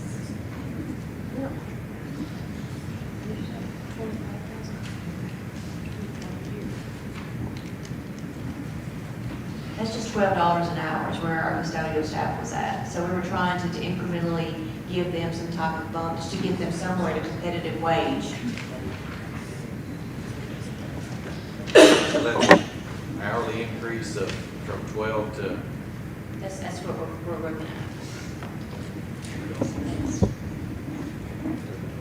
Yeah. The goal is to get it to 15. And we put them at $15.38. We're trying to work at $3 and some change. okay, I'm not gonna make any recommendations for a straw vote on that. If anybody else would like to, they can. That's just a $25,000 out of my one question. Yeah, I appreciate you bringing it up, and I understand why you're bringing it up, but the reason that that's a significant increase is I figured that our employees who've been working here for a number of years should make what my kids make cutting grass, at a minimum, right? Terry? Graham, I'd like to bring up something, sore subject, I guess. It was voted on about Bill's money, his salary, that we take it back. Time you get all of that, that's a little over $100,000. That would have taken care of that 2% to the 3% right there. And I still say we should take his salary back. And because the way you explained to me, you wanted to give it to 2 employees. Yeah, so 3. Hired another one. Can you pull up? That's- Yeah, I don't have the page number for EMA and EMS. So, and Beth is going to back me with solid numbers because I'm just using rough numbers. So, yes, when the director, sorry? Yeah. Page 14, page 14. Page 14. But the breakdown of that is when the Director of Emergency Services position went away, I basically put, can I say it this way? I put Humpty back together again, okay? So EMA Director went to where Jeremy Holly was in 2022. Willow went, she got a pay bump for sure, and puts her roughly where the previous EMS Director was. And then there was another pay bump for Jackie, who does accounts for the billing and accounting. And I wanted to get her, she saves the county significant money every year, and I wanted to get her up close to where Beth's finance people were. And we didn't even come, we came relatively close. But Is that 42,000? that's it, yeah. Yeah. I just, you saw Willow come in here with her bearing burdens, right? It's a lot harder to be a director. And so when Bill's position went away, she's picked up a huge burden of work. And I thought that position, her salary should reflect that. Along the same lines, you have $20,000 in here for a part-time employee. This is not, like I said, another department, it's not here to be adding employees. So my straw poll will be to remove that $20,000. Yeah, so I'm going to ask Josh to come up because I don't think that's an ad.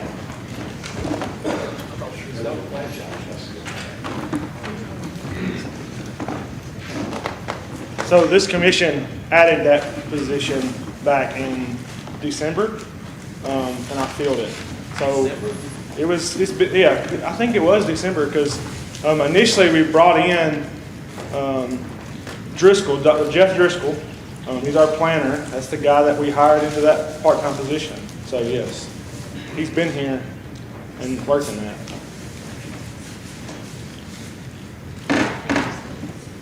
So we're in the middle of doing a hazardous mitigation plan for the county. Jeff Driscoll is the guy who's carrying that load. He's the $20,000 part-time employee. Yeah. Is that gonna be a permanent job, or when we get done with this? So he's a planner, so he will do our mitigation plan, he will then turn around and do our EOP, which is our emergency operation plan for the county.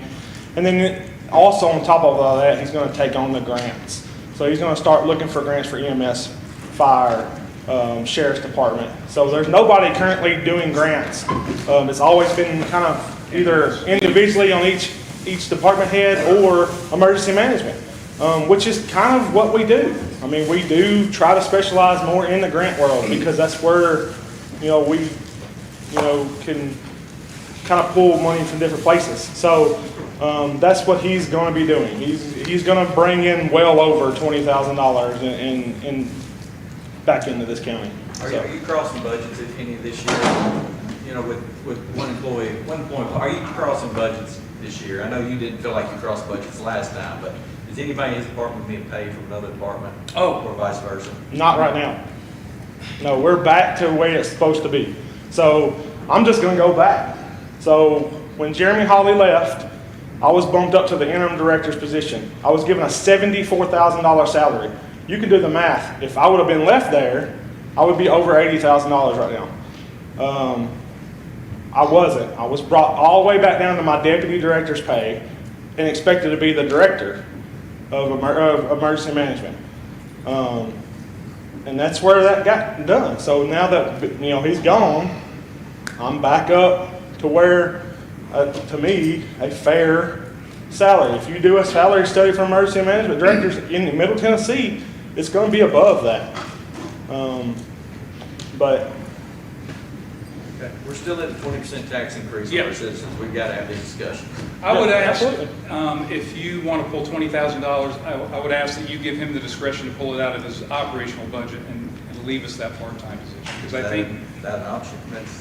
Well, nobody can see their budget. Every department. Let me put it this way. I forgive y'all the budget, okay? You pulled my vehicle out and put it in 171. That's appreciative. Hey, I don't care where you pull it from, it's fine. The difference from my budget last year to this year was $1,300. I added $28,000 worth of equipment that we're paying for this year.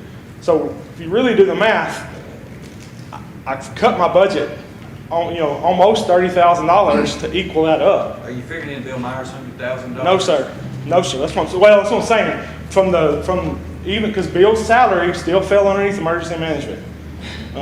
That's where that kind of got weird because they took the director of emergency management and that was his salary as the. Does that make sense? So there wasn't a line item for a director of emergency services. So they took it from the director of emergency management. And from EMS. And from EMS. So when it all got put back together, that's how it fell back in the line. So my budget is only going up $13,000 or $1,300, but I added $20-something thousand worth of equipment. Yes, ma'am. So I'm looking at this budget sheet, I assume I got the right one, and for 25-26, proposed budget is 502,927. All right. So I think that was with the truck in there. Is that right? Okay, well, that should be counted, whether it's in there or in a different account. But it's coming out of 171 though, so it's not part of it. But that's still expensive. Yes, ma'am. From your department. Amended budget, it shows from Beth, you may enter in this conversation, 24-25 shows 446,606, but the estimated actual for 24-25 is 391,889. Which of those is accurate? So they're both accurate. Well, I know they're both accurate, but which actually? So the actual, when it says estimated actual, it's going to be what the project, it's going to be the projected amount before we ended at June 30, the 390. Okay, so there was a difference in the 446 and 391 is what was not spent. Is that right? Yes, ma'am. Okay. And again, this is projected, so we haven't went back and calculated what we did in June, but that was a projection through May, yes, ma'am. Okay, so that's 1 year of what you actually spent, Josh. And in 23-24, the budget was 345,026. It's just a pretty hefty increase over the years. I'd like to see you drop back to the 391,889, where you take it from, I don't care. But, my opinion. Everybody's got them. Most of them. How much a reduction is that? How much a reduction is that? Well, he spent 391,889 last year, but $50,000. asking 502,927, so do the math there. That's a little over 100. Do y'all drive your vehicles home? I mean, Yes, I know you ma'am. mentioned- Our two employees are on call 24/7. Okay, and that's how you get some mileage? Yes, ma'am. But that wasn't why you asked for a vehicle, it was because. Because with the old one was going, it's about 100 and, it's a little over 100,000 miles, right at 100,000 miles, and we're getting a lot of trouble out of it. It's missing. It's just one of the vehicles. It was actually the old EMS supervisor vehicle. It's the one we're replacing with a truck. Yes, ma'am. I thought because you couldn't pull up.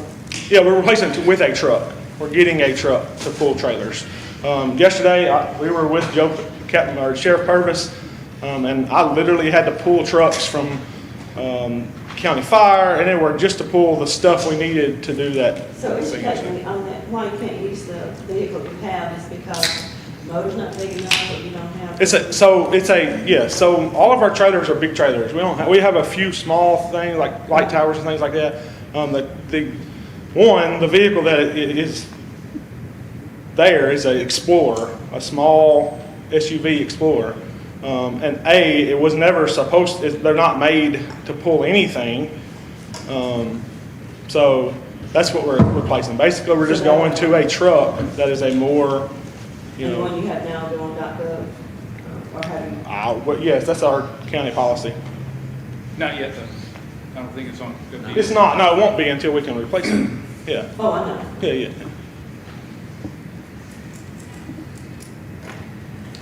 So I didn't really hear a proposal there, Gail. Did you have one? Oh, yeah, I'd like to see it go back to estimated actual 24-25, which is 391,889. And what line is that? If you look on page 14, you'll see, that was the total of what was spent, 24-25.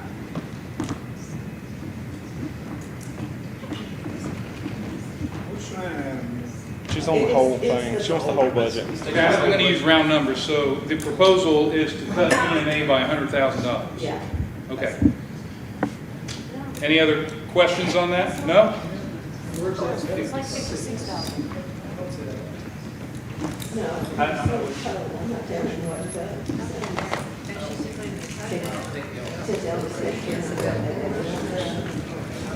Gail, you're just looking at $57,000? Because we already pulled the truck out, the truck's on 171. Well, I guess I'm adding in the cost of the truck. Well, no, you don't want to do that because that's already 171. We're just looking at the budget now. So you want to cut 57,000? More. So what is your proposed budget? My sheet shows 502,927. No, that's with the truck. Okay, you're taking Yeah. out. Yeah, the budget without the truck is 447. Ms. Scott, did you get I'm sorry. did you get the new county budget? You may be looking at the old one before. This may be to the old one. So what is the difference? Because I don't have that difference. It's 446 versus 447. It's $56,038. Okay, let's call it 56,000. That's what, I'll say. Okay, and can I add Yeah. something now that where the year is, well, we're just about closed.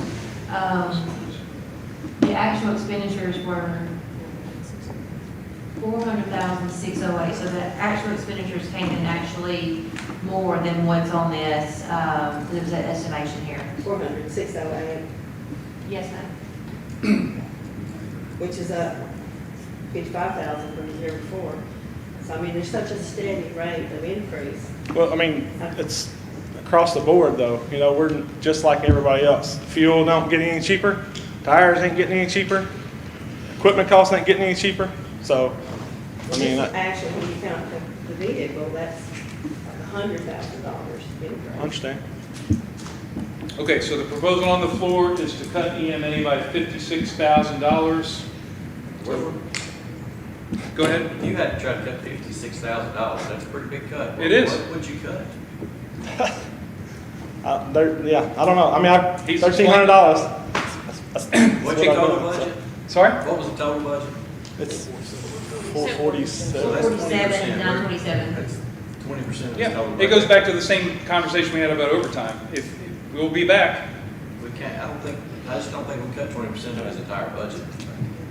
We would want him to suggest some smaller cuts, we'd love to hear them.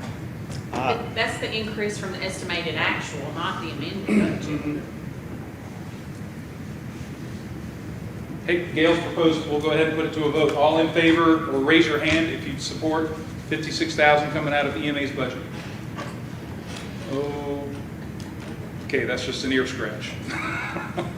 Are you, your hands up? Okay. 2.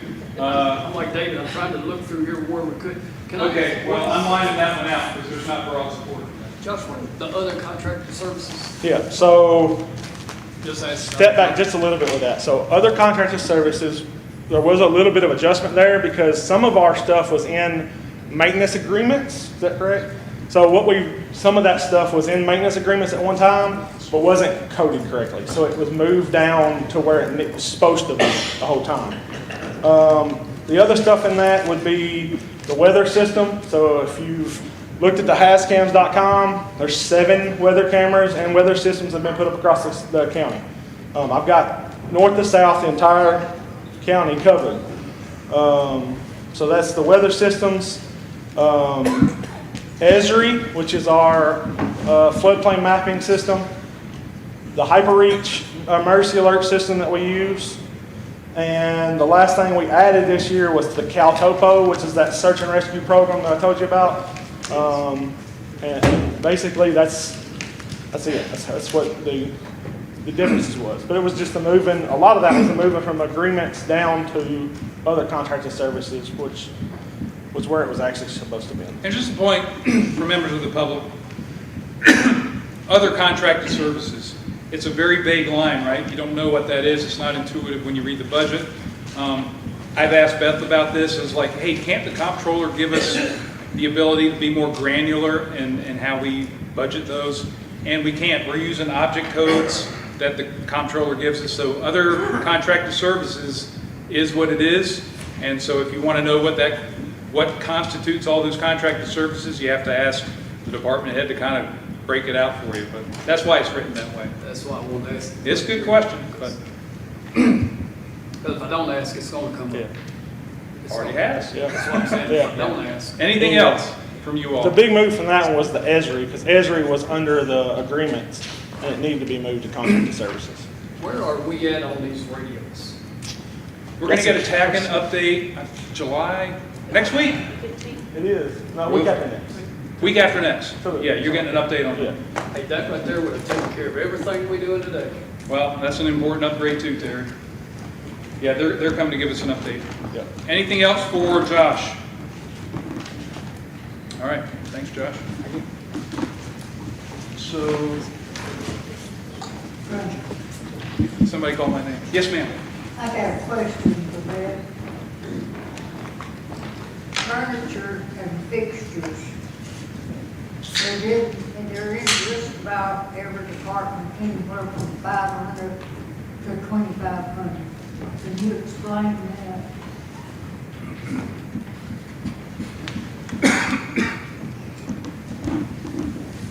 So furniture and fixtures would be like maybe a filing cabinet, a desk, chair.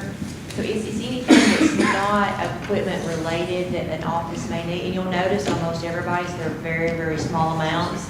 And if you notice, most departments very seldom even use those, but they are there because we try to be very specific when we code expenditures as much as we can that the state allows us to be. So we always don't ever want to commingle an equipment purchase with a tangible furniture type item, if you will. But that's kind of what that is. Or a bookcase maybe. Like I said, they're very seldom ever used unless somebody's moving into a new space. Do we need them in every department? I guess that's a question probably for every department.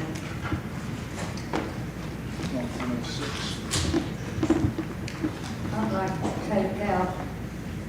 cut it down to $500 for each Or, Maximum. Okay. We'll go through and see how many have, and then, but we can do that. Let's, you want to do the straw poll first before you go to that? So, yeah, so, I mean, we're talking nickel dime now, just so you know, but I mean, yeah, it all counts up, but I just wanted you to know it doesn't change a whole lot. So raise of hands if you want to knock all departmental fixtures, furniture to $500. Raise your hand. 1, 2, 3, 4, 5, 6. Okay, we'll do that. Right, max of $500.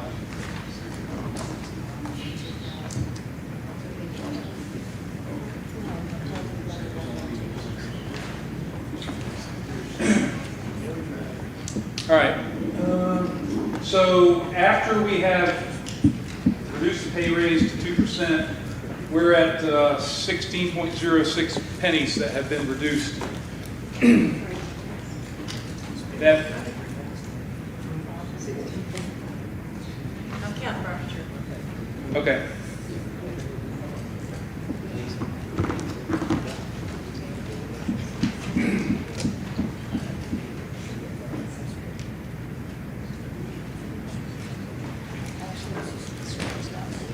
All right, so this is productive, but time's marching on, so it's 1:15.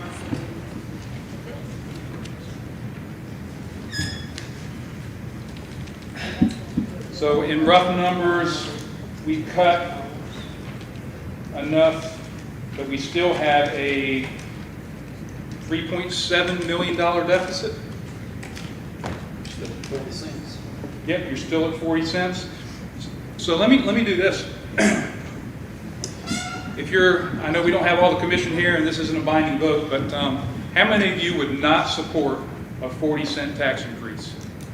Okay, Gail? That's a 20%. Yep, that is a 20% tax increase, a 40 cent. So David and Terry and Annelle and David. Okay, so if you don't support that, you got to find us $3.7 million.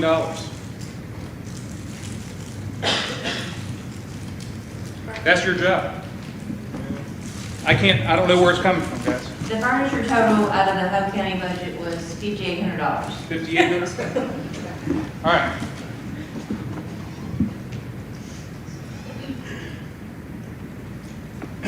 I'm just trying to get to the bottom line, guys, because we've done the math. We've been at it for, I'm going to get to you, 4 hours almost.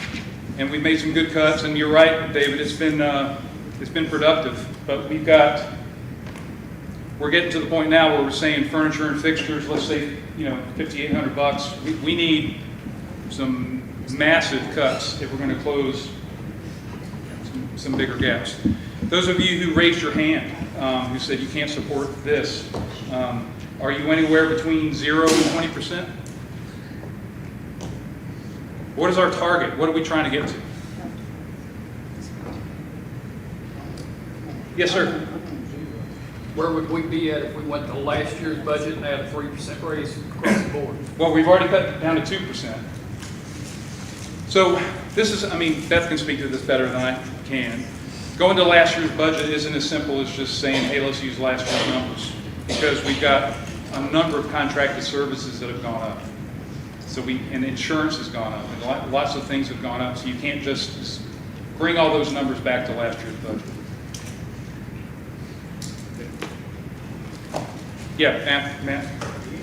For those that do not support that 20%, who are we cutting? Where's the cuts coming from? So that's what I'm asking. Yes, If you're because we're not for this. What are we cutting? That's why this is up here. We can't go to the budget committee unless we've got majority support, and the delta that we've got is $3.7 million. So if you're a no vote, and I agree, 20% is a massive tax increase. 28 was too, but we've got to close this gap, and it's either or. You close the gap with cuts, or you got to find out where you're comfortable with the tax increase. And I don't feel like it's the commissioners who we're in favor of a tax increase or a moderate tax increase. I'm not sure where y'all are, but if you're like 0, there's no way I can do a tax increase. You have a responsibility to show us the 3.7 million in cuts. That's your job. Show us. Yes, Gail. Starting the way we did, where we're taking the proposed budget and then we're trying to back out, the increases. If we started, as Terry suggested, with last year's budget and added to it, it might be a little easier to come up with the cuts. But I know that would be, I guess, starting all over. But there are some spending that I want to point out that could probably be cut. I mentioned before the county commission has about $9,000 in line items that were not used last year, and I suspect very few people are going to go on trips because we're ending the end of our term. Most people go on trips, training trips and all, early on in the term. And then you got the $5,000 that wasn't spent, I don't believe. That's in, let me just look at the county commission budget, which is on page 5, and you'll see 0 amounts spent, I believe, on the estimated actual, which add up to $9,000. And then you're looking at the county executives going from 322 in the actual up to 346. I don't know, are there cuts there that could go back to last year's budget? And the county attorneys at 335,668 as actual, estimated actual, and proposed budget is 50. Do we have to have that much extra? Are we expecting to spend 50 rather than 35 this year? It goes along with what every department has been telling you. It's like you don't pad it, but you try to anticipate. And there's like when we spend 35,000 versus 50, 15,000 will roll back into the general fund. But I see what you can try to shave that back if you'd like. Well, in 23-24, the total was 36,378, and 24-25 was 35,668. It's consistent. So maybe that's a little high. Matt? Yeah, I'm sorry. We can go line by line, but I mean, I think those 5 people need to come up with $50,000 to $100,000 and propose things, not go line by line. Show us the line, show us where you want to cut, and then let's move forward. Because to get wherever we're trying to get to, show us. Let's do. We need some big chunks of dollars of where we're going to cut. So this gets back to, yes, sir. Go ahead. I guess, how many were for at least 20%? For 420, nobody really committed. Okay. Can we Well, you didn't ask that question. Okay. Can we do a recommit on that? Yes, sir. And one of the things I want to say is, if you're for a 0% increase, you are for defunding every department. That's right. And defunding, I mean, we got a responsibility for the people we represent, and we represent them in 2 ways. Number one is we want to try to keep from putting as much burden, tax burden on you as we can, but we are in a position where we can view what's happening when those individuals aren't necessarily. There's a few that come to every meeting and know what's going on. But we're in a position where then we've got to decide between making people happy with no tax or making them unhappy with no service. Right. So, I mean, and you're trying to decide where you're going to get the least amount of well, just forget it and do what's right and take your beat. Yeah, so we're at the point in this budget where we could probably find some small items that could be trimmed. But what you really want, when you're trying to close a $3.7 million gap, you've got to shut things. You have to fire people. That, any CEO who was trying to go through a massive drawdown would have to fire people, shut offices, shut down services.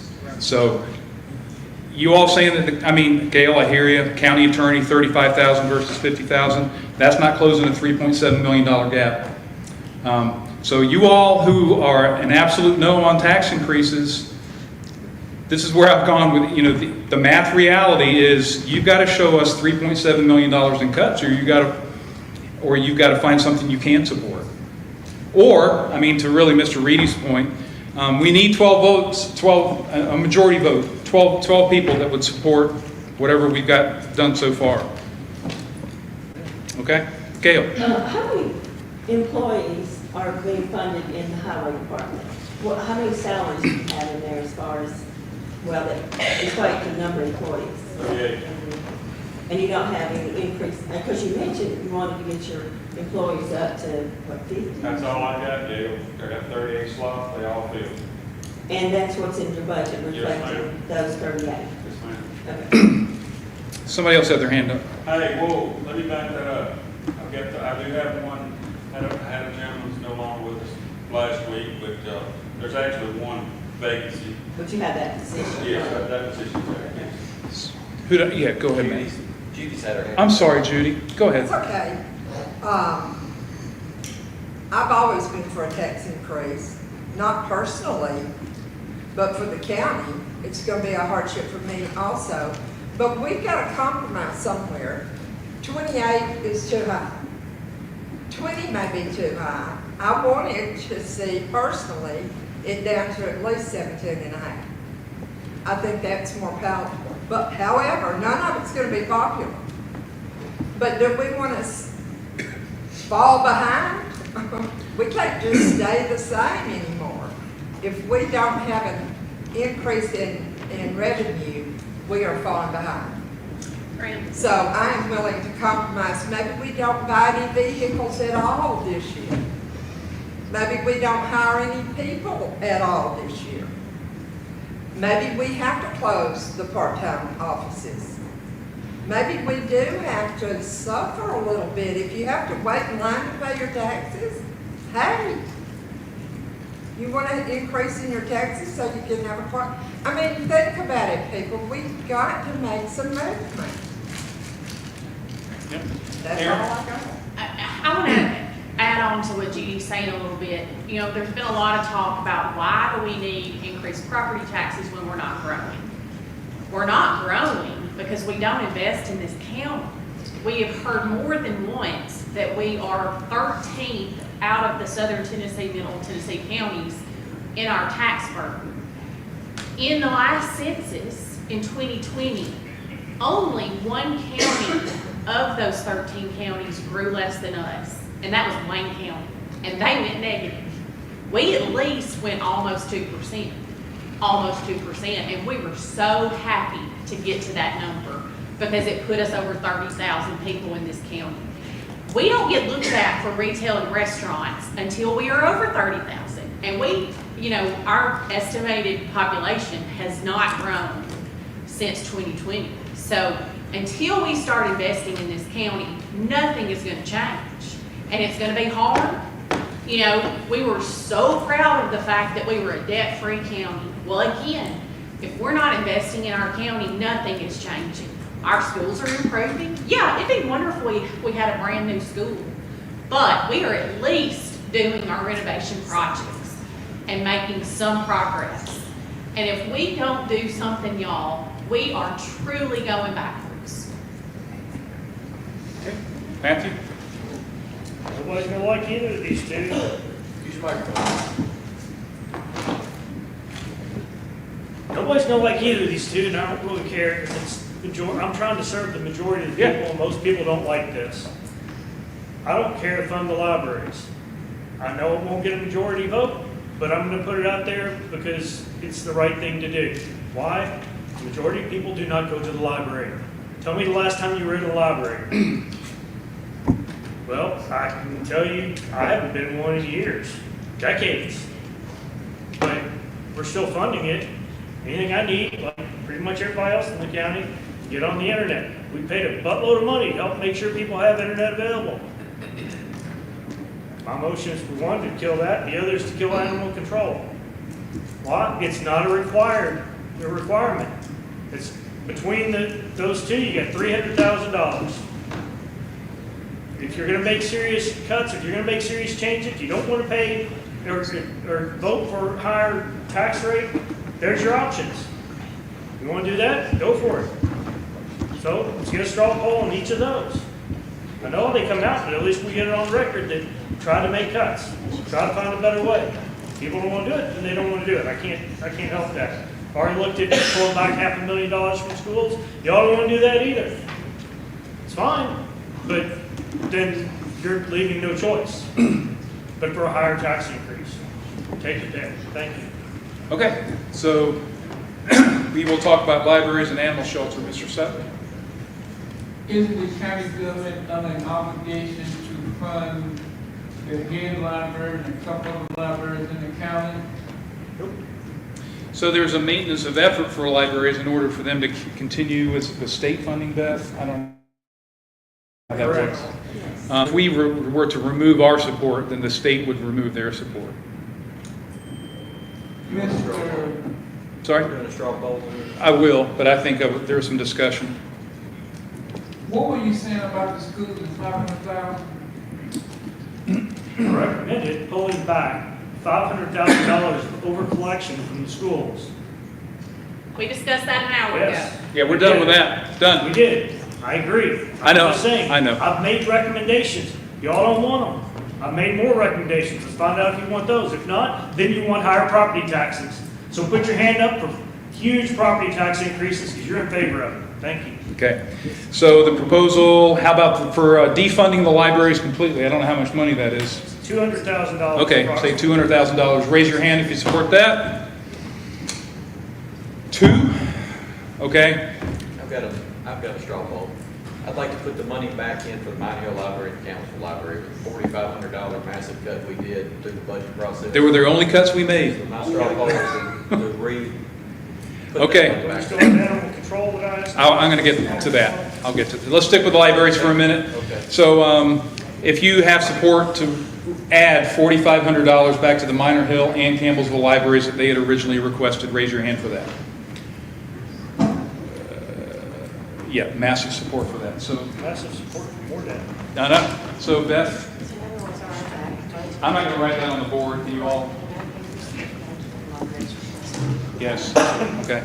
So that will be back in for the budget committee to consider. Yes, sir. As far as animal control goes, we spend a lot of money on stray dogs. We do. But I feel like if we didn't have animal control, then our deputy sheriffs would be overwhelmed with the calls. Yeah, so if you want to get to animal control, I've got a 3.5-page letter from Jacqueline that she'd like me to read. Jacqueline can't be here. Is there support to shutter the animal shelter? Raise your hand if you want to shutter the animal shelter. That was the proposal. Okay, Matthew. All right. Noted. I understand. I understand your purpose.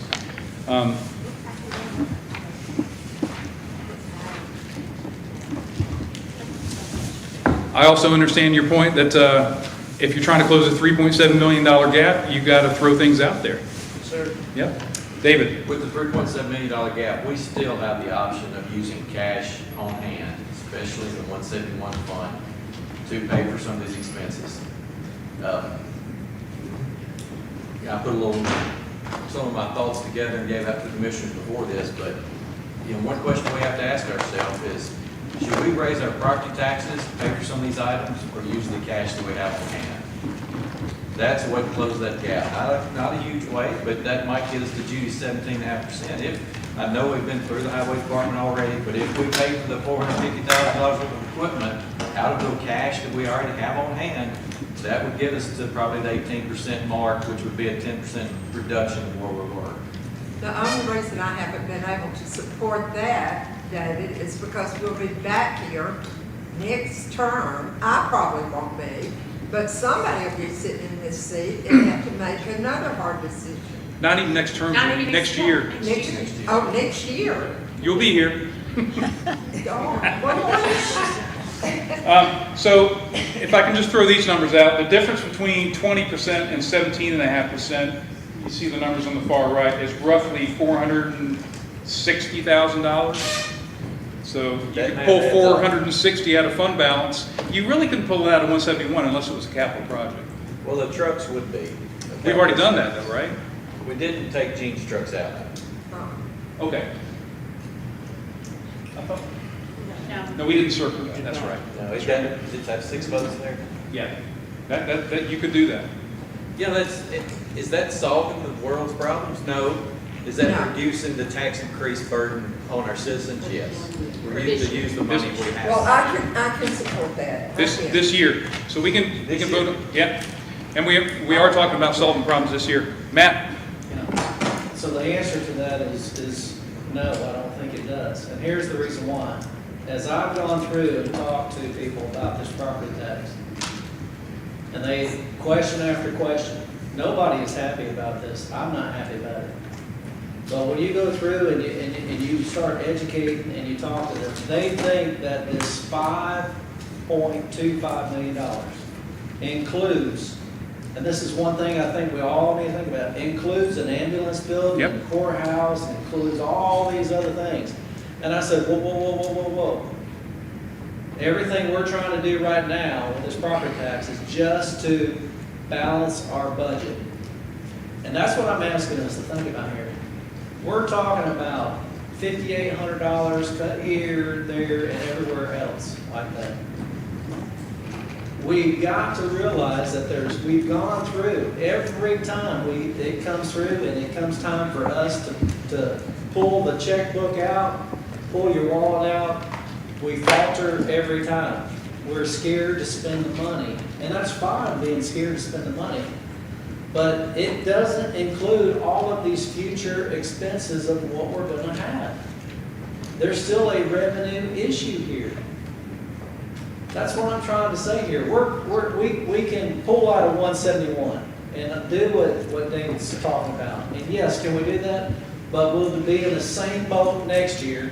And think about the scrutiny of what the department heads are going through, our people are going through, and then all of us are going through. We do not want to do this year after year after year. There's a reason property tax is not a good thing to talk about. It's hard.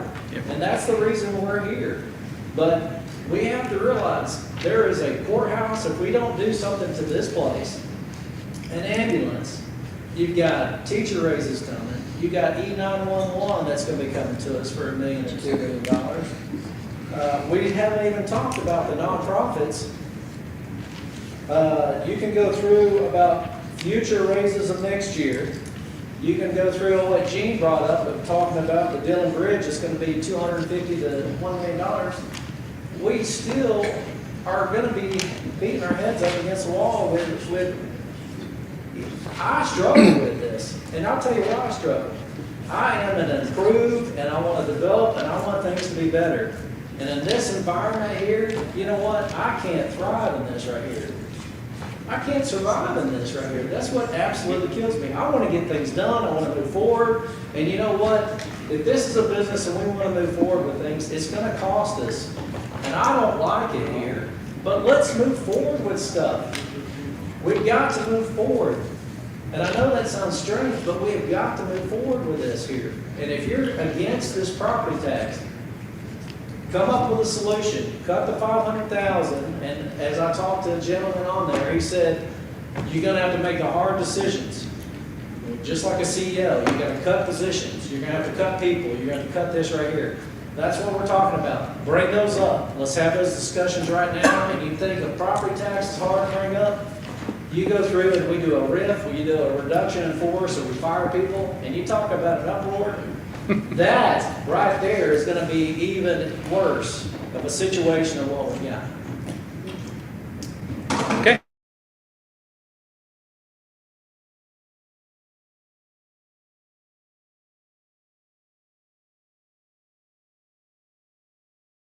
I'm going to pull this up. It'll pop. Roger just now. I know, we're losing people fast. I think we're down to 12. Are you going to do public comment? Sorry? Are we doing public I wanted to do that when we got to the committee. Yeah. Boy, we don't even have a quorum anymore. 4, 6, 7, 8, 9, 10, 11, 12, 13. All right. And who's over here? Are you leaving? Okay. All right. I know this one. Raise your hand if you can live with a 40-cent, 20% increase. Okay, not broad support.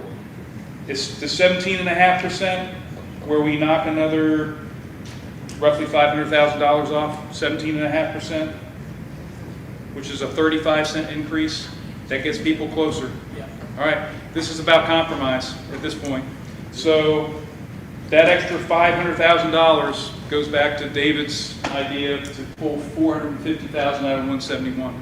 So let's bring that back to handbook again. If we go back to Gene's equipment pulling out of the 171 this year, raise your hand for that. In order to pass, in order to move forward with this and come through. That's what you're That's trying to right. say. We're I'm going trying- to 17.5%, and we realize that we're going to have to probably do this again next year. But we'll come Understood. through and we'll spend our savings account. Okay, let me just get my little preface is, there's a lot in this I don't like, and I came into this knowing that none of us were going to get what we wanted. But I'm trying to get a budget passed this year, and we need to have a, what's going to happen when we pass a budget probably is that the furor will die down, nobody will pay attention to what we're doing anymore, but we need to have a community conversation for the next year, because we will be back here next year. Yes. We will be back here next year, because no matter what your thoughts may be on the big beautiful bill, it's not going to increase our revenues that much. All right, so let's see where we are with going back to the highway equipment pulling out of the 171, which is about $450,000.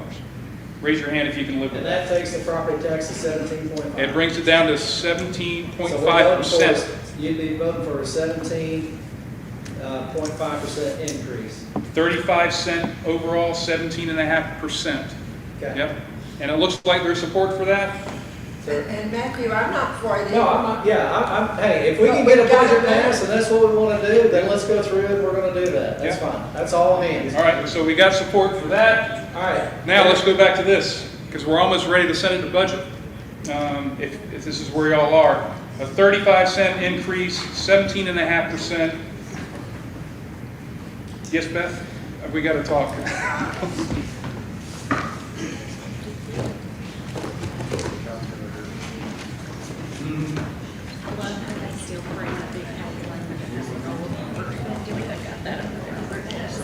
Hey, I'm going to work ahead real quick while they're talking, because we're going to jump straight into budget here. Dr. Lathrop, I've got you in on when we start the budget. You'll be on. We have a budget today. Yep. We're fixing to go to it. Terry Jones. Do we have? Terry Jones is not here. David, are you going to be sitting in? I'll need a lunch break for that. Okay. David Adams is not here, so that's going to be a nail. Matthew is hopefully going to be here still. If not, then we're going to go to Mr. Reedy. I'll be in for 5, for 6. Ms. Rose or Mr. Sutton, who's going to sit in for Evan? All right, Ms. Rose. All right, and then Judy or Carmen. All right, so we got Carmen in. All right, Okay. the floor is yours. Beth wanted me to mention one other thing, just to make sure that you have all the considerations in front of you, and that's 189. 189 is what we've been talking about using for the courthouse. We've been talking about a potential $10 million bond. We've also been talking about a $13.5 million total project cost for this. But if we did a $10 million bond, we would need every penny out of 189 to cover that. That said, 189 is your account to manage. If you wanted to pull pennies from that, you could, but it gets back to that balance. I'm saying it comes from sales tax. I'm sorry, what did I say? Penny, but it's not property tax, it's sales tax. But if you can pull from 189 and use those sorts of funds, just want to be fully transparent on that. I don't think it's a good idea. Anybody want to touch 189? Okay. All right, so we've just about got everybody unhappy with the budget where we are, which means we're going to maybe have something to pass. All right, Matt, you ready to take it over? So this is on the agenda. Matt's going to reconvene budget committee. There is a period for public comment in that, if you would include that. Okay. So I'm going to go ahead and call into budget committee that we're now in budget committee. Those that I talked I need to just go through it. So that is Dr. Lathrop, David Womble, that's an L. You want to go ahead and give it to Mr. Reedy? Yeah. All right. Got it. Mr. Reedy, myself, Ms. Rose, and then Carmen. And so we're just going to stay here real quick. What I do want to do is, I'm with David. Hey, if we want to take a lunch and do something real quick, do we want to take a lunch? But if you cut the hay, if you're cutting hay and fixing the grain, Yeah. you don't stop. No, I'm with you. That's where we are. I would rather not, but if I'm going to lose people, then let's keep rolling with what we've got right there. So What are we gonna do in the budget, what are we gonna do in the budget meeting? Really, all I want to do is I want to get it where we can pass it to go to full commission. And what I'm looking for is ultimately, we're going to have 1, 2, 3, 4, 5, 6, 7, 8, 9, 10, 11. So I'm looking for these 11 right here to say, yes, you're going to be for this, whatever we figure out what Penny's going to be at 17.5, and we're going to take this money from 171 to pay for those trucks. And I want the 7 to say, hey, yes, it did pass, and we're going to send this on to full commission for July. But then I want these 11 to say they will vote so that when we come into full commission, it will pass and go forward. Does that make sense? Yeah. That's where we're at. Full commission, something's not gonna pass. Huh? There's no reason to take commission, something's not gonna pass. That's correct, and that's where we're at. So right now, where we ended from this meeting, I'm hoping Shayna and Beth are doing some thinking and prepping and stuff like that. We've talked about that we're going to be we're fine with and I'm not saying fine, but we're going to vote for considering a 17.5% property tax increase. And that's also taking some caveats that we'll go through of taking, was it 350, whatever it was? 450 from 171. Yeah, that'll come out of 171 and those types of things. I'm hoping we don't have to rehash a lot of this stuff because we've already been talking about a lot of this. And Matt, public comment. Yeah, so with that, are there any public comments? Anybody? Thank you, Aaron. Okay, with that, then we're gonna keep going. There's no need to do a pledge or a prayer or anything like that. What's the penny? I know we said we're at 17.5. I know that at the 40 cents we were at 20. How many pennies are that? I've got 2.3339.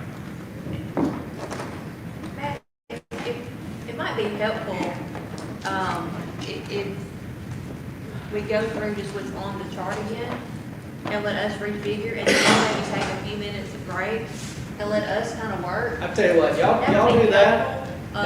And let me just talk, y'all keep working. I want to just talk about a few things real quick.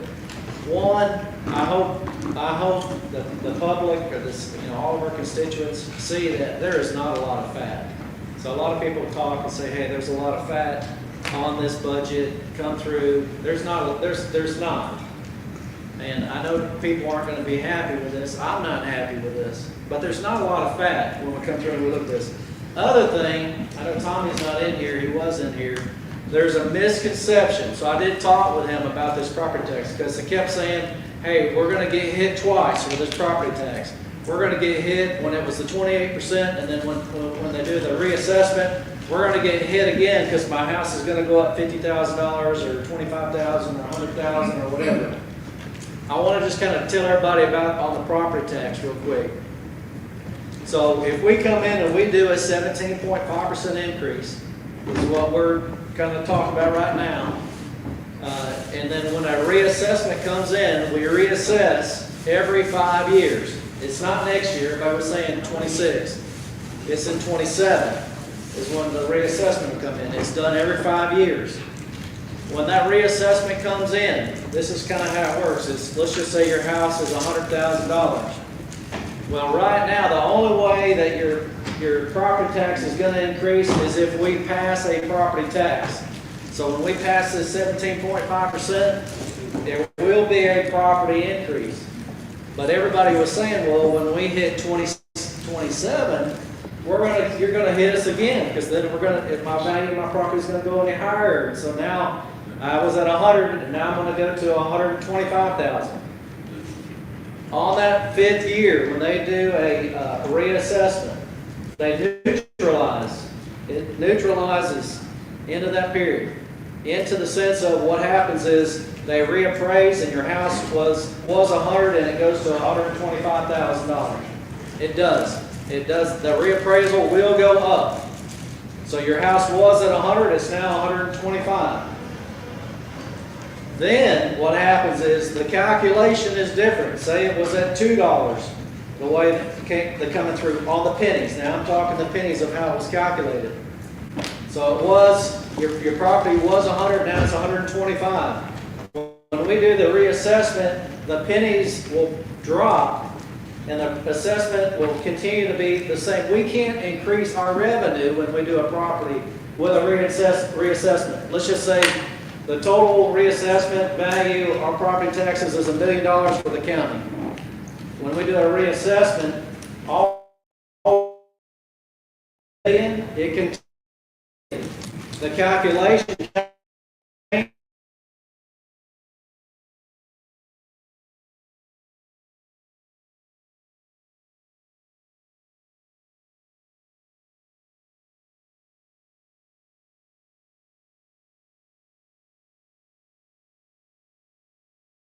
any different or maybe better. It's a neutralized tax. That's correct.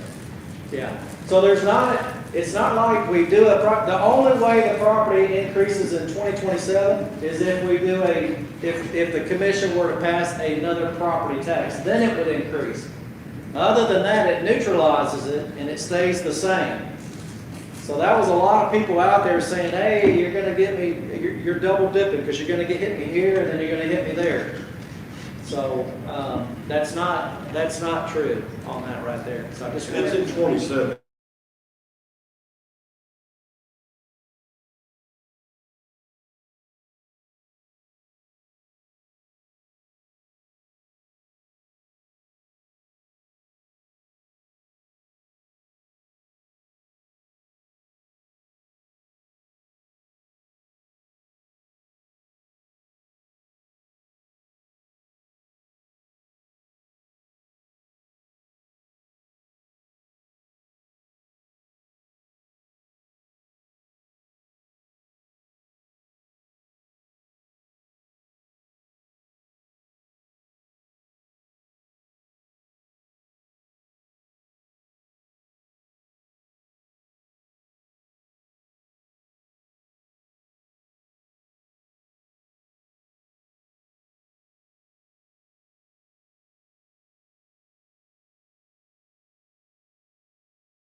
This today, we're going to get knocked out. Thank y'all. We'll see you in 15 minutes.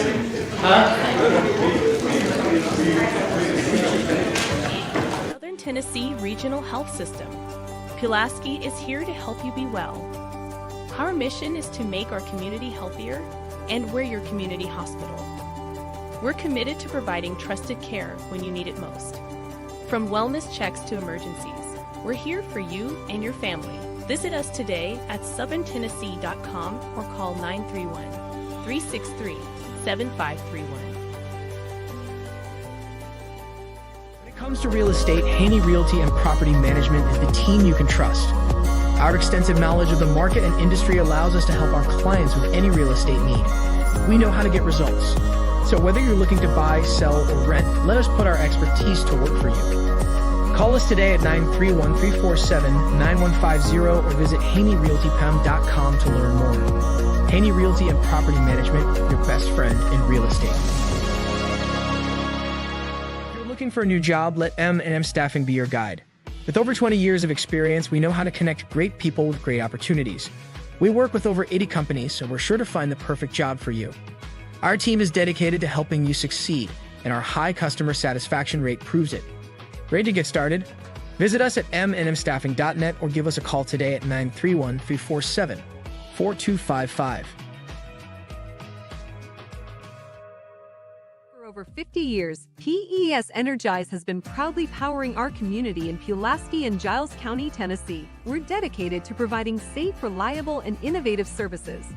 At PES Energize, we believe that serving you is a privilege. We're here for all your energy needs. Visit PESenergize.com. The Natural Gas Department of Pulaski is here to help you save money. Natural gas is safe, efficient, and cost-effective. It's up to 50 to 60% less expensive than electricity for home heating. Plus, it's clean and efficient, so you can feel good about your choice. Call us today for service or visit our website to learn more. Make the switch to natural gas and start saving today. When it comes to insurance, Winterberg & Associates Insurance is the team you can trust. We offer coverage for your home, auto, business, and more. We work hard to find the best policy for you at the best price. Our personalized service means we take the time to understand your needs and make sure you understand your options. We want you to feel confident and secure with your insurance policy. Let us make insurance simple for you. Get a quote today at winterburinsurance.com or call us at 931-363-8638. Southern Tennessee Regional Health System. Pulaski is here to help you be well. Our mission is to make our community healthier, and we're your community hospital. We're committed to providing trusted care when you need it most.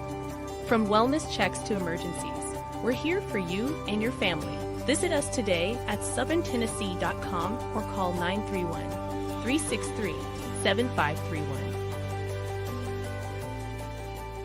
When it comes to real estate, Haney Realty and Property Management is the team you can trust. Our extensive knowledge of the market and industry allows us to help our clients with any real estate need. We know how to get results. So whether you're looking to buy, sell, or rent, let us put our expertise to work for you.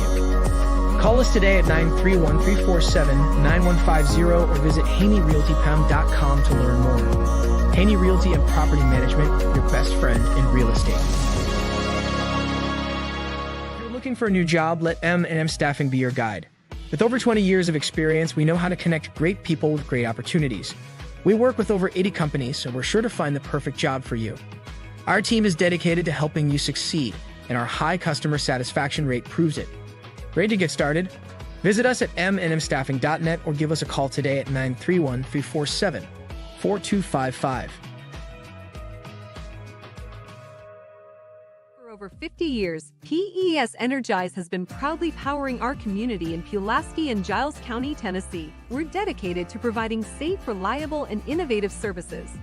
At PES Energize, we believe that serving you is a privilege. We're here for all your energy needs. Visit PESenergize.com. The Natural Gas Department of Pulaski is here to help you save money. Natural gas is safe, efficient, and cost-effective. It's up to 50 to 60% less expensive than electricity for home heating. Plus, it's clean and efficient, so you can feel good about your choice. Call us today for service or visit our website to learn more. Make the switch to natural gas and start saving today. When it comes to insurance, Winterberg & Associates Insurance is the team you can trust. We offer coverage for your home, auto, business, and more. We work hard to find the best policy for you at the best price. Our personalized service means we take the time to understand your needs and make sure you understand your options. We want you to feel confident and secure with your insurance policy. Let us make insurance simple for you. Get a quote today at winterburinsurance.com or call us at 931-363-8638. Southern Tennessee Regional Health System. Pulaski is here to help you be well. Our mission is to make our community healthier, and we're your community hospital. We're committed to providing trusted care when you need it most. From wellness checks to emergencies, we're here for you and your family. Visit us today at southerntennessee.com or call 931-363-7531. When it When it comes to real estate, Haney Realty and Property Management is the team you can trust. Our extensive knowledge of the market and industry allows us to help our clients with any real estate need. We know how to get results. So whether you're looking to buy, sell, or rent, let us put our expertise to work for you. Call us today at 931-347-9150 or visit HaneyRealtyPam.com to learn more. Haney Realty and Property Management, your best friend in real estate. If you're looking for a new job, let M&M Staffing be your guide. With over 20 years of experience, we know how to connect great people with great opportunities. We work with over 80 companies, so we're sure to find the perfect job for you. Our team is dedicated to helping you succeed, and our high customer satisfaction rate proves it. Ready to get started? Visit us at mnmstaffing.net or give us a call today at 931-347-4255. For over 50 years, PES Energize has been proudly powering our community in Pulaski and Giles County, Tennessee. We're dedicated to providing safe, reliable, and innovative services. At PES Energize, we believe that serving you is a privilege. We're here for all your energy needs. Visit PESenergize.com. The Natural Gas Department of Pulaski is here to help you save money. Natural gas is safe, efficient, and cost-effective. It's up to 50 to 60% less expensive than electricity for home heating. Plus, it's clean and efficient, so you can feel good about your choice. Call us today for service or visit our website to learn more. Make the switch to natural gas and start saving today. When it comes to insurance, Winterburn & Associates Insurance is the team you can trust. We offer coverage for your home, auto, business, and more. We work hard to find the best policy for you at the best price.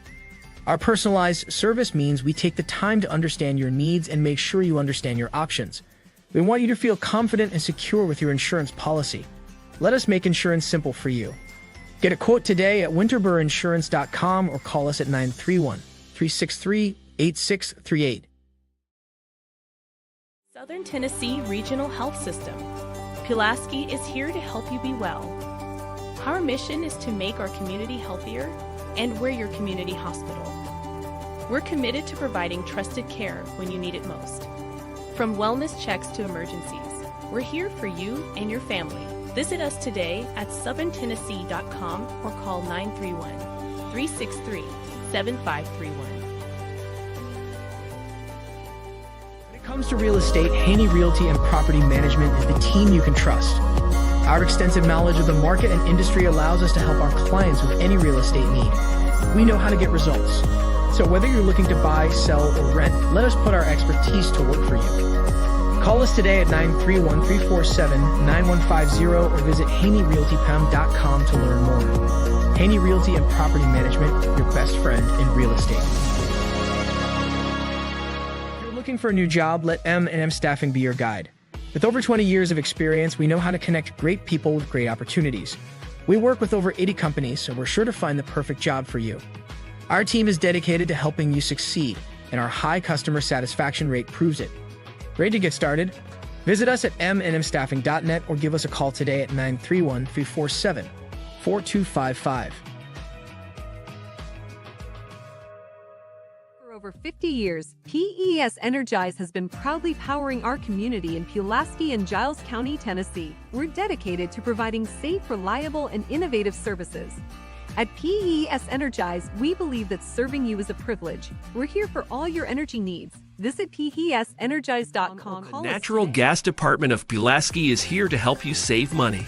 Natural gas is safe, efficient, and cost-effective. It's up to 50 to 60% less expensive than electricity for home heating. Plus, it's clean and efficient, so you can feel good about your choice. Call us today for service or visit our website to learn more. Make the switch to natural gas and start saving today. When it comes to insurance, Winterburn & Associates Insurance is the team you can trust. We offer coverage for your home, auto, business, and more. We work hard to find the best policy for you at the best price. Our personalized service means we take the time to understand your needs and make sure you understand your options. We want you to feel confident and secure with your insurance policy. Let us make insurance simple for you. Get a quote today at winterburinsurance.com or call us at 931 363-8638.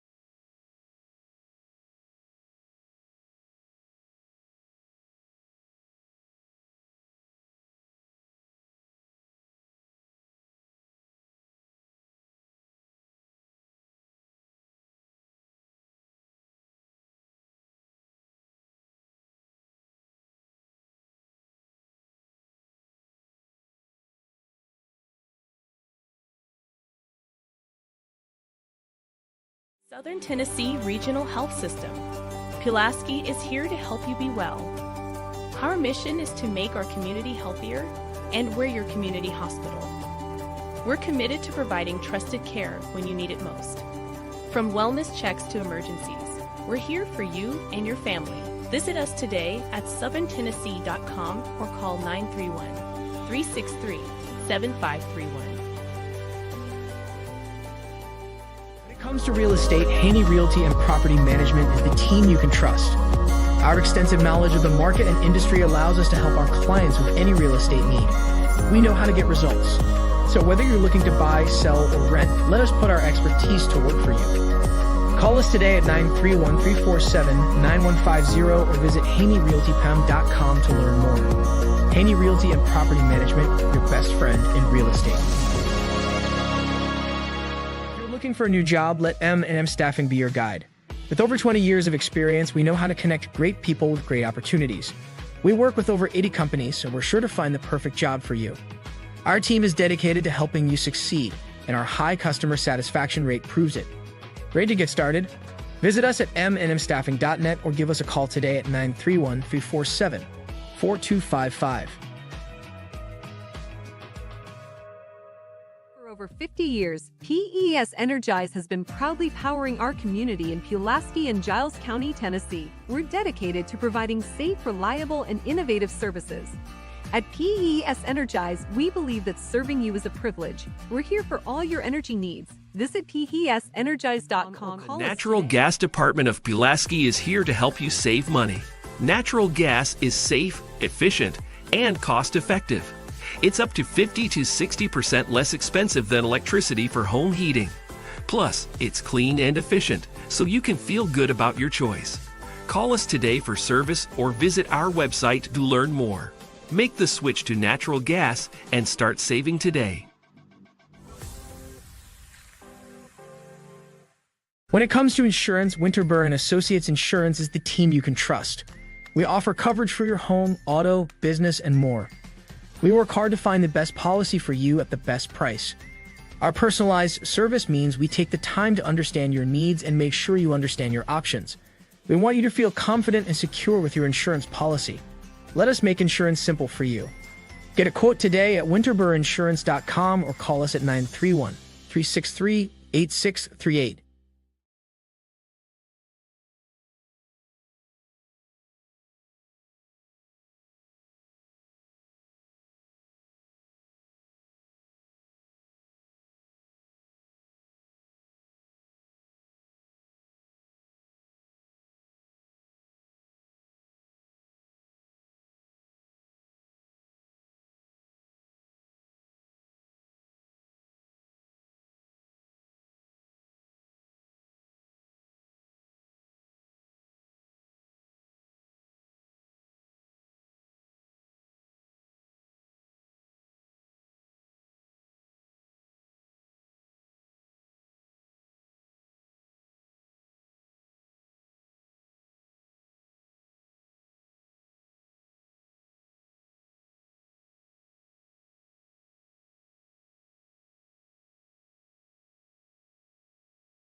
Southern Tennessee Regional Health System.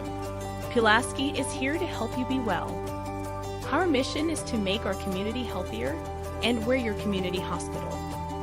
We're committed to providing trusted care when you need it most. From wellness checks to emergencies, we're here for you and your family. Visit us today at southerntennessee.com or call 931-363-7531. When it comes to real estate, Haney Realty and Property Management is the team you can trust. Our extensive knowledge of the market and industry allows us to help our clients with any real estate need. We know how to get results. So whether you're looking to buy, sell, or rent, let us put our expertise to work for you. Call us today at 931-347-9150 or visit HaneyRealtyPam.com to learn more. Haney Realty and Property Management, your best friend in real estate. If you're looking for a new job, let M&M Staffing be your guide. With over 20 years of experience, we know how to connect great people with great opportunities. We work with over 80 companies, so we're sure to find the perfect job for you. Our team is dedicated to helping you succeed, and our high customer satisfaction rate proves it. Ready to get started?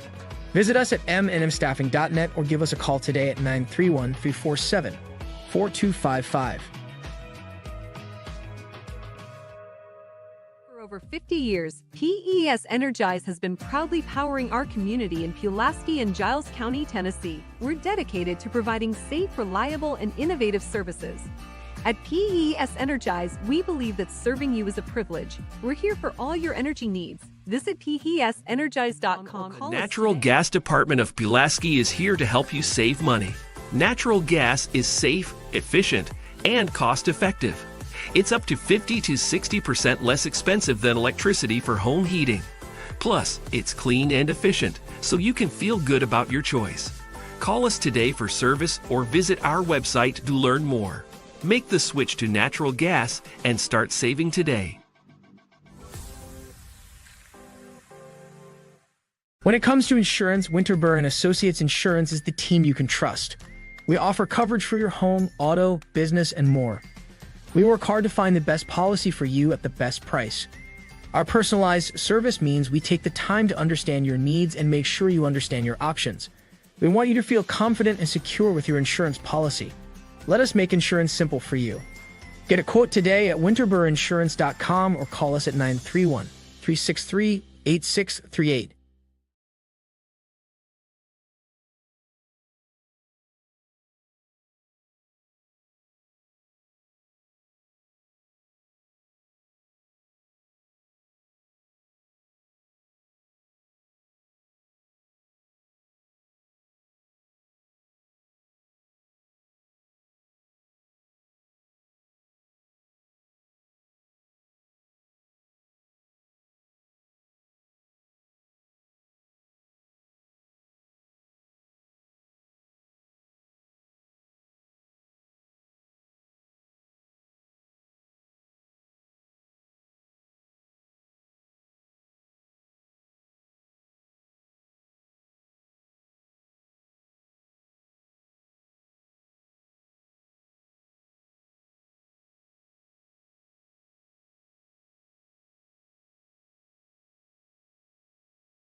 Right here, and so, the budget committee is, back in session here. And Yeah. Beth, do you want to kind of preface kind of where we are, or what we want to do, and where we want to go from here? Okay. All right, so where we're at right now with the tax rate of what we've adjusted so far is the tax rate would become 2.3053 versus the 2.5463. Okay, that would be, highway at 0.3910, general fund 1.1861. Okay, so if we go back, let's go back through these to make sure that based on, the board that we have put in what the straw post kind of resulted. Let's start with 131 first. All right, everybody go to 131?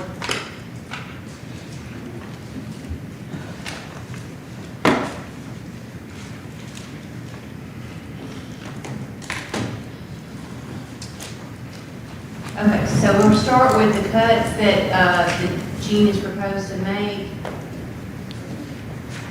Our computer is running, it's not with this program, so I'm sorry. Okay, so that would be taking the asphalt liquid, it's 62,405. What line item is that? Yeah, what? 62,405, that'll be on page.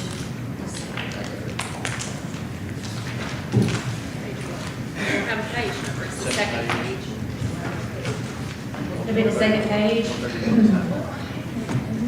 So we're gonna take that 62,405 asphalt liquid down to 1.150. It is 62,405. Okay, we're also gonna reduce crushed stone, which is 409, down to 750,000.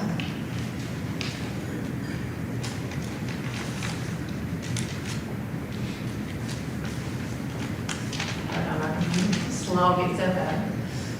Okay, and going down to the 68,000 capital outlay. Under highway equipment, 714, 450,000, that will be zero. So that will have a total expenditures of 7.383666, and that will be showing $805 going towards the highway fund balance. That's the rounding with the penny. Okay. 7383666. About a couple more dollars. So the increase on the property tax for the highway department will be 3.674596. It's the very top of the page. 3.674596. We're on this page right here, that for us. I know it'd be helpful if we had time to reprint everything. Does everybody have that? Okay. Is that what you wanted? What did it put the pennies to them? The pennies will be, let's go back to The highway.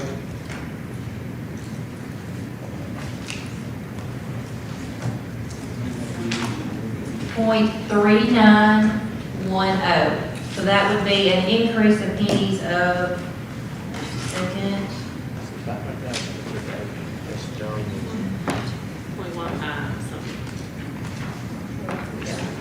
0.146. So wrote it up 15 cents.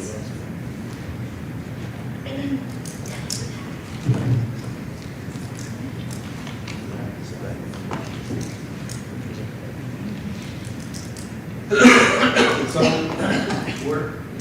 that penny amount for the highway is going from the .244 to a .39. 10. Yeah, 10. Okay. Do we need a motion to approve that highway with the cuts of what we had talked about? Make a motion that we approve it. Okay, got a motion by Mr. Reedy, got a second by David Wamble. Any discussion? Okay, we'll take that to a vote. And I'm gonna ask if you are in favor, say aye. Aye. Any opposed? I'm gonna do it like that. If there's opposed, then we'll go through and we'll do a roll call, if everybody's good with that. So everybody is in favor of that. Highway did pass. All right, next. And it's got a 101. Now, we have not reduced the raises from 3 to 2. If y'all still want us to do that, we're gonna have to reconvene and come back for that. That's gonna take us some time to go through each budget to do that. I'm gonna ask this. That's one thing that we were not able to do, to go from the 3 to the 2. We can make a motion to continue to go through and to fund, I think we said that was $100,000 going from the 3% to the 2%. I'm gonna ask, in order to do this, let's fund that out of 171, $100,000, or not 171, where do we? Fund balance. Yeah, out of the fund balance, in order to keep that 3%. So what I'm saying is, in order to help our math of what we've got, go back to the 3%, we'll leave the cut, add a 2%, pay the 1% out of the fund balance, if that makes sense, the 100,000. Is that correct? I mean, that's how we have it figured based on our conversation, but we can do that any way you want to. I'm just saying for the time constraint, we physically don't have time to be able to go back into everybody's budget and recalculate salaries and benefits. We can, we just need to reconvene to Monday or whenever we want to be able to get that exact number for you. Yep. What do we want to do? Are we taking the, Yes, sir. Mr. Reedy? are you taking the 2% raise off the table and leaving the 3 on? Yes, sir, because that's how the budget was built with a 3% raise in it. So, No, but does that, in that part of what got you to the 17.1%?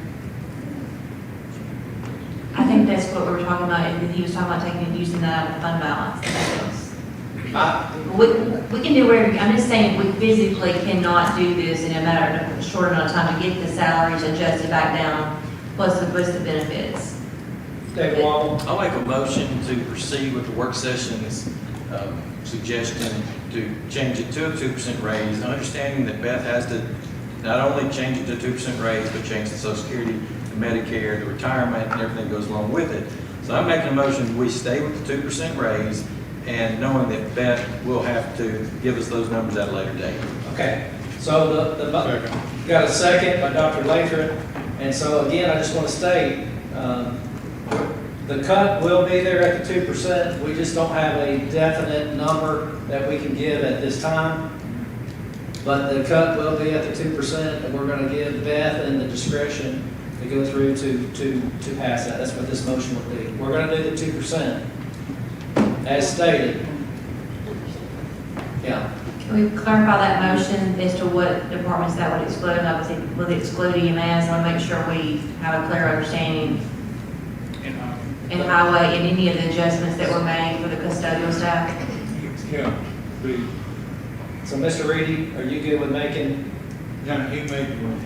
Okay, so my understanding was, the highway department and EMS, or ambulance department, they were getting separate raises. They're not getting this 3% raise. So yes, they would be excluded from this motion. The 2% was for the remaining county employees. Yes, sir, I understand that. I just want to make sure it's reflected properly in the minutes where there wouldn't be any misconception of that going forward. Custodian. Okay. Mr. Reedy? Custodian. That would also leave the raises that you had for the custodial staff as is. Okay. So it's the ones that were designated to 3% would go to 2. And also just to remind everybody that the elected officials by state statute are giving them 3%, so those will be reflected at 3. Right, we can't control that. Correct. Does everybody understand? So we took it from the 3, we are sticking from a 3% raise to the 2% with the stipulation knowing that it's just for these particular county associates. Everything else was that. Gene? I just got to say this. Sure. And y'all, I know y'all done said this, I guess, but, you know, and I'm saying it for my department, you know, I'm sitting here getting a 3% raise, and my guys is getting 2%. I don't think that's fair, but I have no control over that. And I know y'all trying to cut a budget, but, you know, I sure wish you would consider, if nothing else, do what you just said, pull it out of the 189 or somewhere to keep that at 3%. Hey, I'm with you, how y'all doing it, but I just. Feel the same way. I wish y'all would consider that. All right, so Lois will make it, we'll just make it known that Gene and Crystal would like to leave it at 3%, and where their associates are getting the same raise as they get. Right now, that is not what the motion is.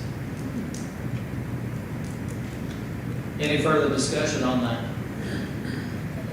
Let me just be clear, Lois, go ahead. I thought his raises were. They are, Miss Lewis, they are, but I mean, I'm just talking for other department heads as well. He's talking about Ours is excluded, and I'm talking about other department heads getting at 3%, Chris, everybody else, so that's what I'm looking at. You know, I'm just. Gotcha, all right. Okay, so we'll do a vote now, and so this vote will be to, of what we just said. Do I need to restate that? Mr. Reedy? Okay, would you restate your proposal again? I guess, Mr. Latham, second that. Would you repeat your proposal again? Because that might be an alternative that may go to rather than. We have a motion on the floor. Yeah, we need to vote on the motion first. I know, but I won't know what you propose before I vote. Oh, yeah, what I had tried to come through, in order to make math easy and to originally keep the 3% for the associates was, we would pay that extra, that 1% that we said we were gonna take it from 3 to 2. The proposed was that we would still pay that 1%, but that 1% would come out of the fund balance, around $100,000. Correct, Beth? Is that right, what I'm stating? Okay, I just want to make sure I'm wording that right. Mr. Reedy, that's what I had stated. The motion now is for the 2%. David made that motion, second by Dr. Lathrop. So that's where we are right now. Any other questions or comments? All right. Yes. Mr. Reedy? I'd like to amend this motion to doing exactly what you said, that we would leave 3%, take 100,000 out of fund balance. So that's what I'd like to amend the motion for, and see if I get a second. All right, got a second by Rose on that, and that is to go back to the 3% and for that extra 1% to be taken out of the fund balance. Lois, have you got this? I know it's kind of Well, confusing. doesn't that change everything? It's an amendment to the motion. Yeah, it's just an amendment. Doesn't it change the amount that we're gonna have available because of the raise? Which means it'll be more than the 17.5% raise. Okay. Yeah, it's taken to 3%. We're just, It doesn't affect, he amended it? No? because it's coming out of fund balance. Okay. David? Beth, would you like to speak on fund balance and recurring salaries? Yes, so taking recurring expenditures from fund balance is not a good practice. I think we all know that, but I feel like this budget year, everybody's grasping at straws to do whatever they can to get a budget approved. So, but recurring is never a good practice to do that. Well, We'll go Mr. Reedy and then we'll go Gail. Okay, my question is next year, it don't have to come out of the fund balance again, you can put it back into the appropriate category, right? It's just coming out. of the Well, fund so, balance. right. And you can make an argument on anything on this. What we've got right here, based off of the cuts that were made, without lowering the percentage of the raise, we're at $389,455 of expenditures over revenues right now. And from what I gathered earlier, if I understood everybody correctly, the rescue squad, y'all wanted to fund it in this budget, but you wanted to fund it from your fund balance. So that's where I knew we were going to start trying to build a budget backwards, showing that deficit. Again, that's not a good practice really either, because we know we're going to keep funding them, but that's the consensus of what you all wanted to do. So you can make the argument that you're just using $389,000 out of fund balance, but you can tie it to a certain expenditure. That's however you want to look at it. So right now, the amendment to the motion was to go back to the 3% and to use those funds out of the fund balance, another $100,000. That was seconded by Rose. Any, Gail? Why wouldn't you just go back and vote down Commissioner Womble's motion, and then it would just go back like it was? You wouldn't have, I mean, it's all going to be you're going to figure it into the tax rate, and that's not going to change the tax rate, is it? That's not my, yeah, you're correct. I don't think that it would be changing the tax rate unless you all wanted to change the tax rate to come up with the deficit of what the raise would cost and the rescue fund from where we stand right now. All right, David? My motion, simply mirrored what we worked on for hours, in the work session for this. Gotcha. All right, we're gonna, I guess, do a roll call right here. This is gonna be, what you're voting for first is the amendment to Mr. Reedy's to take it back to 3%. That 1% is funded out of the fund balance. Does everybody understand what you're voting for right now? And then we'll come back and do David's, well, that would be that really if it passes and stuff, so. All right, Dr. Lathrop. Oh, I'm sorry, Mr. Reedy? Got a question now. Does that change the percentage of tax rate? No. Does not change the If percentage you're- because it comes out of the fund. Correct. Correct. Right. So that increase stays at 17.5. Yeah. Okay. Okay. All right, does everybody understand where we are? What you're voting for? So you're either voting for a 3% or you're voting against the 3%. A yes is you're for the 3% and a no is you're not for that right there. Dr. Lathrop? No. David? No. Annelle? No. Mr. Reedy? Yes. Rose? Yes. Carmen? Yes. And I say yes. That's 4 yeses and 3 noes. So that did pass. So, Beth, what do we need to do now? That's what we're just asking. Yeah. Yeah, so here's the thing. We need to make sure the budget passes with 11 votes. So if that one change swings somebody's vote and kills the budget, then we're at an impasse again. So I appreciate what you all just did as a committee, but I would like to say, if So let's do a raise your hand. I guess so. Now where we're coming in, Joyce, where would you be with that? Would you be for the 3%, or do you want to leave it at the 2? I think for 3. Would be a yes. With it coming out of fund balance. 3. Okay. So that's a yes. Aaron, I'm sorry I missed you. Where would you be? I mean, I would prefer the 3. I don't like to use fund balance, but our folks deserve what we can give them. Okay. All right, Gail. Where would you I be? think you're probably sabotaging the agreement that you had earlier. I would not support it. Okay, that's a no. Mr. Sutton, where would you be? Yes. That's a yes. All right, so that'd be 1, 2, 3, 4, 5, 6, 7, and it would be 1, 2, 3, 4 no's. I mean, I don't know where we're gonna be. I think we needed to point that out, but hopefully we'll get everybody on board with it. Okay. And then we can always backtrack if we have to. If we have to, well, it gets to publicizing your budget. Right. That's $100,000. We're Not just, going, yeah, I mean, we can go less, we can't go more. By the advertising. so right now, we would be advertising at a 3%. We come in full commission. If that's a blockbuster, then we could reduce it back down to 2% and still pass. Correct?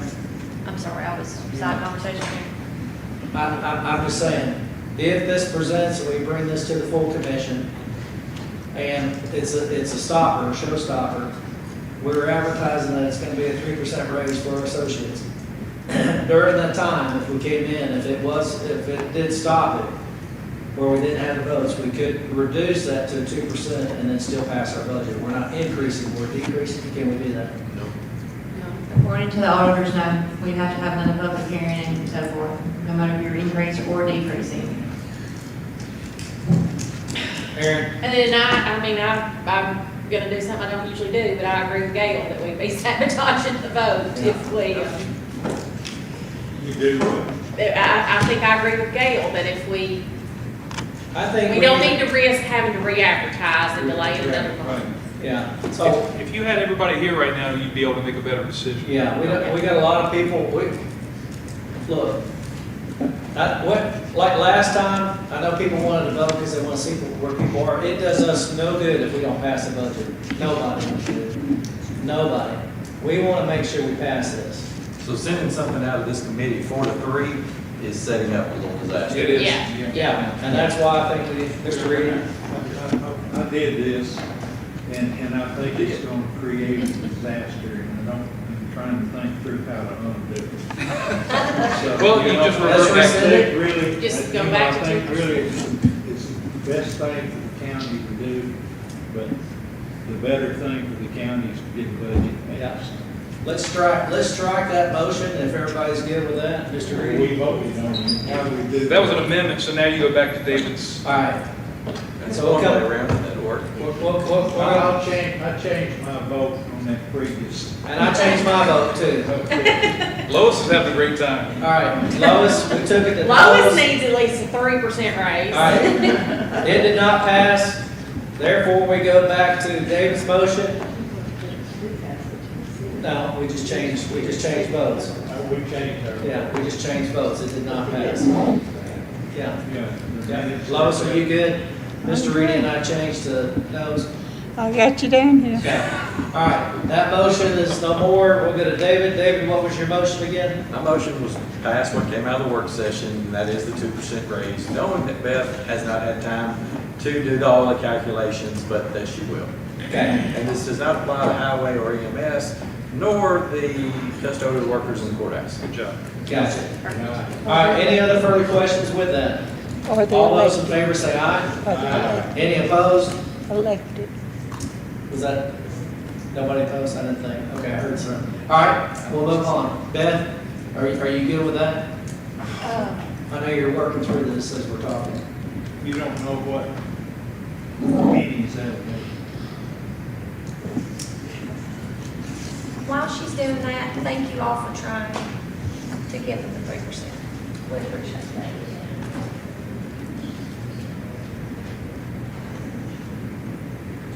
Sure, we had another department that did have a slight increase. Above that, I was speaking to that department head, and if they were to have an issue, then I'll just ask them to come before us. Okay. We don't want anything else to delay anything. All right, Okay. so we've got highway that we've approved now. Can we go through what the changes we've made to make sure we have not missed anything, or we've not cut something that we wanted to? Yeah, was there anything else on that board that we had talked about? David? I need to make a motion to the sheriff's department's vehicles be funded out of 171. that did get majority support. Yes. I'll make that motion.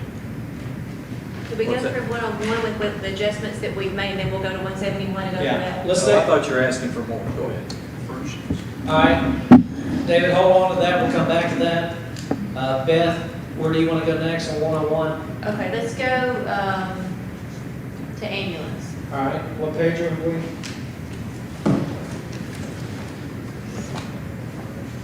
Page 16. Okay. Now I'll make a motion. Dave?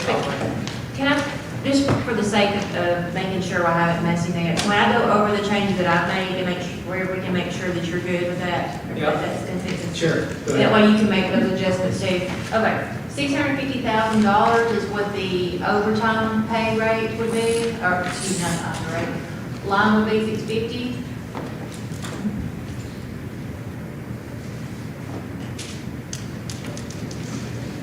$450 towers and tubes will become 15,000.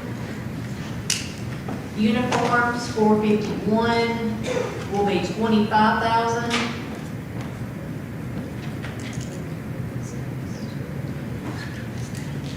Okay, are we doing the furniture and fixtures? The furniture and fixtures line, which is 711, will be $500.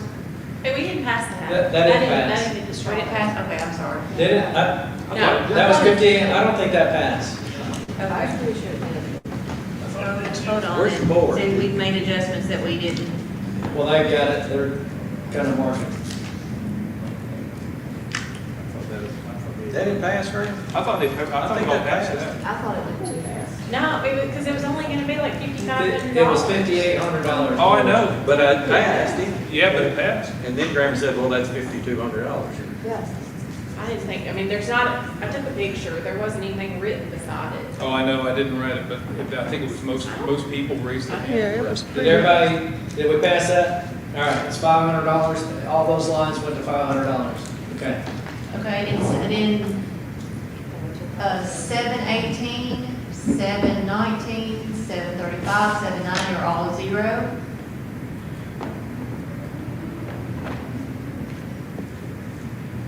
Okay. Okay, everybody good with that? Is that All right. everything? The bottom line is $4,650,086. So 4650,086. Looking for a motion on this, David, I'll make a motion to approve the ambulance budget as as just stated stated. by Beth. Okay, I got a motion. Got a second by Dr. Lathrop. The floor is open for discussion. Beth, what was that total again? 4650,086.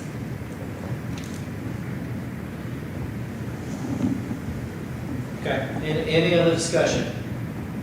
All those in favor say aye. Aye. Anybody opposed? Okay. What you got? Beth, that passed. Okay. Lois, that was unanimous. Okay, we're gonna go back to everybody's budget that had 711 in it. So the first one's gonna be, 56,900, the big other social and cultural and recreational. What page are we on? Towards the back, it'll be page 19. All right, page 19. There's $2,500 budgeted there, now it'll be 500. Okay.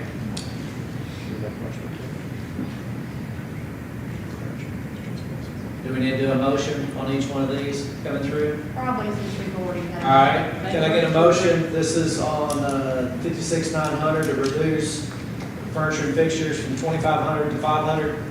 Anel made a motion. Mr. Reedy seconded that. All those, any discussion? All those in favor say aye. Aye. Any opposed? Okay, that passed.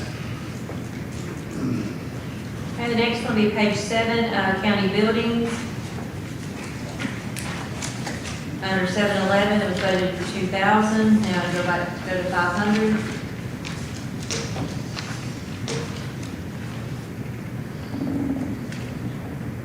Motion approved.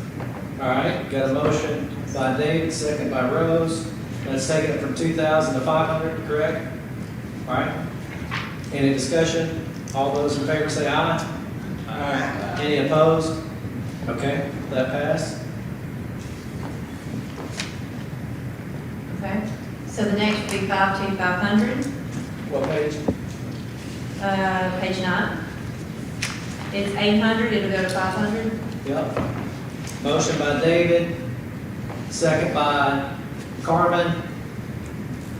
That's taking, that line up, 52,500 from 800 to 500. All those in favor say aye. Aye. Any opposed? That pass?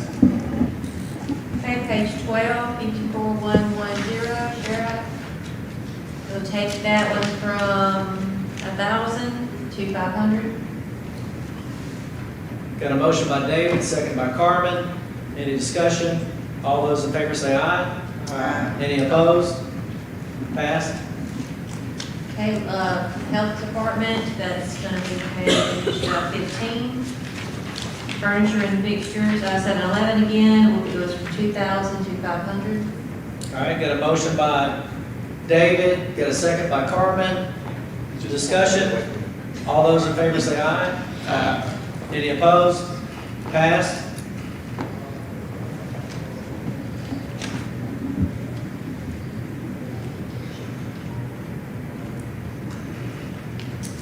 Okay, so next is going to be, Sheriff.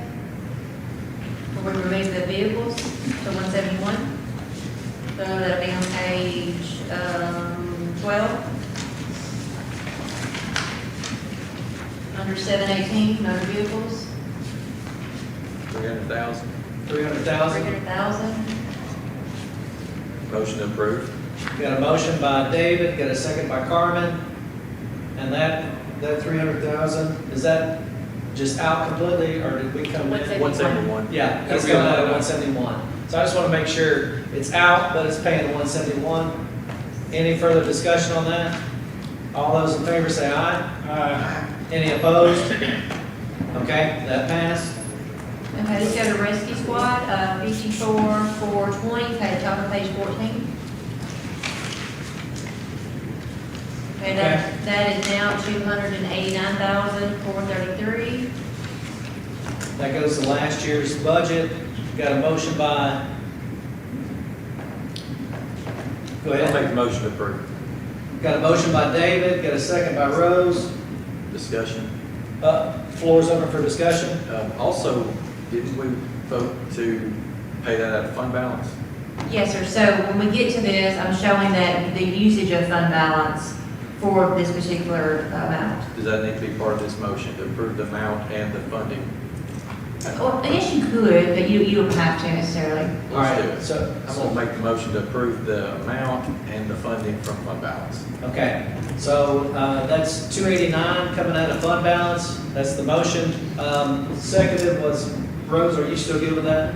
Okay, floor's open for discussion. Aaron? Just to clarify, that does not delay them getting their payments in July.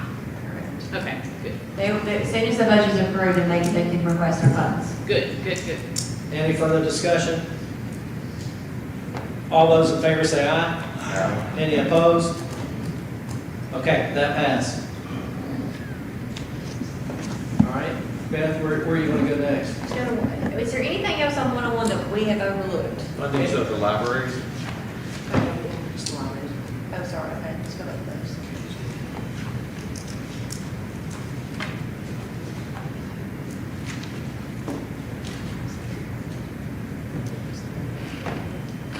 So the libraries will, total will be 195,631. What page is that? I'm sorry,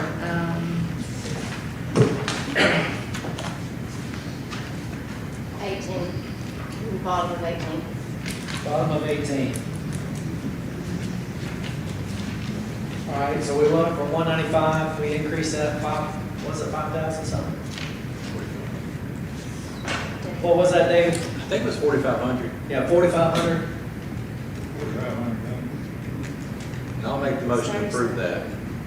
So that'll take us to like 200,000 and change or something, right? 95. Which particular library is that for? Make sure I have it in my notes correctly. Minor Hill and Campbellsville. I thought they were, one of them was already in the budget.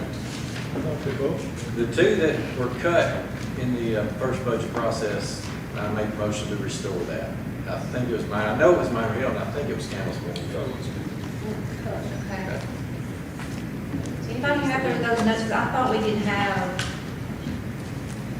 Minor Hill last year was at We 1854. just didn't fund the increase. Request was Yeah, was it 4854. Ardmore that asked for it?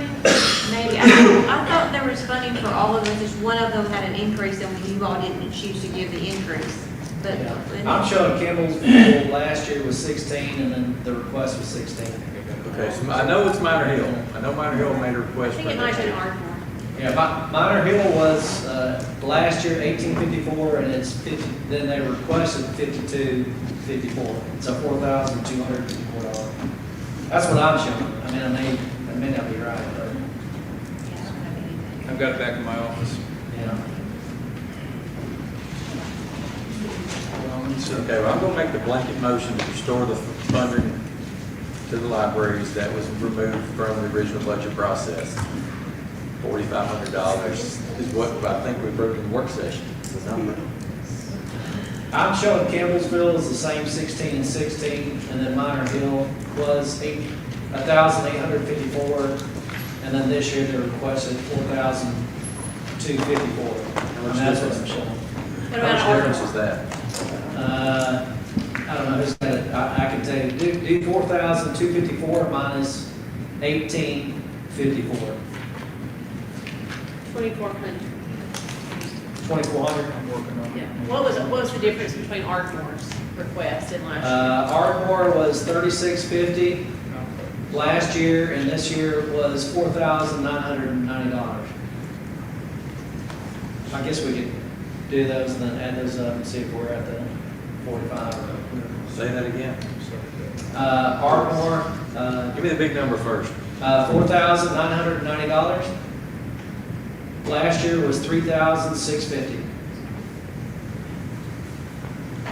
That's 1,340. The Okay. total amount was $37.40 was the increase from last year to this year, but I don't know which library requested what, but the total increase was $37.40. I think that, until I cleared out what Minor Hill was. I didn't think we cut anybody. So, David, your motion is you want Ardmore to be at, I'm not trying to speak for you, 4,990, and you want Minor Hill to be at 4,254 of what they requested? Yes, full request. Okay. That was the second one. That's the motion. Carmen seconds that. Floor is open for discussion of taking those two back to their original request.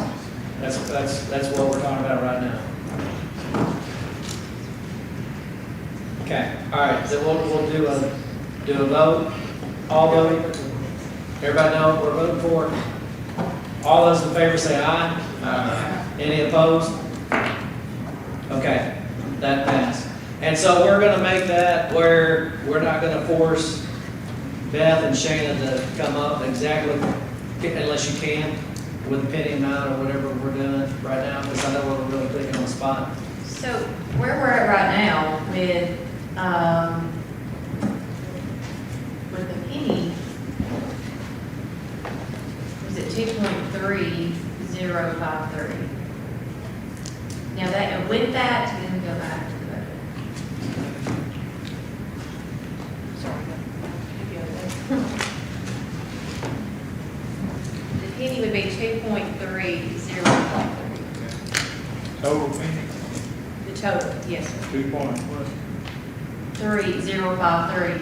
And then we go back to the budget of 101, with the 3% in, we're currently saving around $100,000, give or take.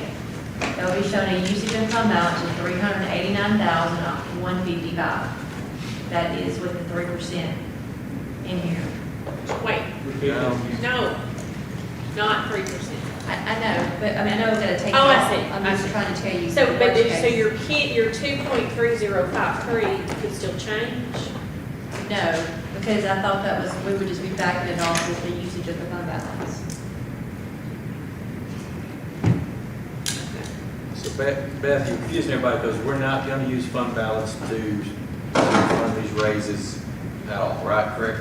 That's what yes, sir. The only thing, once we take off the 1% raise, then the only thing that would be coming out of fund balance would be the rescue squad's, contribution. Okay. Give or take some, we're just, estimating that it's gonna be $100,000, but it may be a little Well, more. that's what I mean, that like the pennies could change a tad, right? Yeah. I think we gave, No. Tax pennies. Okay. Not unless you wanted to. No, I'm. no, I think we were trying to leave it not vague, but give it discretion where if our numbers aren't exactly right. That's like David's one motion was, you had flexibility, we're not holding you down on this one. Okay. I think that's kind of where we were, Okay. so. So, All right, Graham. 2.3053, is that right? Working on 2.3053, I just want to make sure I've got that right. Okay. I had 335. Yeah, So that's a 32-cent increase, and it's 16.1%, which is great if we can get it down. But that's where we are, it's 2.3053. So. Is it 2.3 or is it 2 point?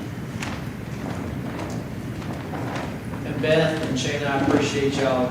I know we're putting you on the spot with all this. I mean, this is not easy, so I appreciate y'all.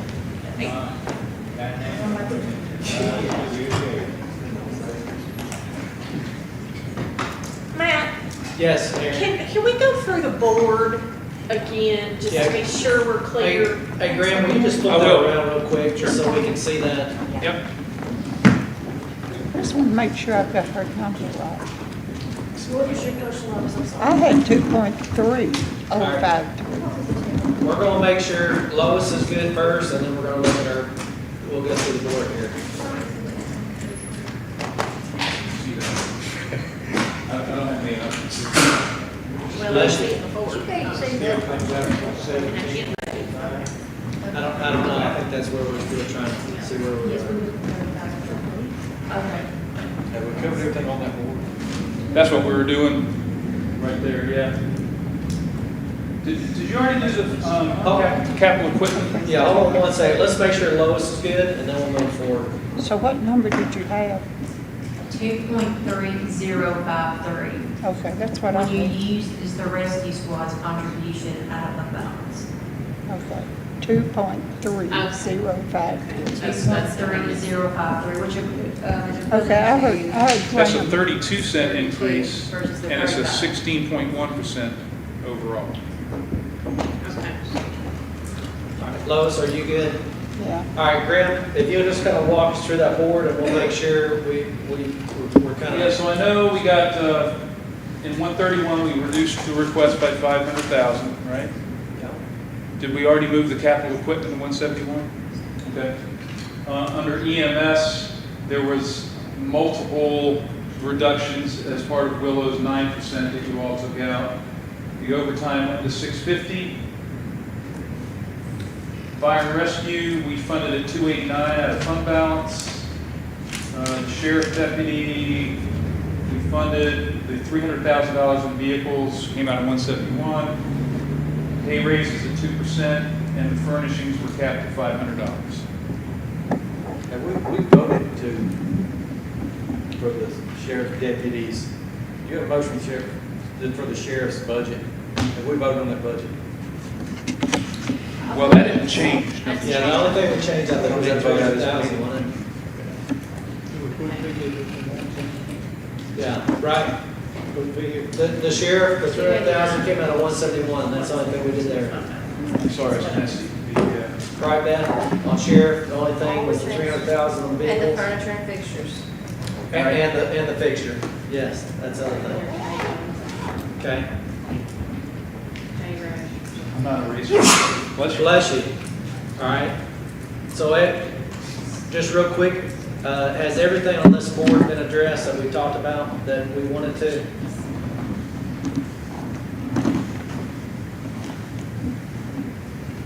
Okay, I think so. Beth, where else do we need to go on the vote?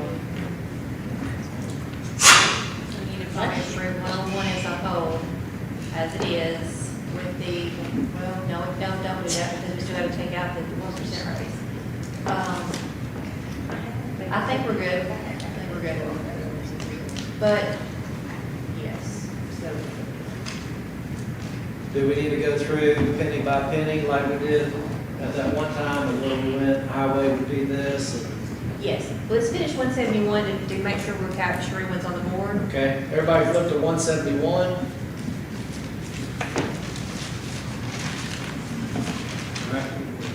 Yep. In the back, we're at 171. And Beth, I'll just pass it to you. Okay, we added 450,000 for highway equipment, and we're just adding a brand new line item.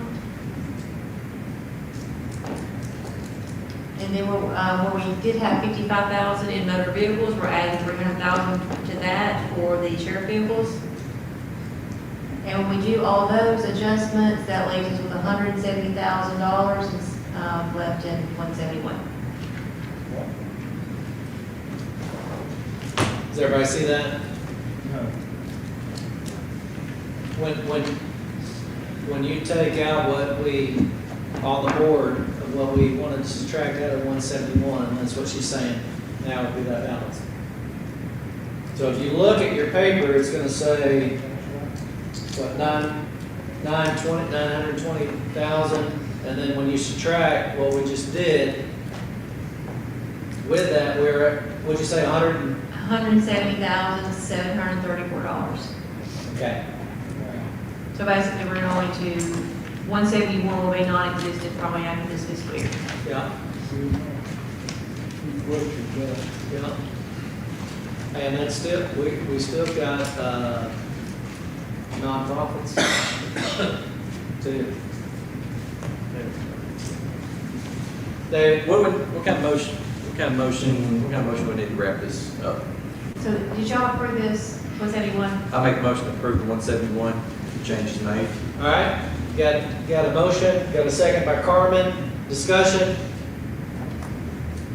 All right, all those in favor say aye. Aye. Any opposed?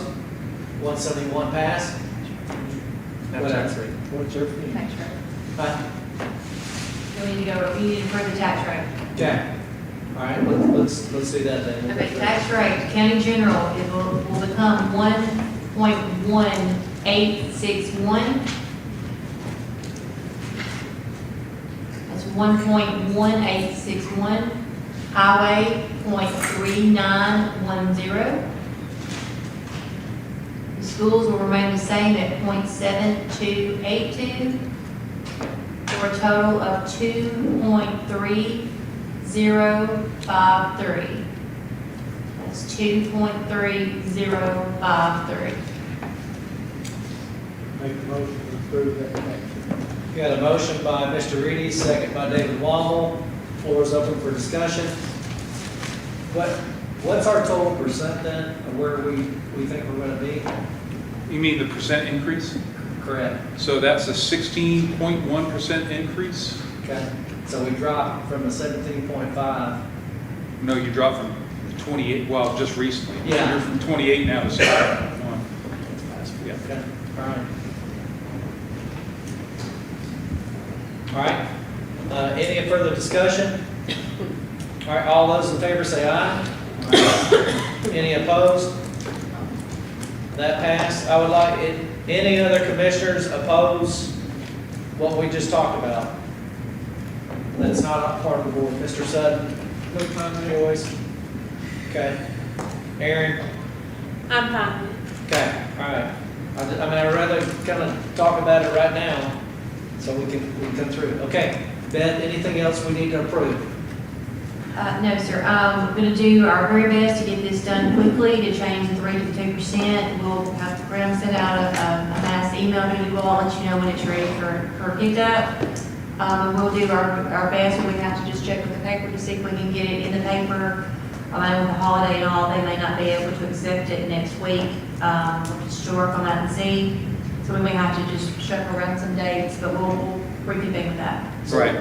What she said, I'll get the public hearing and the full commission meeting scheduled as soon as we can. Let you know. All right. Mr. Sutton? Yeah. It was 57 cents, what is it now? 32. 32. 32. Thank you. What's the 32? 32 cent. 32 cent was the tax increase. Okay. Anything else that we need to get approved? So do we know what the one penny brings us in? $93,979. So it didn't change. No, sir. Beth, is there anything else that we need to approve in this meeting? Not this meeting. We may have to have another budget meeting to do some July budget amendments. Or we may have to push it back to August. Because we will have some items that we're going to have to roll over. But right now, we haven't been able to close out anything to be able to determine, but we may have to do that. So we've given you what you need to kind of, Yes. okay. All right, I just want to make sure we give them, so, okay. All right.